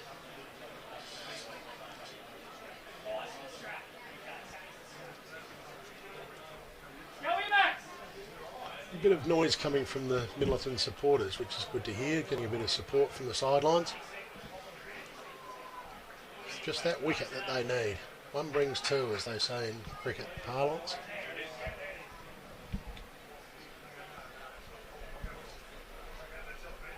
Oh, good bowling again. Another little French cut from Sammy. He's good at that shot.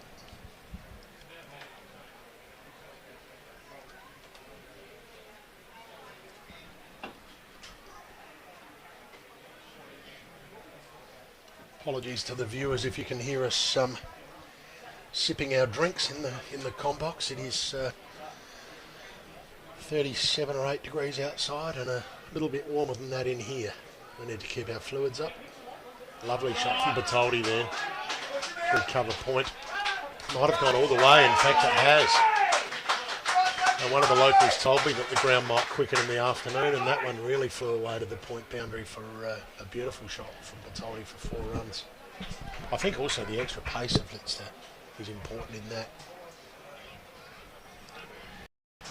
Our technician Paul Rowan is on the job trying to find out why the freezing keeps on happening if you are on Facebook, but you can go to the YouTube and look for Minlaton versus Stansbury. Short from Lister then, and Batoldi looked to glide it away, but he was beaten that time. It's good bowling from Max Lister here. Just searching for that first breakthrough.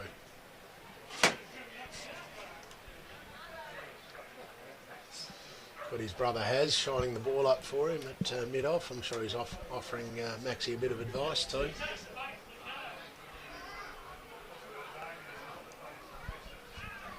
Down the leg side that time. For those of you who aren't familiar with our competition, the wide rule is the same as test matches pretty much, and we don't have the 1 day rule for balls bowled down leg side being wides.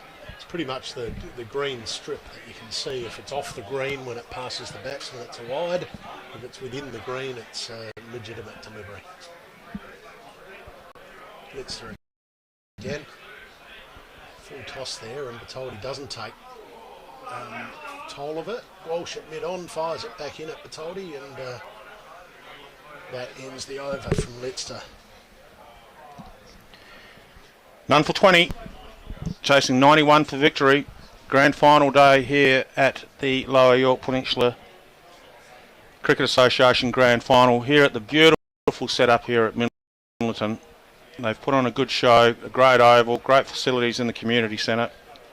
Joined by Robbie Rankin. We are having some glitches along the way, but what we might even do afterwards, Paul, is put it back on Facebook later on if they're... because this end, it's working fine. So I'm not sure what's going on, but Paul is looking into it and see if he can fix the problem. As the bowler comes in, need a wicket and need it soon.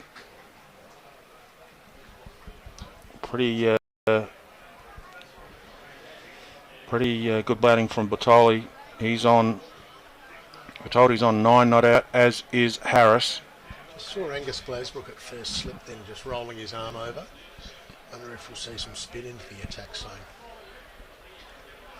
Yeah, good shot. Once again, short outside off stump. That's where you don't bowl to Sam Harris. He loves it out there. We can keep on talking about the Stansbury line and length of being smack bang on the top of off stump every time. It was very consistent. When you've got a bowler like Glasbrook, you'd bring him on early, particularly with a small total. But also, we haven't seen any spin at all today. But Glasbrook is a class act. Wide again. This time it goes to the extra cover area. Todd Hoyle fields it there. Yeah, I agree, Chook. I'd get Glasbrook into the attack very quickly. Not only is he a challenging bowler to face, he's very miserly. He rarely bowls a bad ball, and I'd be getting him into the attack quick smart. No run. And he's continuing to swing his arms there at first slip. Gus, I don't think he's the skipper, but I'm fairly sure he's not actually, but he seems to be sending a pretty solid message to the skipper at the moment.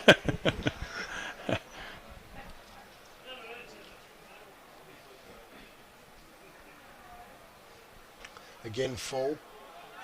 Well driven by Harris and well fielded at short cover by Kai Newbold.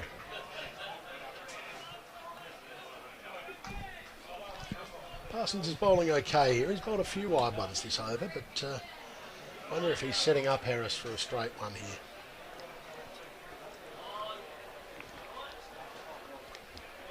Well, short and wide again, and Harris just helps that on its way down to third man. And it's just going to creep over the boundary for 4. It's really good batting from Sam Harris, but a few loose balls from Ben Parsons this over, and Harris took full toll of them. Freed his arms.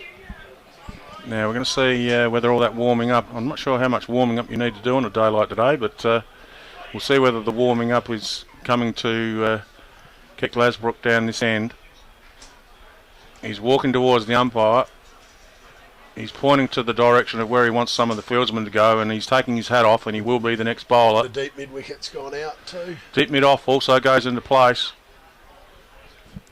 Very smart cricketer at Glasbrook. He'll know where to put the fieldsman, he'll know where to bowl. And this is a very important part of the game, because if Minlaton have got a chance, it's going to be happening around now, I reckon, Robbie. Yeah, I agree. And I think if I was the skipper out there for Minlaton, I'd be swinging Max Litzer around from the top end as well. I feel like with his extra pace, coming down the hill might help him out. They've got to get wickets here, Minlaton, and they've got to get them quickly, so it's best that they have their best 2 bowlers on, I think. Be interesting to see how Glasbrook delivers. Gee, that's a good start, down leg. Big appeal there, but Brad Torts immediately shook his head, looked high and leg side to me.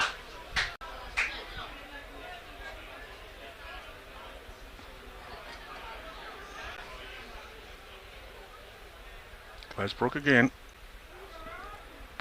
Already, there's the element of doubt there, isn't there, in the batsman's mind. He's beaten the bat twice now. Zach told he does like the ball coming onto the bat, so the slow bowling's a little bit challenging for Zachy.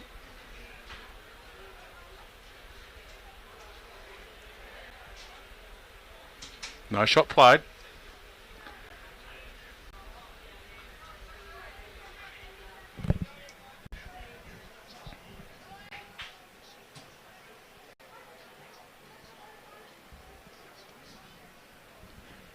Glasbrook again. Leg side again. A little bit high. Looks like he's getting a little bit of turn out there.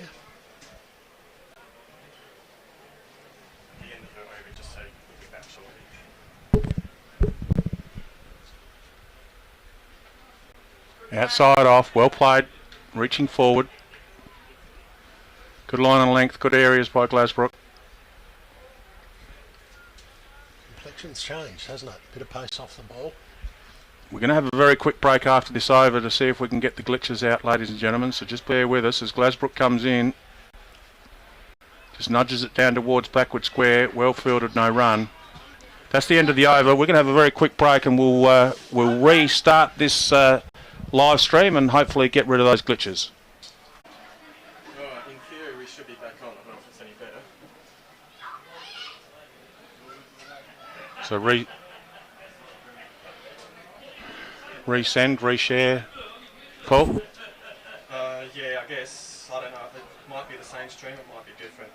Welcome back. We just had to have a quick break to try and fix the problems. Hopefully we've sorted the issues out.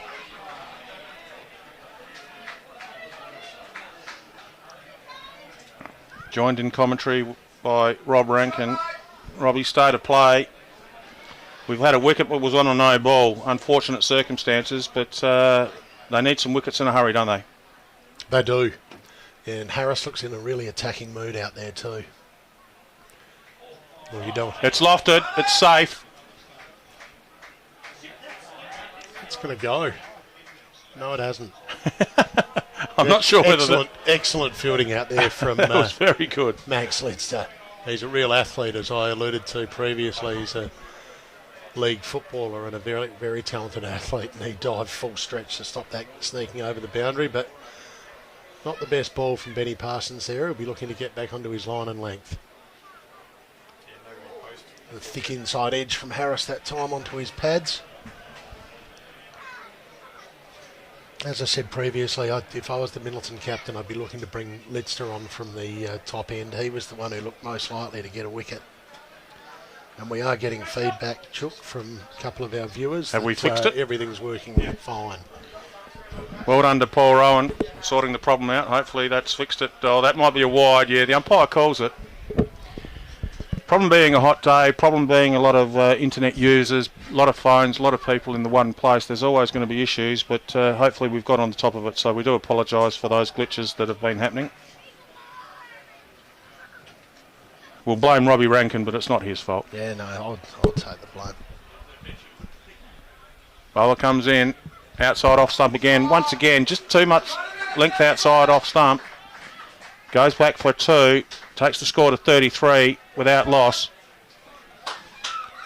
Just scrolling through, Chook, well, we've got a minute here. In fact, I might wait for the end of the over, but we're getting a lot of feedback on our Facebook page here. Is everything okay? Yeah. Is it all nice? It looks like it's back on. Is it nice? Some people are saying some nice things.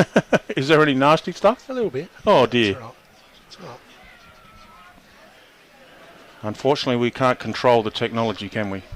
Okay, so we've got a break in the over here. It's good, some feedback from some of the boys.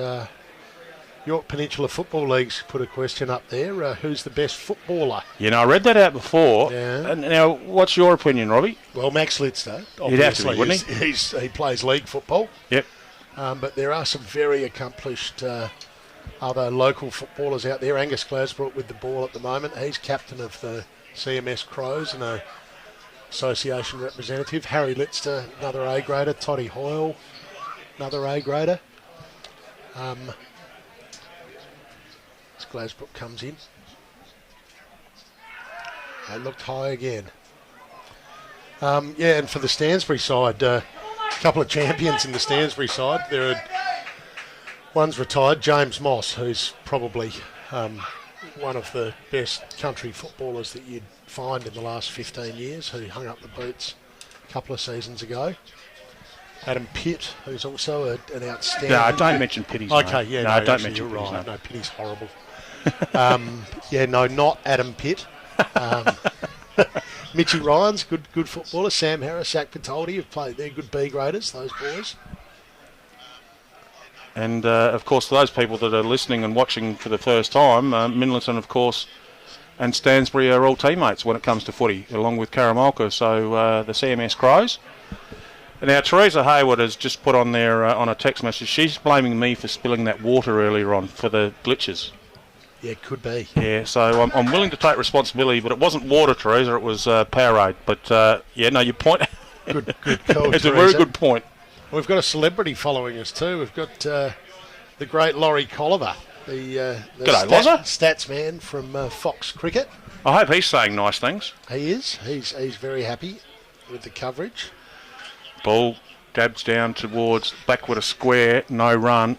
A couple of internationals out there too. We had a Bali listener and a viewer before from Bali. We didn't find out what the weather was like in Bali, but we were tipping it was pretty nice wherever they were. In Lombok, oh, Indonesia. that's close. He still doesn't like it. Still might have been a little bit down leg. And we've got Connor Drewer, who's a young Yorktown lad who's over in Boston. Who's tuned in to watch the coverage at midnight local time. What's he doing up at midnight in Boston? He should be asleep. He should be. Oh, yeah, good point. Yeah, good point. We do apologise for the glitches, and that with all the work that Paul Rowan puts in on the camera and all the things that he does, he's just fixed that glitch as well. So we do apologise for that. So thank you to everyone who's tuned in, and thank you for the feedback, and thank you to all those people who told us that we were glitching. Chook and I aren't glitching. No. We're sweating. Very much so. Harris is on 21 not out, I should say. He's faced 24 balls. Bertoldi has made 9, and he's faced 32. The attack now with his leggies. Down leg side. Has it reached the boundary? It's going to go Clyde. Well fielded. Reduced it to 2. Looks like Todd Hoyle out there on the boundary. He's in the best footballers conversation, and he fielded that ball beautifully out there. He's a real athlete, Toddy Hoyle. Harris goes to 23. The score's 35. Into the 10th over.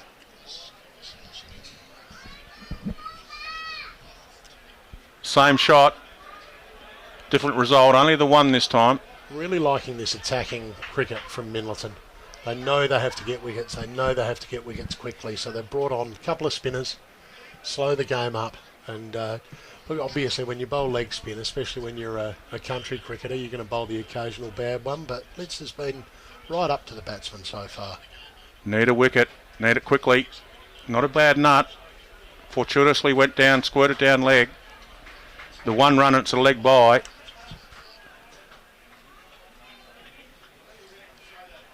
Takes the score to 36. Chasing 91 for victory. Stansbury outstanding in the field, and the bowling performance by all their bowlers was fantastic. Minlaton on the back foot. That's the areas that he wants. That's a nice nut. Well bowled. Bundle of energy, Harry Lidster.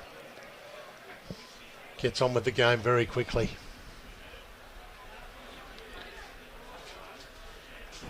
And you're dead right, Robbie. As far as a leg spin's concerned, it's probably the hardest art to land straight away, isn't it? Oh, absolutely. First over, first ball, leg Especially spinner when you're a is not country easy. cricketer and you go to training once a week and lob out on Saturdays. It's not easy, but Az has a real crack at it.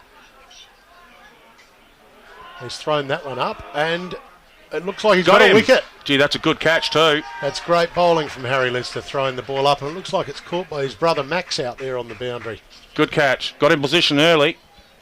And that's the end of Sam Harris, who played an entertaining knock. I think he was sent out there with a bit of a licence to play his shots, and that he did. And slightly unlucky to pick out the fieldsman out there, but it's, as I said, excellent cricket from Minlaton. Taking a risk, bringing on their spinners early, and they've got the reward there with the wicket of Harris. Thank you very much to all those people that are sending through the nice comments. And Heather Pitt. Now, how would Heather Pitt be related to Adam? The beautiful Heather Pitt would be Adam's mother. Right. Would she be upset that we said not to mention Adam Pitt in the football conversation? Would Heather understand that we're joking? I would think so, but were we joking? That's the question. Oh, it's all right, Heath. I'll buy you one of those strange drinks that you drink next time you're at the Dalrymple to make up for it. May very well be weather-related, the issues that we've been having, and we are thinking that is the case, Heather. But thank you, Heather, for the text. Thank you to all the people that are sending through remarks and comments and texts. It's probably in Lucendale, I think. Yeah, lovely. Lovely part of the world, Lucendale. I wonder what the temperature's like in Lucendale today. Well, pretty similar, probably. And when it's hot in the southeast, they all go balmy because they're not used to the hot weather. You know it's hot. It's hot everywhere in South Australia when it's hot in Lucendale, I guess. Absolutely. Quick cheerio to everyone that's from different areas of the state and different areas of the world. It's absolutely fantastic to hear your comments, and hopefully you're enjoying the coverage. Austin Smith comes to the wicket now. He'd opened the bowling for Stansbury. As I said, a very accomplished all-round cricketer. Very well-known bowler against a very well-known batsman. Good contest. Glasbrook versus Smith. Gets forward, as you do. Nudges it out to mid-on, no run. The amount of people in the as Glasbrook comes in, bowling to Smith, he doesn't change his line and length very much at all. He has a few variations, Glasbrook, but he's very consistent Very good cricketer. A little bit more air with that one. Yeah. I thought, sure. Just outside off stump has a good off he will do. Comes in again to Smith. Oh, good nut. Quicker one. I'm amazed by the amount of people in the clubhouse of the Minlaton Community Centre here, Rob. Absolutely fantastic crowd here. It's remarkable. It's about 105 degrees and they've still come out to watch both teams play.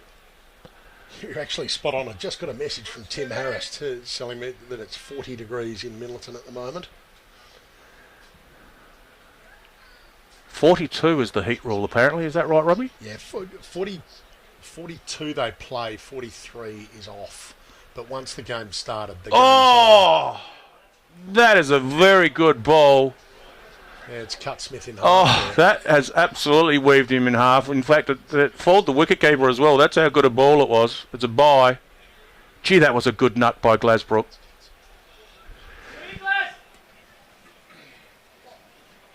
Comes in again. This time to Butoldi. Once again, good line and length. Just on that off stump again. Very consistent. Very good bowling. And a very good over. Very unlucky not to get Smith there. That's gone through everything. That's missed everything and gone through for a bye earlier on in the over. Very good bowling. So, Robbie, you being the boss of the Dalrymple Hotel, do you work on Saturday night or do you make sure that you show everyone else that they need to work and you've got the night off? Yeah, well, that would be option B to that. I'm not interested in working Saturday nights, mate. What about Georgie, your lovely wife? Is she working? Georgie will be safely ensconced in the lounge room of our place at Lantana Court in Stansbury, hopefully with the air conditioning on and looking after herself. Yep. Hopefully she's not out in the garden. I wouldn't put it past her. I hope she slip, slop, slap. Yeah. No, I think she'll. No, we don't tend to work nights. We've been 19 years in the pub now, so night shifts. Is Dalrymple the first pub you were in? Were you? No, we're in the Minlaton Hotel. Hence my cricket career. For Minlaton. Okay. My beautiful dear departed dad bought the Minlaton and that's where I'm Hotel. staying at the moment, the Minlaton Hotel. Yep. Big cheerio to the Minlaton Hotel. They're looking after me nicely. Brad and Jeanette Perks are the publicans at the Minlaton Hotel, and they do an excellent job. It's a beautiful pub. Leg spin again. Full. Chance for a run on a misfield, and well done by Smith. Gets him off the mark.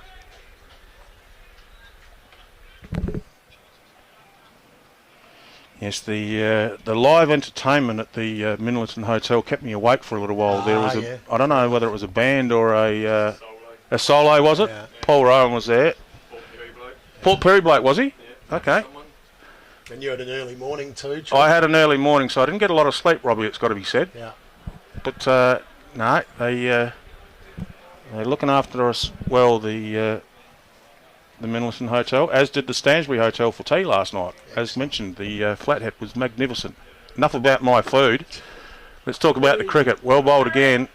This is leg spin. I tell you what, you mentioned, Rob, how we hadn't seen spin, and we've now seen two spinners in action at the one time. From both ends. It's good. I love it. Yeah, really good. Yeah, take the pace off the ball, make the batsman hit it hard.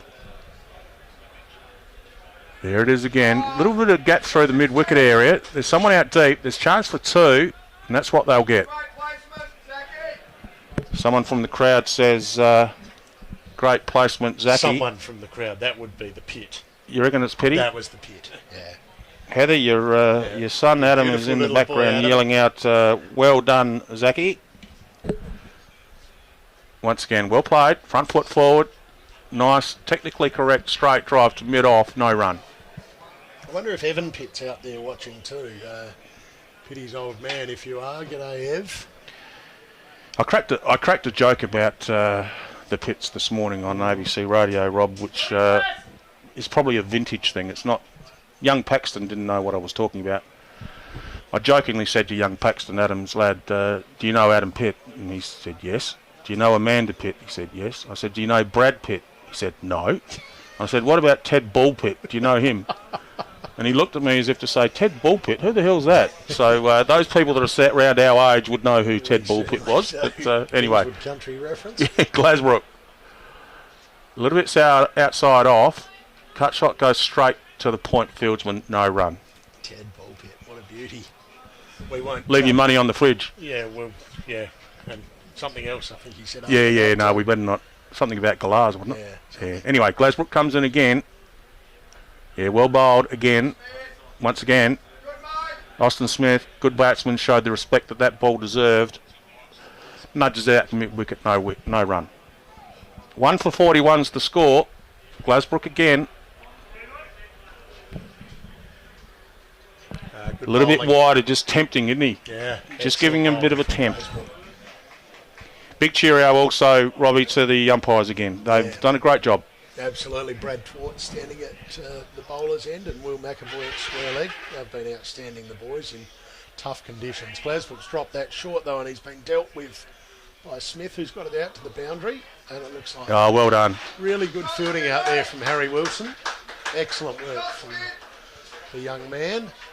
Cuts it down to 2. It's one thing to play cricket in this heat, but the fact that the umpires are standing out there all the time in it, I reckon it's a real credit to the 2 guys that are out there officiating. Really well done. Yeah. Glasbrook bowls again. Once again, batsman nudges forward. Front foot forward, technically correct. Gets the ball back to the bowler and Glasbrook comes in again. Right arm over the wicket. Lovely bit of off spin. What's he going to do? What variation? He throws a little bit more air, a little bit more spin. Batsman leaves it alone. No shot offered and no run. It's really good bowling from Glasbrook. That's those 2 were the first runs scored off him in his 4 overs. He's bowled a really good line and length, and he's also thrown that ball out there to invite a bit of a loose shot, and Smith was very good then, just ignoring that and waiting for one ball that he could score from. So some really good cricket out there at the moment. I don't know who it was, but I always think about spinners, and I'm thinking it was probably Shane Warne. But anyway, we'll talk about that in a minute. Missed cut shot. Shane Warne always used to get excited and wasn't upset when he was hit for a 4 or a 6 when a batsman was attacking him, because he thought, rightio, I've got a chance against this guy because he's not being defensive, he's having a crack. And hence the reason why sometimes some variations... Batoldi's shorter ball outside off stump from Lidster, and Batoldi's just gently nudged it to cover, and I think it's Kai Newbold there spilt that one. Dropped him. It's one that you'd really expect a fieldsman of Kai's ability to catch. So Batoldi gets a chance on 11. Smith just goes down to talk to Batoldi too, just say, hey, just keep your head, start again, forget about that shot. But a loose ball every now and again just to tempt the batsman. What I'm saying about the Shane Warne reference, and I think it was Shane Warne that said it, is sometimes when a batsman hits you for 4 or 6, it makes you as a spinner a little bit happy because you know that he's going to be attacking. I know that in my cricket career, many times the scorecard says 6 and then those dreaded 2 lines after it, because you get a bit excited when you get one over the boundary. I don't think there's too many times that I was excited when I got hit for a 6, but anyway, that's another story as well. As the ball goes out towards mid-wicket, bowler goes and gets it himself. Fieldsman at cover who dropped that catch is looking in his hands and he's disappointed in himself. No one tries to drop catches, but that could be costly. Nudges down towards fine leg. Batoldi gets the single.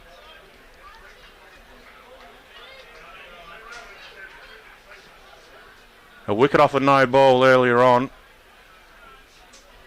A drop catch there. They're those little chances or those little hiccups that end up costing you, unfortunately.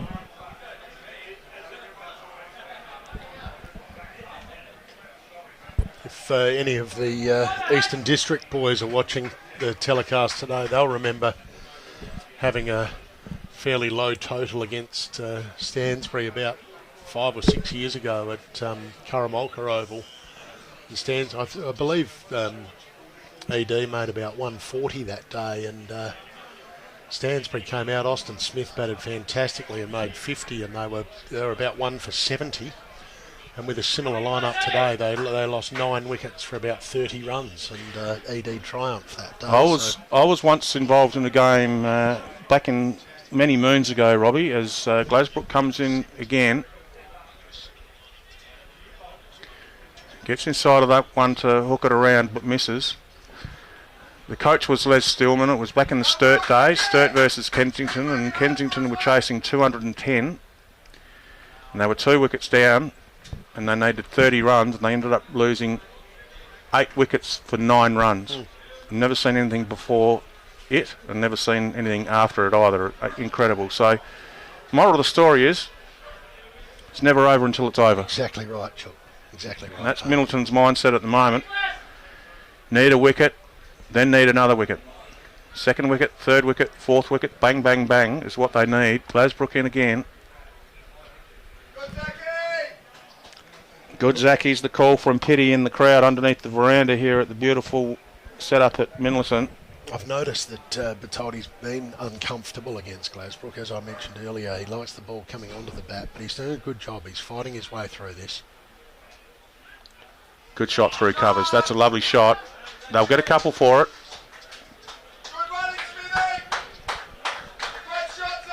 Was good running by Smith and Bertoldi. We don't need to commentate. No, Pity's doing the commentating for us. I'm not sure whether everyone's hearing it through the effects mic, but anyway, he's right what he's saying. It was good running.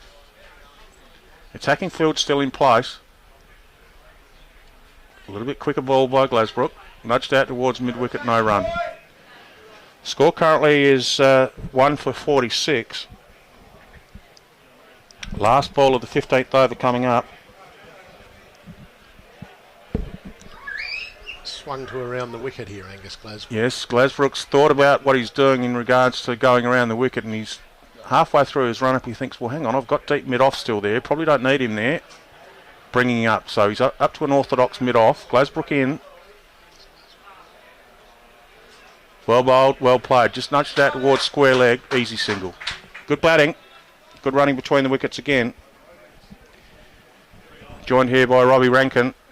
And they're going to have a drinks break. That's 1/3 of the game, or 1/3 of the innings, I should say. 15 overs gone in a 45 over innings. And here's an opportunity for us to thank our sponsors. But also, before we thank our sponsors, which includes the Dalrymple, we should thank, in the top right-hand corner of your screen, the magnificent work of the cameraman, and not only the camera work, but also the technical side of things of Paul Rowan. Now, he's the man. Air TV. Is that right, Paul? Is that who we need to get in contact with? On Air Media. On Air Media. And he's based in Port Lincoln. He's travelled all the way from Port Lincoln to be here today. He's a good man looking after SA Regional Footy. Nice little play on words there too, on air. I like it. And he does a marvellous job, and the professionalism of Paul is fantastic. Special cheerio to Paul Oborn as well. Those people that know SA Regional Footy. Paul Oborn is our cameraman and has been for the last 2 years, and he's having some back issues at the moment apparently, and he's not available for a while. So we've gone from one Paul to another. That's right. If you want a gig as cameraman for SA all good Regional cameramen, Footy. all good cameramen must have the name Paul by the sounds of it. I don't know how that works. But we're very appreciative of all those sponsors. The Dalrymple, the Elders, the SJM, the Explorer Caravans, all the great sponsors that we have. Gladstone Hotel too. Yeah, the Gladstone Hotel, that's Lockie's. Yeah. Very good situation there, Robbie, the Lockie's Hotel, in the fact that we didn't have a hotel for 3 years. Yeah. And he bought the old commercial hotel. Beautiful. Hadn't been open for 3 years. With all due respect, no disrespect included here, but it was run down. It needed a lot of work. And to Lockie's credit and his family, the fact that a small community like Gladstone, he's got about 16 kids too.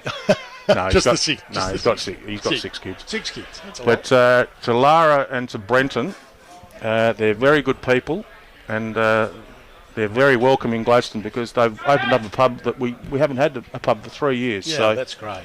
So that's good. And he's jumped on board with SA Regional Footy. Yep. Well done to you. He's a Lockie. good man. Good on you, mate. In he comes again. Ball, bit of an agricultural shot. Bit of a woolly off down to mid-on. Wasn't a technically correct shot, but no run for it anyway. I was having a look at those sponsors too, Chuck, and I see you've got Shippy on board. Yep, Shippy's on board. Good man. He's a David good man. Shipway. Playing a miss. Very good supporter of regional footy, Shippy. Yeah, absolutely. It's a good man, Shippy. As you are, Robbie. You support a lot of organisation and community events. You're a very good man for the community, and I'm sure everyone around the area appreciate it. And a lot of businesses are like that. A lot of businesses are like that. As you are, mate. Well, yeah, but a lot of businesses are like that. Yeah, and, this is an opportunity for me to say thank you to you from all the people who are watching today. This is a fantastic innovation, and more than happy to do it, mate. And that one was a bit wide. The fact that so many people watch it, the fact that so many people comment on it, and the fact that so many people are enjoying it is what it's all about. Get around to a fair few footy grand finals each year too. Although this year's an interesting year with footy, as Lister comes in again, a little bit fuller, gets the run down towards fine leg. It's an interesting situation this year. We are definitely going to Moonta. We're definitely doing the Moonta Grand Final at the Yorke Peninsula, but last year we did the Barossa and Light Grand Final, the Yorke Peninsula Grand Final, and the Northeastern Grand Final. 2024, all three of those Grand Finals are on the same day. Wow. So an interesting situation. As the fieldsman slips over in the process of fielding that, did well to gather it, throws it in. So the comps have changed their dates around, and it's made it a little bit interesting. But we're definitely doing Yorke Peninsula. That's already been locked in. So no doubt Moonta will put on a good show for us. They do a good job for us at Moonta. Yeah, they're a good footy club, the Moonta Footy Club. How's the footy looking as far as Yorke Peninsula goes, Rob? What rumours are you hearing? You being the umpires coordinator, and if you want to umpire, get in contact with Robbie Ryan. He'll look after you, no matter whether you want to do it every week or every second week or whatever. They need umpires. What rumours are you hearing as far as players coming and going, Robbie? I'm a little bit worried about our competition at the moment on the Yorke Peninsula. Glasbrook comes in, bowls wide outside off. Just because we've had the same 5 clubs in the finals for the last 4 years, and from what I'm hearing, this year could be the same. Yep. Which is, it's something that the league needs to work on, because some of the lower sides just really haven't been contributing much. Oh, sorry, that sort of came out wrong. They obviously contribute, but they've just been struggling for a long time now, and it's time to get them back up and playing finals. You're right, in the sense that for a league to be successful, you want it to be close as much of the teams as possible. Yeah, absolutely. So, I love the fact that you've got a 5-team finals series. I love that. Good to see Butte's doing a lot of recruiting by the sounds of it. I've seen a lot on Facebook, which is one thing about Facebook that I like. Butte have been one of the clubs that have struggled the last few years, and they're a fantastically well-run club. My beautiful mate Josh Gill, who turned 40 recently, he's taken on the role as president of the Butte Footy Club for this year. He's a good man, Josh. He is. G'day, Josh, if you're listening. Fantastic job. I think there was an announcement just a few days ago that they've recruited 2 or 3 new players, so all goes well. So we wish all the Yorke Peninsula teams all the best. But your point is made as far as to be honest, we could throw in the conversation about Stansbury and the Cricket Association being in 21 grand finals. It'd be nice for something different. But anyway, there's a lot of people throwing things at the live screen from Stansbury at the moment. But it's always nice to have different teams involved in the pointy end of the season, isn't it? It is, yeah. And look, Stansbury won 11 premierships in a row, the first 11 of those 21 grand finals, and Eastern District, led by Troy Goldsworthy, he really set himself a task to beat Stansbury. A lot of people were critical of Stansbury for winning all these finals, and Troy Goldsworthy said, well, you can be critical all you like, we're just going to beat them. That's right, yeah. And he did. Yeah. And he led his side to a fantastic grand final victory to end that run. And of those 20 grand finals, this is the 21st, but of the 20, Stansbury have won 16 of them. Gee whiz. And the other 2... That's a big hit. He's got a fair bit of that, Smith. He got a big hit. He got a 4 out of it. Yeah. Yeah, the other 2, the other 4 grand finals victories have been shared by 2 for Minlaton and 2 for Eastern District. I love your cricket comp. I love your footy comp simply because of the amount of teams that are in it. And the successful teams, everyone else wants to beat them. Everyone else wants to be as good as them, whether it be footy, whether it be cricket. That's a big hit as well. That might have gone no, it's just a 4. It's a good hit. Finding that space through over the top of mid-on's head. Lower Bowls Club, for example, completely different subject, but the Lower Bowls Club have won something like 6 or 7 grand finals in a row. And people hate playing against Laura, but once again, it's because they're so successful. Because they win. Because they keep on winning, and they're at the pointy end of the season again this year. So it's all sports. It's not just cricket and footy. It's all sports. Everyone likes to beat them. And that's another good shot. Ooh, some excellent batting, and I'll tell you what, that's some good fielding as well. That's Max Litster out there. Well done. Gee, you got around to that very quickly. Not a bad shot for a quick single. Yeah. Takes the score to 1 for 59. Litster comes in. Not a bad nut, that one. Goes through to the keeper. He's done a good job standing up with the spinners, Dane McPhail. He's gloving them really quite well. Dane McPhail, sorry. You know, the keeper's been good.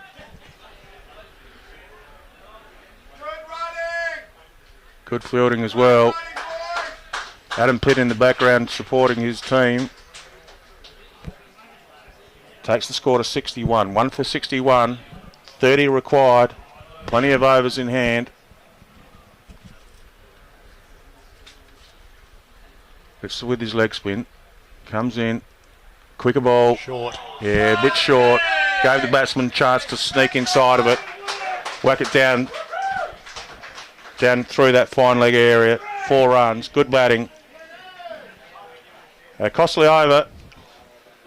It was, I think young Harry Litster might be getting a little bit tired there. It wasn't his best over.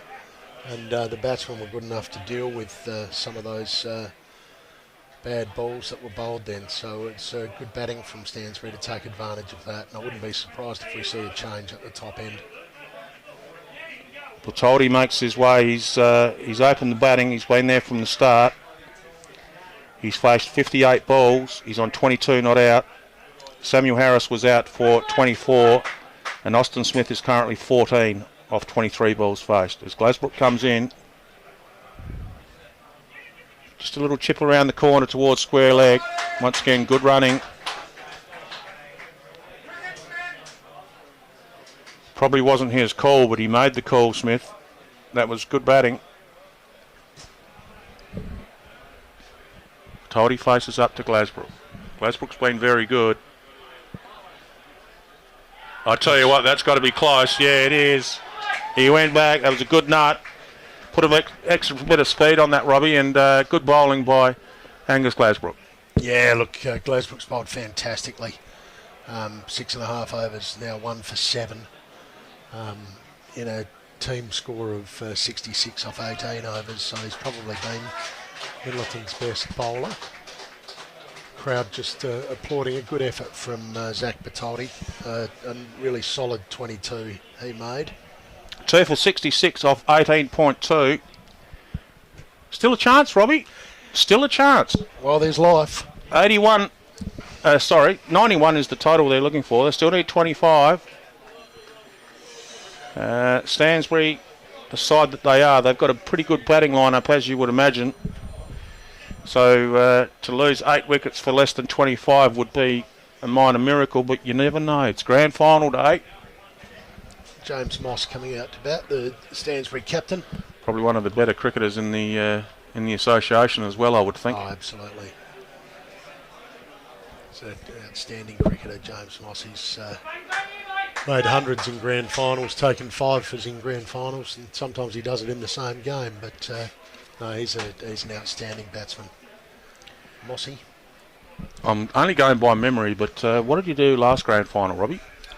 Mossy. Did he get out for a duck last grand final? I believe he did. Because it was the first time I saw him bat. Oh, no, hang on. Last grand final?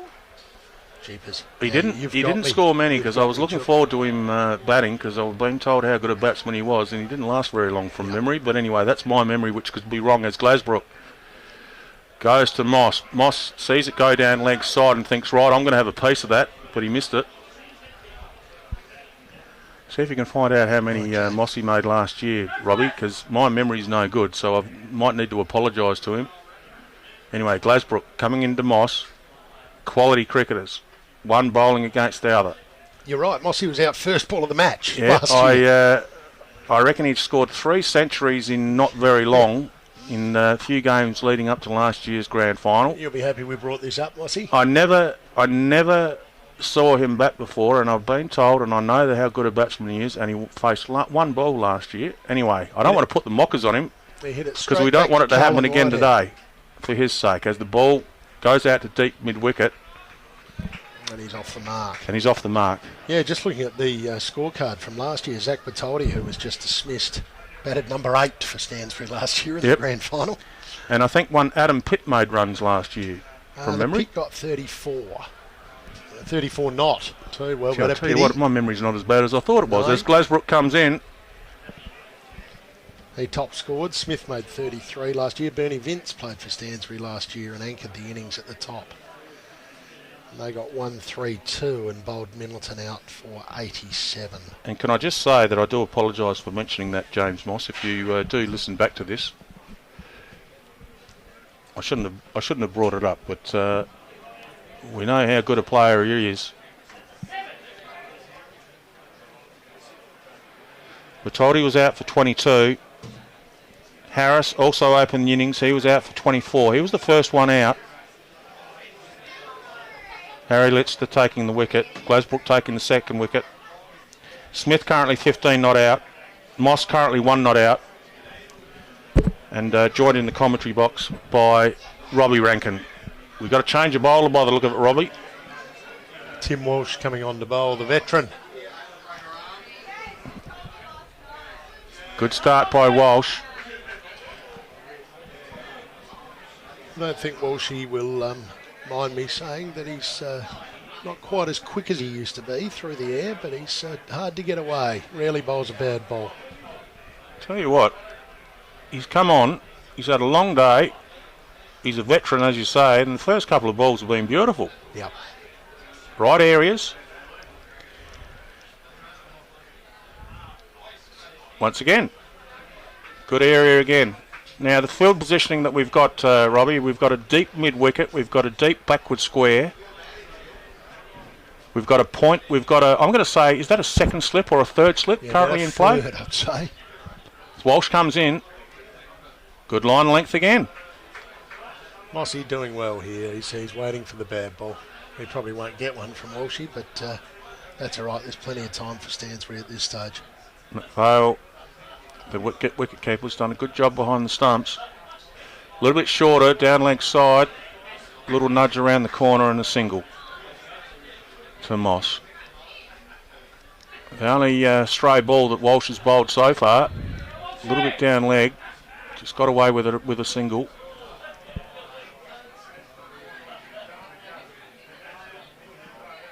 Outside off again, line and length, that's the end of the over. Good start by Walsh. Good over from Walshy there, with, as I suggested, it was time for a change after Harry Litzter bowled very well. He should have had 2 wickets, really has. Do you like the graph here, Robbie? Have a look at the graph that Paul Rowan's done. Look at this. Well, you're not looking at a big bash game on Channel 7. You're looking at a SA regional footy game here at Minlaton. Yep. And we need the worms to get closer together. I think that's what they say, don't they? Glasbrook very miserly from this end.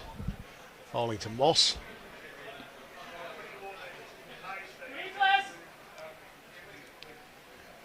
Another key battle. I think these two bowlers will do their best to keep the runs down, but as I said, Stansbury have got plenty of time. Once again, a little bit more air that time. Glasbrook's doing a Mitch Ryan. Mitch Ryan was very miserly with his bowling. Glasbrook for the opposition, doing the same for Minlaton. Very good bowler, Angus Glasbrook. Comes in again. I want him a bit quicker, a little bit straighter. He's a thinking bowler, isn't he? Absolutely. He's a thinker. Yep. That's why he gets a game from the South Australian countryside. He just doesn't come in and bowl. He thinks about every bowl that he's whacking down, which is very impressive. He comes in again. Once again, respect shown by the batsman. To be honest, his action's not unlike Nathan Lyons. Very good. He just looks. His hairstyle's a little bit different. His hairstyle is whereas a bit different. your hairstyle looks very much like Nathan Lyon, Robbie. Yeah, in fact it does. In fact it does. Glasbrook again. We digress with a bit of non-cricket related I was a very banter. dreadful off-spin bowler insofar as the spin bit in it really confused me. I struggled to do anything other than make it spin forwards. The nude nuts. Yeah. Anyway, Glasbrook comes in once again. Good areas again by Glasbrook. Respect shown once again. No run. And that's the end Of a maiden over. of his 8th over. 8 overs, 4 maidens, 1 for 8 Glasbrook's bowling figures. Other bowling figures, Max Lister, 3 overs, none for 15. Parsons, 4 overs, none for 18. Glasbrook, as mentioned, 8 overs, 4 maidens, 1 for 8. Harry Lister, 5 overs, 1 for 24. And Walsh, who's currently bowling, 1 over, none for 1. Walsh comes in. A little bit down leg side. It's been punished, but it's not going to get the full distance. It's only going to be a single. Once again, good fielding by the Minlaton fieldsman. Now, Robbie, doing special comments, I'm going to give you another couple of overs to do some commentary, young fella. Absolutely, Chuck. I think I've got it in me. Well, I thought you might like to commentate Walsh's over. I do love Walshy bowling. Just gentle, medium pace. In fact, slow would be a better description of Walshy's bowling. You couldn't really call that medium pace. That is right arm slow. Steady. Oh no, you got to get stuck into it. Yes, Walshy, nice out there. Mossy, just very introspective at this stage, Mr. Moss. He's just contemplating things. I think he wants to be there at the end, really. Walsh again, full. And Moss just pats it to mid-off for no run. Little gentle outswingers. Walshy serving up here. Once again, well bowled. Oh, better misfield. There. And Moss sneaks through for a single. Very quick between the wickets, Mossy.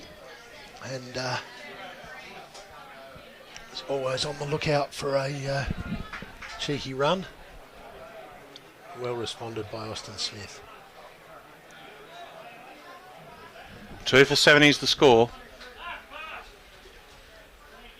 Walsh again outside off stump. Very disciplined over from Walshy there. But at the end of the over, it's 2 for 70.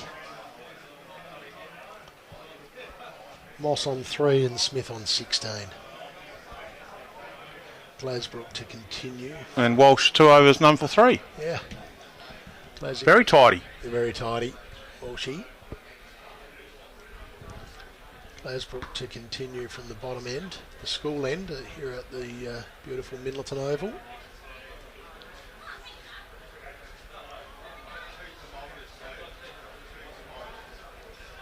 Moss just flicks that to backward square leg. No run there. The Sting's just gone out of the game a little bit at the moment. So the Minlaton players seem pretty flat to me. Bodie Warwick at short cover, trying to stir up a bit of enthusiasm, but I mean it's warm out there too.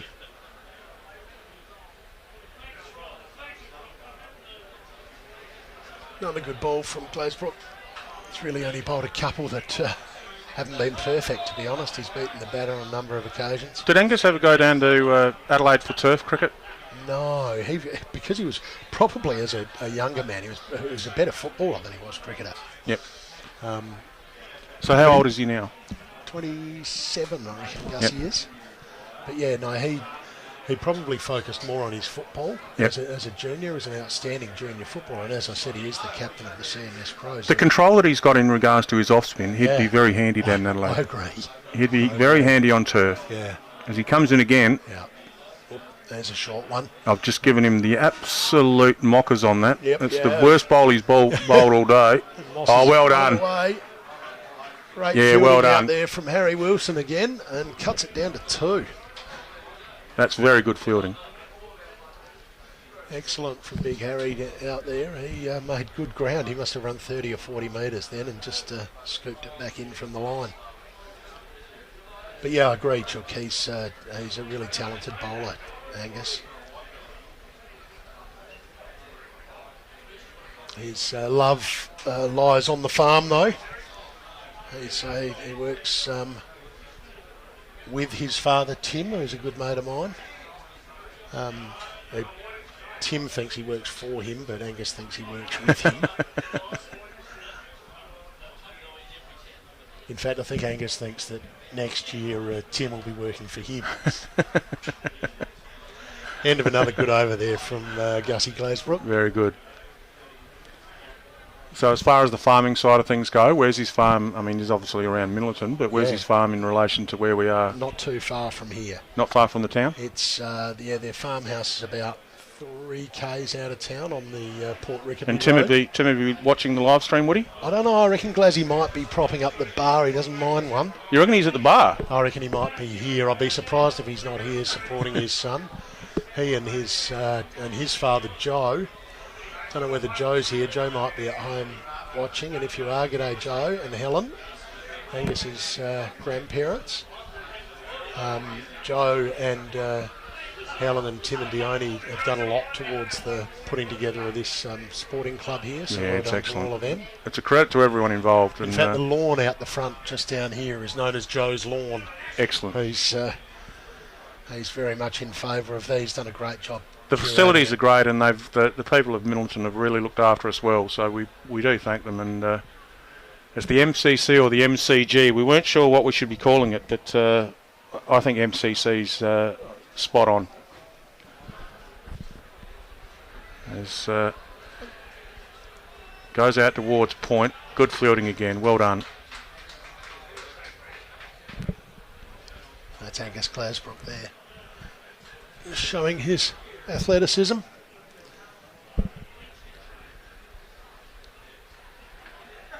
Little nudge out towards mid-wicket, no run. It's just dried up here. I don't think that Stansbury are too worried about that. 2 for 72 is the score. 19 more runs to win. Walsh in again. Once again, just a little nudge out to mid-wicket. The umpire, Will McAvoy, says, that is over, gentlemen. And they disperse into their positions for the next over. 24 overs gone. The score's 2 for 72. The run rate, therefore, would be 3 runs per over if my maths teacher at Fulham North Primary School was worth their salt. The fact that you've got your phone in front of you and you're using your calculator, is that any... No, I'm only kidding. Big cheerio to... I know we've mentioned it, but there may be people listening that weren't listening to before, but fantastic effort by the umpires again today. That ball goes towards the backward square. Will McAvoy and Bradley Schwartz, who not only is umpiring the whole game, they've been out there for the whole game, standing there in position all game, but Bradley's also heavily involved, the president of the association, and does a marvellous job. So it's a good man, Brad Schwartz. We love talking about volunteers. We love talking about people that make things happen. Well, you need umpires for a game, just like we do talk about the football side of things, Robbie. Absolutely. We need umpires for a game, and they've done a great job. Glasbrook in again. Throws that one up a little bit more. Moss again just thinks, right, well, this is his last over. Now that I've said that, I hope it is. It is. He's in his last over. This is his last over. He's the biggest threat that we've got of getting a wicket taken away from us, so I might just see him out. Glasbrook comes in again, and once again, Moss not interested, just letting it go. Only a couple of balls left of his spell, which has been outstanding. That's exactly what they've done. They've identified Glazebrook as the main threat, and they're just going to let him bowl out. He's bowled very well. Front foot forward. 1 for 10 off 9.5 overs. One ball left in this spell. He's got 4 overs that were maidens. This ball's about to make it his 5th over, which is half of his bowling spell, which will be a maiden. No, it won't. It'll be a single. That'll ruin the maiden opportunity, but 10 overs, 4 maidens, 1 for 11, Angus Glazebrook. Outstanding piece of bowling. Yeah, really good spell from Angus Glazebrook there. On the trot too. Yeah, he just bowled beautifully. Just honestly, 2 bad balls in 60. I agree with you, Chook. His control is excellent, and if he did want to have a little visit down to Adelaide, I reckon he'd find a few district clubs. Well, he'd still get a game down there if he wanted one. Yeah. Even at the age of 26 or 27, whatever he might be. So, speaking of people that might like to have a game of cricket down in Adelaide because of their age, Tim Walsh is coming on to bowl again. Do you think his days are numbered in regards to going down to Adelaide and having a crack? I believe it may have passed Walshy by. He did play a little bit of cricket for Sturt back in the day, I believe, when he was a young man. Yep. And he has represented Yorke Peninsula in the association carnival down there too. But I also must say that had he had a crack at it back in the day, I think he would have found himself playing some A-grade cricket in some sort of competition in Adelaide. Good players are good players, whether it's hard wicket or grass wickets. If they've got the natural talent, they've got the natural talent, haven't they? Yeah, absolutely. And Walshy certainly has that. He's also an outstanding fieldsman. Comes in again. Oh, that wasn't his best ball, and he's been dealt with. It's the first 6 of the game. It's a no that ball. Has gone almost into a different township. Austin Smith's dealt with that. It's been called a no ball for being over waist height. And Smith's hit that a good 10 or 15 metres over the backward square leg boundary. Well, she's just losing control of that one a bit. And I think that's what these 2 batters have been waiting for. Yes, I'm not sure whether that was a deliberate change of variation there by Walsh, but he comes in again. And that one's short. That's gone, lofted as well. That's 4 as 4 well. runs. So Walsh has just lost his line and length there. And Smith's made him pay. It's really, really intelligent batting from these 2 Stansbury batsmen. They've just let the good ones go and belted the bad ones. 1 big hit to win the game. 2 for 85's the score. Been a great performance by Stansbury. Pressure was on Minlaton right from the word go. Only making the 90 just wasn't enough. There's some smart batting here. There's an opportunity for 2. No. Moss says no, I'll take this, thanks. Slow off the mark then, Mossy. I just don't think he thought they were there with 2 originally, and no need to hurry. Be interesting to see what your thoughts are as far as player of the match goes, but Mitch Ryan can't go past his bowling figures, I wouldn't have thought. But we'll wait and see what happens, Robbie. Yeah, the umpires will sort that out, but that's the end of the over by Walsh. 5 runs to win for Stansbury. 26 overs gone now. Moss very circumspect, 7 off 32 balls. He's, I think he's set his sights on just batting through the innings, and Smith's been the one that's got a little bit of the not so good bowling, and he's dealt with it well. With he's 27 not out off 38 balls with 3 fours and a 6. So Max Litzter coming back into the attack here from the bottom end again. A little bit unlucky when he bowled Sam Harris in the 3rd over of the innings, but it was a no ball. So Maxie would be hoping he might be able to sneak a wicket here, but the game's as good as over, I think. Oh, well, unlucky. Gee, that was a good ball. It was full. Great Yorker, hit the outside edge of the bat and's gone through first slip area for 4. Flew down to third man on the lush outfield. On the lush, that's the up the word hill. of the day, lush. It's a great oval here at Minlaton. Great facilities as well. That brings the scores level. 1 run to win. Stansbury been dominant.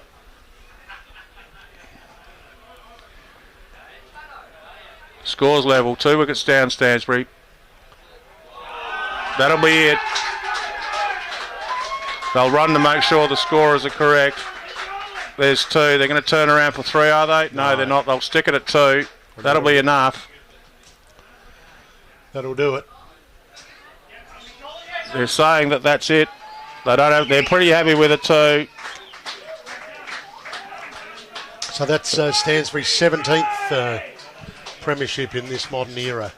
Stansbury last won the premiership in 1954-5 before going on this golden run of 21 grand finals in a row, and they've completed their 17th grand final victory with a pretty comprehensive 8-wicket win over Minlaton. 2 for 92. They've won the game with the best part of 19 overs remaining in the game, so it's pretty dominant by Stansbury.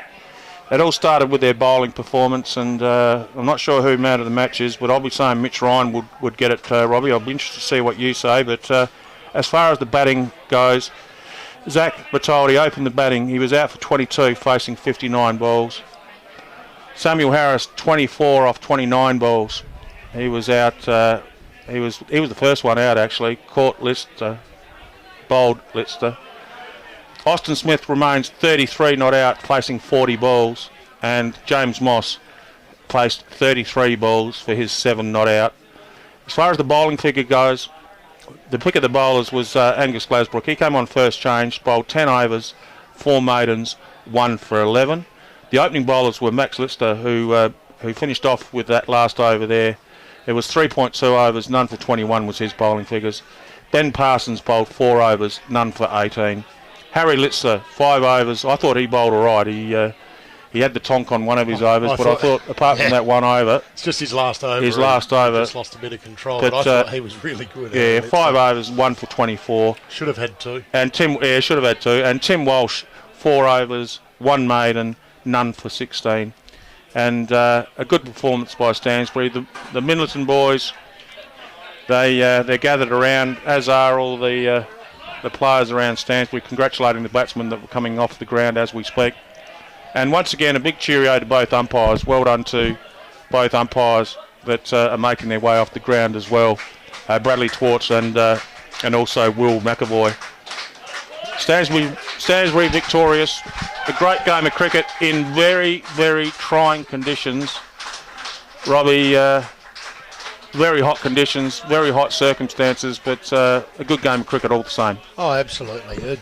Grand finals are different games of cricket. They can produce some really interesting results. This one sort of probably went a little bit to plan when Minlaton got bogged down early, and it's, as I mentioned earlier in the commentary, it's Stansbury's modus operandi is to tie the batting down. I think you alluded to the fact that they don't have a fine leg because they bowl outside off stump. They tend to not attack the stumps. They bowl outside off and wait for batsmen to make mistakes. And with that builds pressure. 1 for 30 after 15 overs sounds all right, but then there are 2 guys on 10 or 12 not out. You know. Yeah. And you just Parsons batted well with that 16 not out in the end, didn't he? Yeah.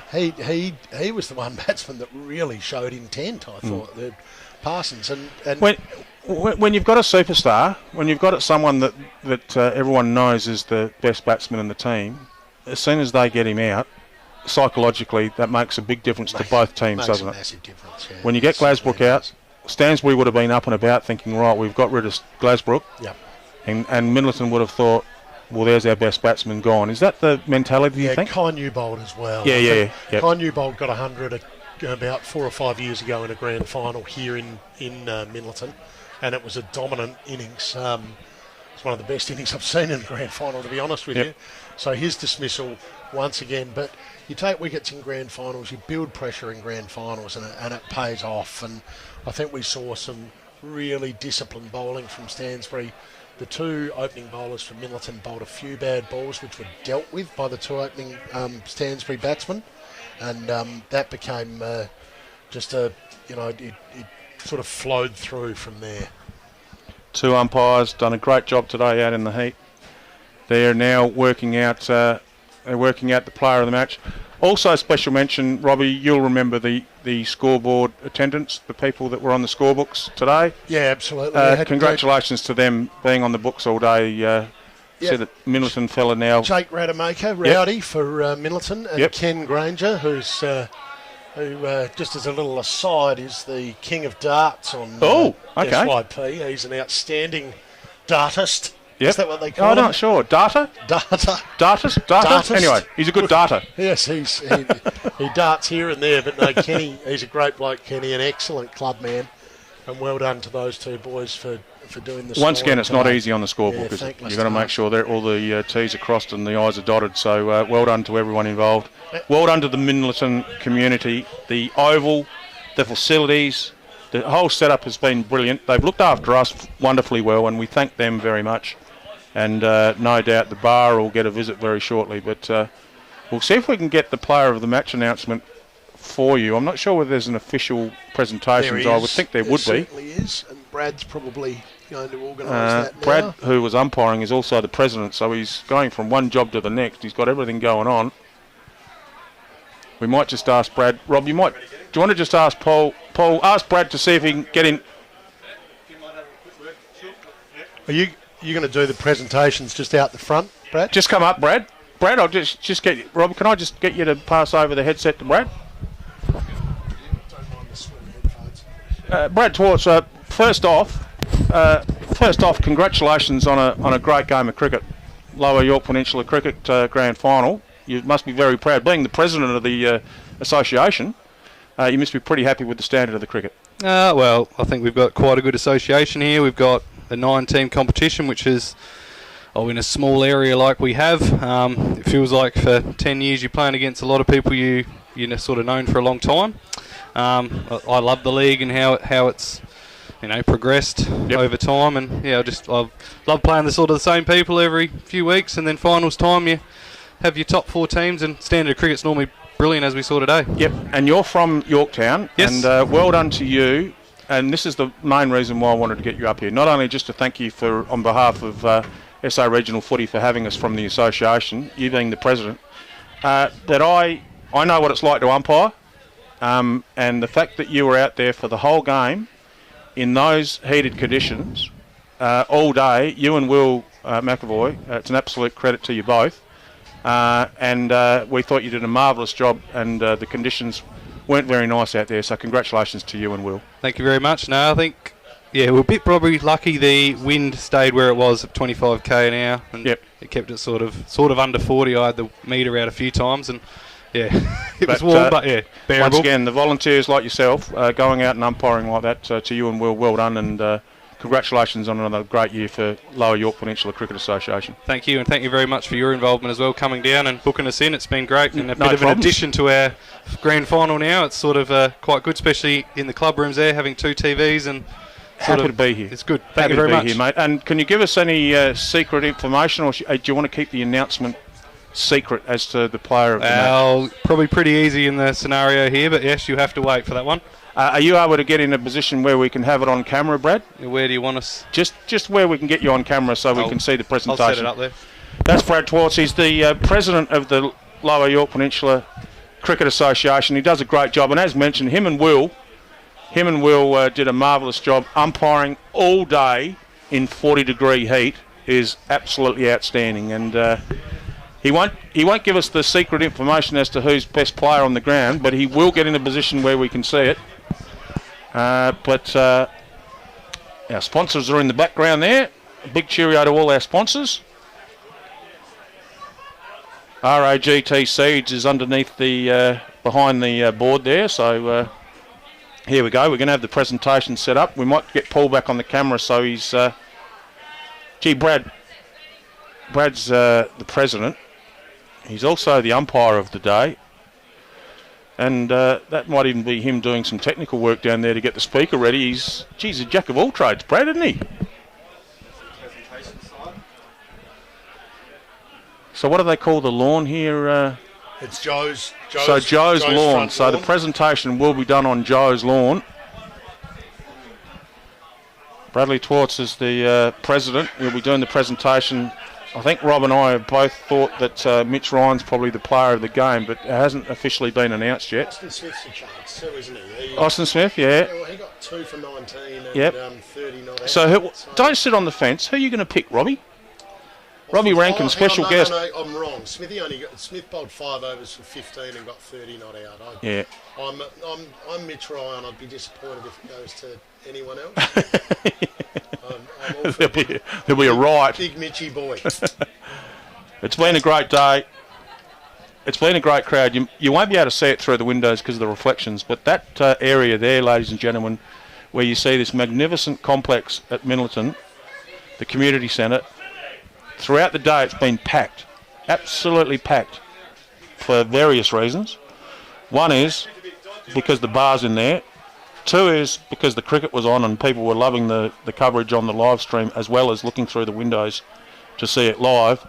And 3, probably the main reason, is the air conditioners are magnificent inside that clubhouse. They are very good, and the air conditioners are not working in Stansbury at the moment. Really? There is a power outage in Stansbury. Oh, no. Well, Good you don't news need to for go... me with 200 people booked Oh, in the no. pub for tea tonight. But, Oh, no. yeah, Do you have generators? Or... do not. Oh, dear. Okay. Well, let's put a bit of a dampener on the Stansbury win. So you can see on my phone there, Chook, we've got an area that I think doesn't quite get up to Port Vincent, but it does go down to Wall Bay and out to Ramsey. So We have had glitches throughout the coverage, and we do apologise for that, ladies and gentlemen, but I don't think it's been power operated. It hasn't been a power issue. It's been a whole lot of different things, including the heat. But if you've been watching and you've been listening, we do appreciate the fact that you've been on board. If you like us and follow us, that's great. Footy season's coming up. We do a game of footy every weekend. First weekend, I think we're going to Williston. We're going to the Barossa and Light first round, and we go to Yorke Peninsula quite a bit, as everyone would know, and we've got the grand final booked in at Moonta for later on in the year. Brad Haylock, the president of the Yorke Peninsula Football Association, and Football League. He's still president, is he, Brad? Good man, Brad. Yeah, I think Yep. he'll be president for the next. He's done it for 16 of the last 18 years, or 17 of the last 19 years. He's a good man, Brad. And we mentioned before Robbie Ramkin.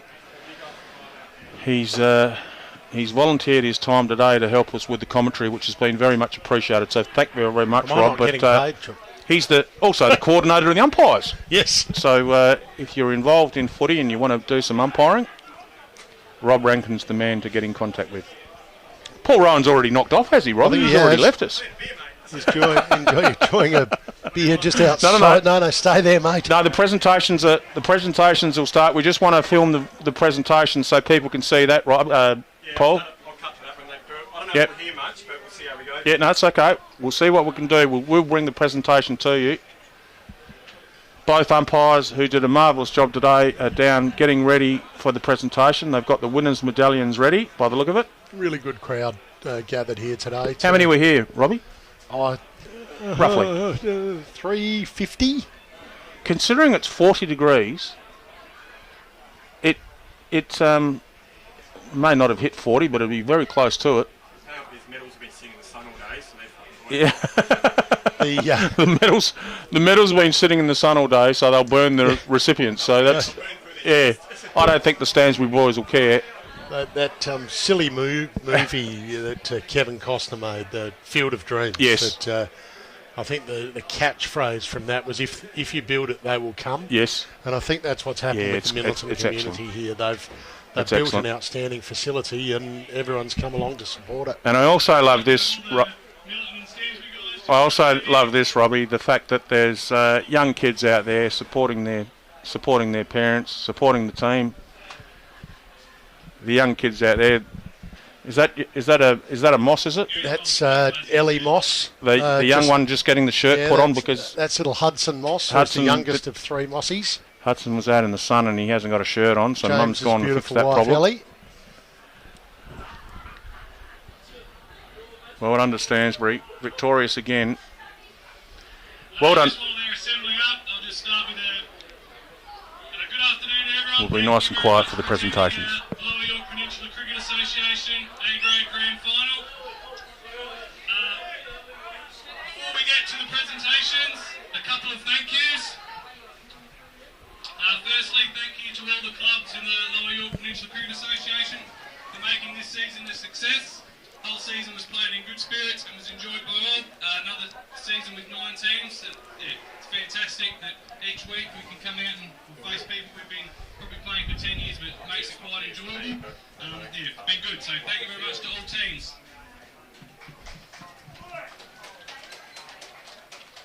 Thank you to all our clubs for making our junior and senior Colts competition alive and well. A special mention to all included in making the 4th side in the senior Colts competition. It sort of transformed that competition into something that was sort of dying a slow death, and it's sort of reinvigorated it. So thank you very much to those people who know who's involved in that, so thank you. And obviously on that, congratulations to the Stansbury Cricket Club on winning the Senior Colts Premiership, and also, yes, well done Stansbury. Also to our trophy winners from the Senior Colts. So our player of the final was James Cook. Batting aggregate was Henry Coop with 227 runs. Well done, Henry. And our bowling trophy went to Hamish Vanderpeer with 17 wickets. So well done to those guys. Special mention also to Lauren Kokoschke for her role as junior coordinator. Her tireless efforts have benefited our competition, and not so much here, but at the regional level as well. She does a hell of a lot of work. So thank you very much to Lauren and all her work. We'll be sorry when she actually gets out of that role, but thank you to Lauren.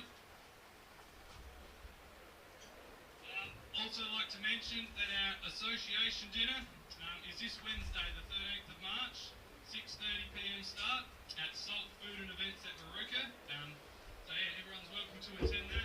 Promises to be a good evening, something a bit different down there. Thank you to Chris for organising that. And if you can get your RSVPs from your clubs back to me as soon as possible, that would be much appreciated. On today's event, thank you to the Minlaton Cricket Club for hosting today. Obviously an awesome setup with what you've got here now, and it's brilliant with the live stream inside and great air conditioning, so thank you very much for having us and hosting us, and everyone in the kitchen and behind the bars, thank you very much. Obviously SA Regional Footy is here with their live stream. This is the second year with these guys. It adds another element to the grand final. I think you'd all agree it's quite good, especially when a lot of people are probably sitting in their aircon lounge rooms today with the live screen on the TV. It probably helps them as well. So thank you very much. And over to today's game. So Minlaton winning the toss today, made 10 for 90. Dane McFar with 30. Mitch Ryan with 4 for 9. And Reece Brunner with 2 for 17. In reply, Stansbury 2 for 92 with Austin Smith 24 and Angus Glasbrook with 1 for 11 off his 10.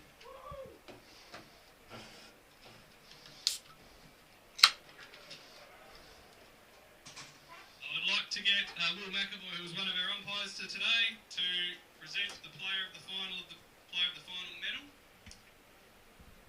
And that goes to Mitch Ryan today. 10 overs, 4 for 9. Our boy Mitchie. Sure. Yes.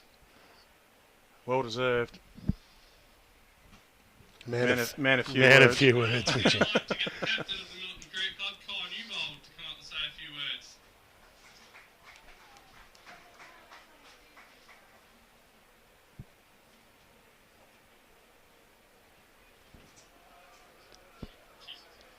I'd just like to thank the Minlaton Club for putting on a good day. All the volunteers and that put into it. It's tireless effort to get it done.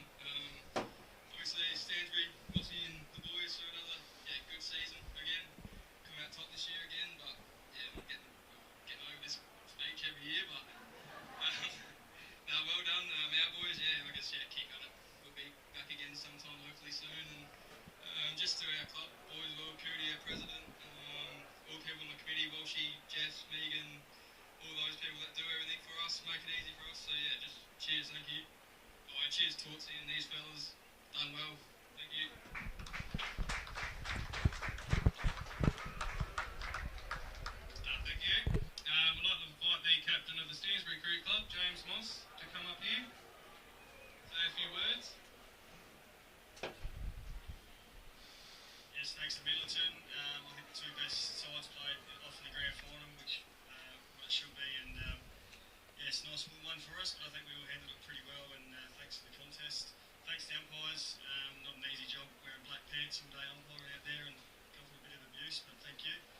thanks to the people of the regional footy doing the stream, and I've got family back in Adelaide watching it, so that was good. Thanks to Minlaton is it the Sports Club? Yep, for hosting today. Fantastic. Look at this, it's beautiful. So everyone go inside, air conditioned, and have a beer after. So I'm sure we'll stick around. Thanks to our boys.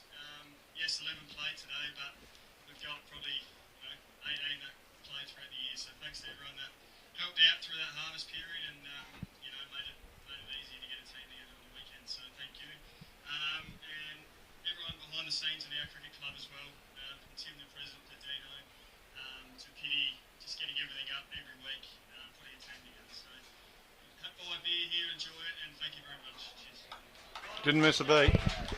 Well done. He thanked everyone he needed to do. I'd like to get the president of the Stansbury Cricket Club, Tim Vince, to come up and present the medallions to the players. And obviously we'll start off with the captain, James Moss. Tim's been president of the cricket club for all 21 of those premierships too, so he's a real legend within the Stansbury. He knows how to present them. Yeah, he does. He's a legend of our cricket club.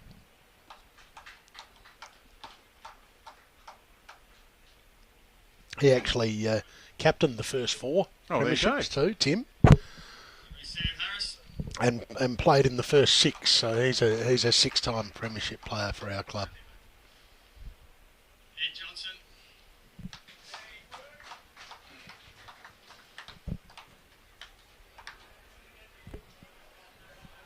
Mitch Ryan.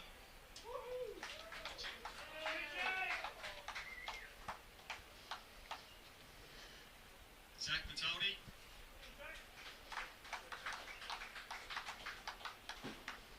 Zach would be getting up there now. I reckon he might have played in 9 or 10 premierships. And young Will Miller Well done, coming young up, fella. playing in his first A-grade premiership. Good on him. Austin Smith.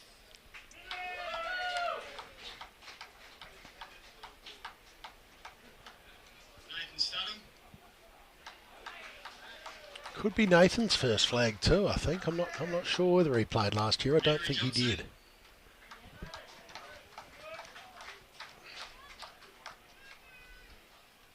Jordan Ormsby. He was our 12th today, but played throughout the year and also played in the final for Colts. So, and I reckon that's it. Adam Pitt. Come on, mate. Adam Pitt. Adam Pitt, the coach of the Stansbury Cricket Club. Just want to make mention to Oscar McGowan, played most of the year, maybe missed a couple of games through. He's at a basketball tournament today, but he's a big part of this year and seeing our kids develop. So, Oscar McGowan, we've got a medal for him and Noah, his brother, so everyone participated. So thank you very much. Thank you. We'll get you to present the shield here, Tim, while you're up here. Fit young man you are.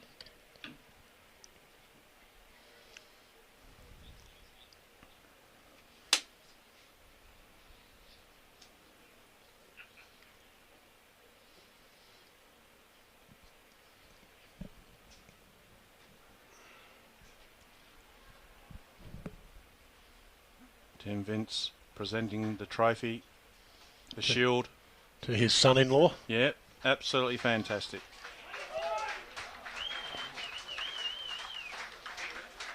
I present the 2023-24 LYPCA A-grade premiers, the Stansbury Cricket Club. Well done to Stansbury. Well done to the association. Well done to Minlaton. Or whatever refreshment you choose. The Yorke Peninsula Country Times photographer, Yeah. Mr. Rod Penner, down there He's taking on the the official. job and doing a good job. He never misses, Rod, and the Country Times, who are fantastic supporters of sport on They Yorke are very Peninsula good too. supporters. Few opportunities for the family and friends to get photos as well, which is brilliant. Tim Vince front and centre, which is great. Lovely to see that. And well done to the association. Well done to Stansbury. Well done to Minlaton for being runner-up. You should always be congratulated for making a grand final. Sure, they didn't win it, but at least they made it. Oh, and they put on a fantastic Yeah, show well done too. to Minlaton. Just wasn't their day today. And well done to the sporting club or the sporting committee or the sporting complex, I'm not sure what the official title is, but anyone who had anything to do with today here at Minlaton, it is an absolute credit to them. It's been a brilliant day, a brilliant facility, and do yourself a favour. If there's a game of footy coming up at Minlaton, do yourself a favour and come and have a look at the complex. It's absolutely magnificent. But it's... oh, hello, Robbie's on the job. Minlaton District Community and Sports Centre is the official word. Thank you very much, Robbie. And to Robbie, once again, I've been thanking you throughout the coverage, to you, to your hotel, the Dalrymple, to Georgie, who no doubt she would have loved the cricket so much she'd still be there listening. Well, she would be. Yeah, if Stansbury wasn't blacked out at the minute. I've got the panic. But the whole point is, Rob, is you've been here all day. You've been supporting this service. You sponsor this service. And you're also going through some tough times with power being out at bloody Stansbury. I really appreciate your time. Thank you, And Tom. to Paul Rowan as well. Yeah. He's had a stressful day. A lot of people think, right, well, he turns up with a camera. He turns up with the computer. He turns up with this. He turns up with that. He was here for, was it 4 hours last night setting up? And 3 hours this afternoon before the coverage all started. And when, pardon the expression, shit hit the fan, he was the one that fixed everything up as well. So, and I can tell you that it wasn't our fault. It was one of those things that was just out of control. So well done, Paul. He fixed up the problem as well. But to Paul Rowan, the cameraman and technician, and basically does everything apart from do the commentary. Really appreciate it, Paul. And once again to Chuck Harsler, you don't who need does to a thank great me, job. but Yes, I do. to Yes, the I do. association, to the association, I'll cut you off there, Robbie. To the association, to Bradley, who was the president, also the umpire, also did the presentations at the end. The association's in a very good place. Very good game of cricket today. Stansbury too good. Minlaton made the grand final again. They couldn't win it, but once again they need to get credit where credit's due, making another grand final. This is SA Regional Footy. We won't see each other again. We won't be on air again until the 13th of April, I think it is. 13th of April. Is the first game of footy we'll be covering. But this has been the grand final here at the Lower Yorke Peninsula Cricket Association. Stansbury, very good with the ball. Mitch Ryan, named player of the game with his brilliant 4 for 9 off 10 overs.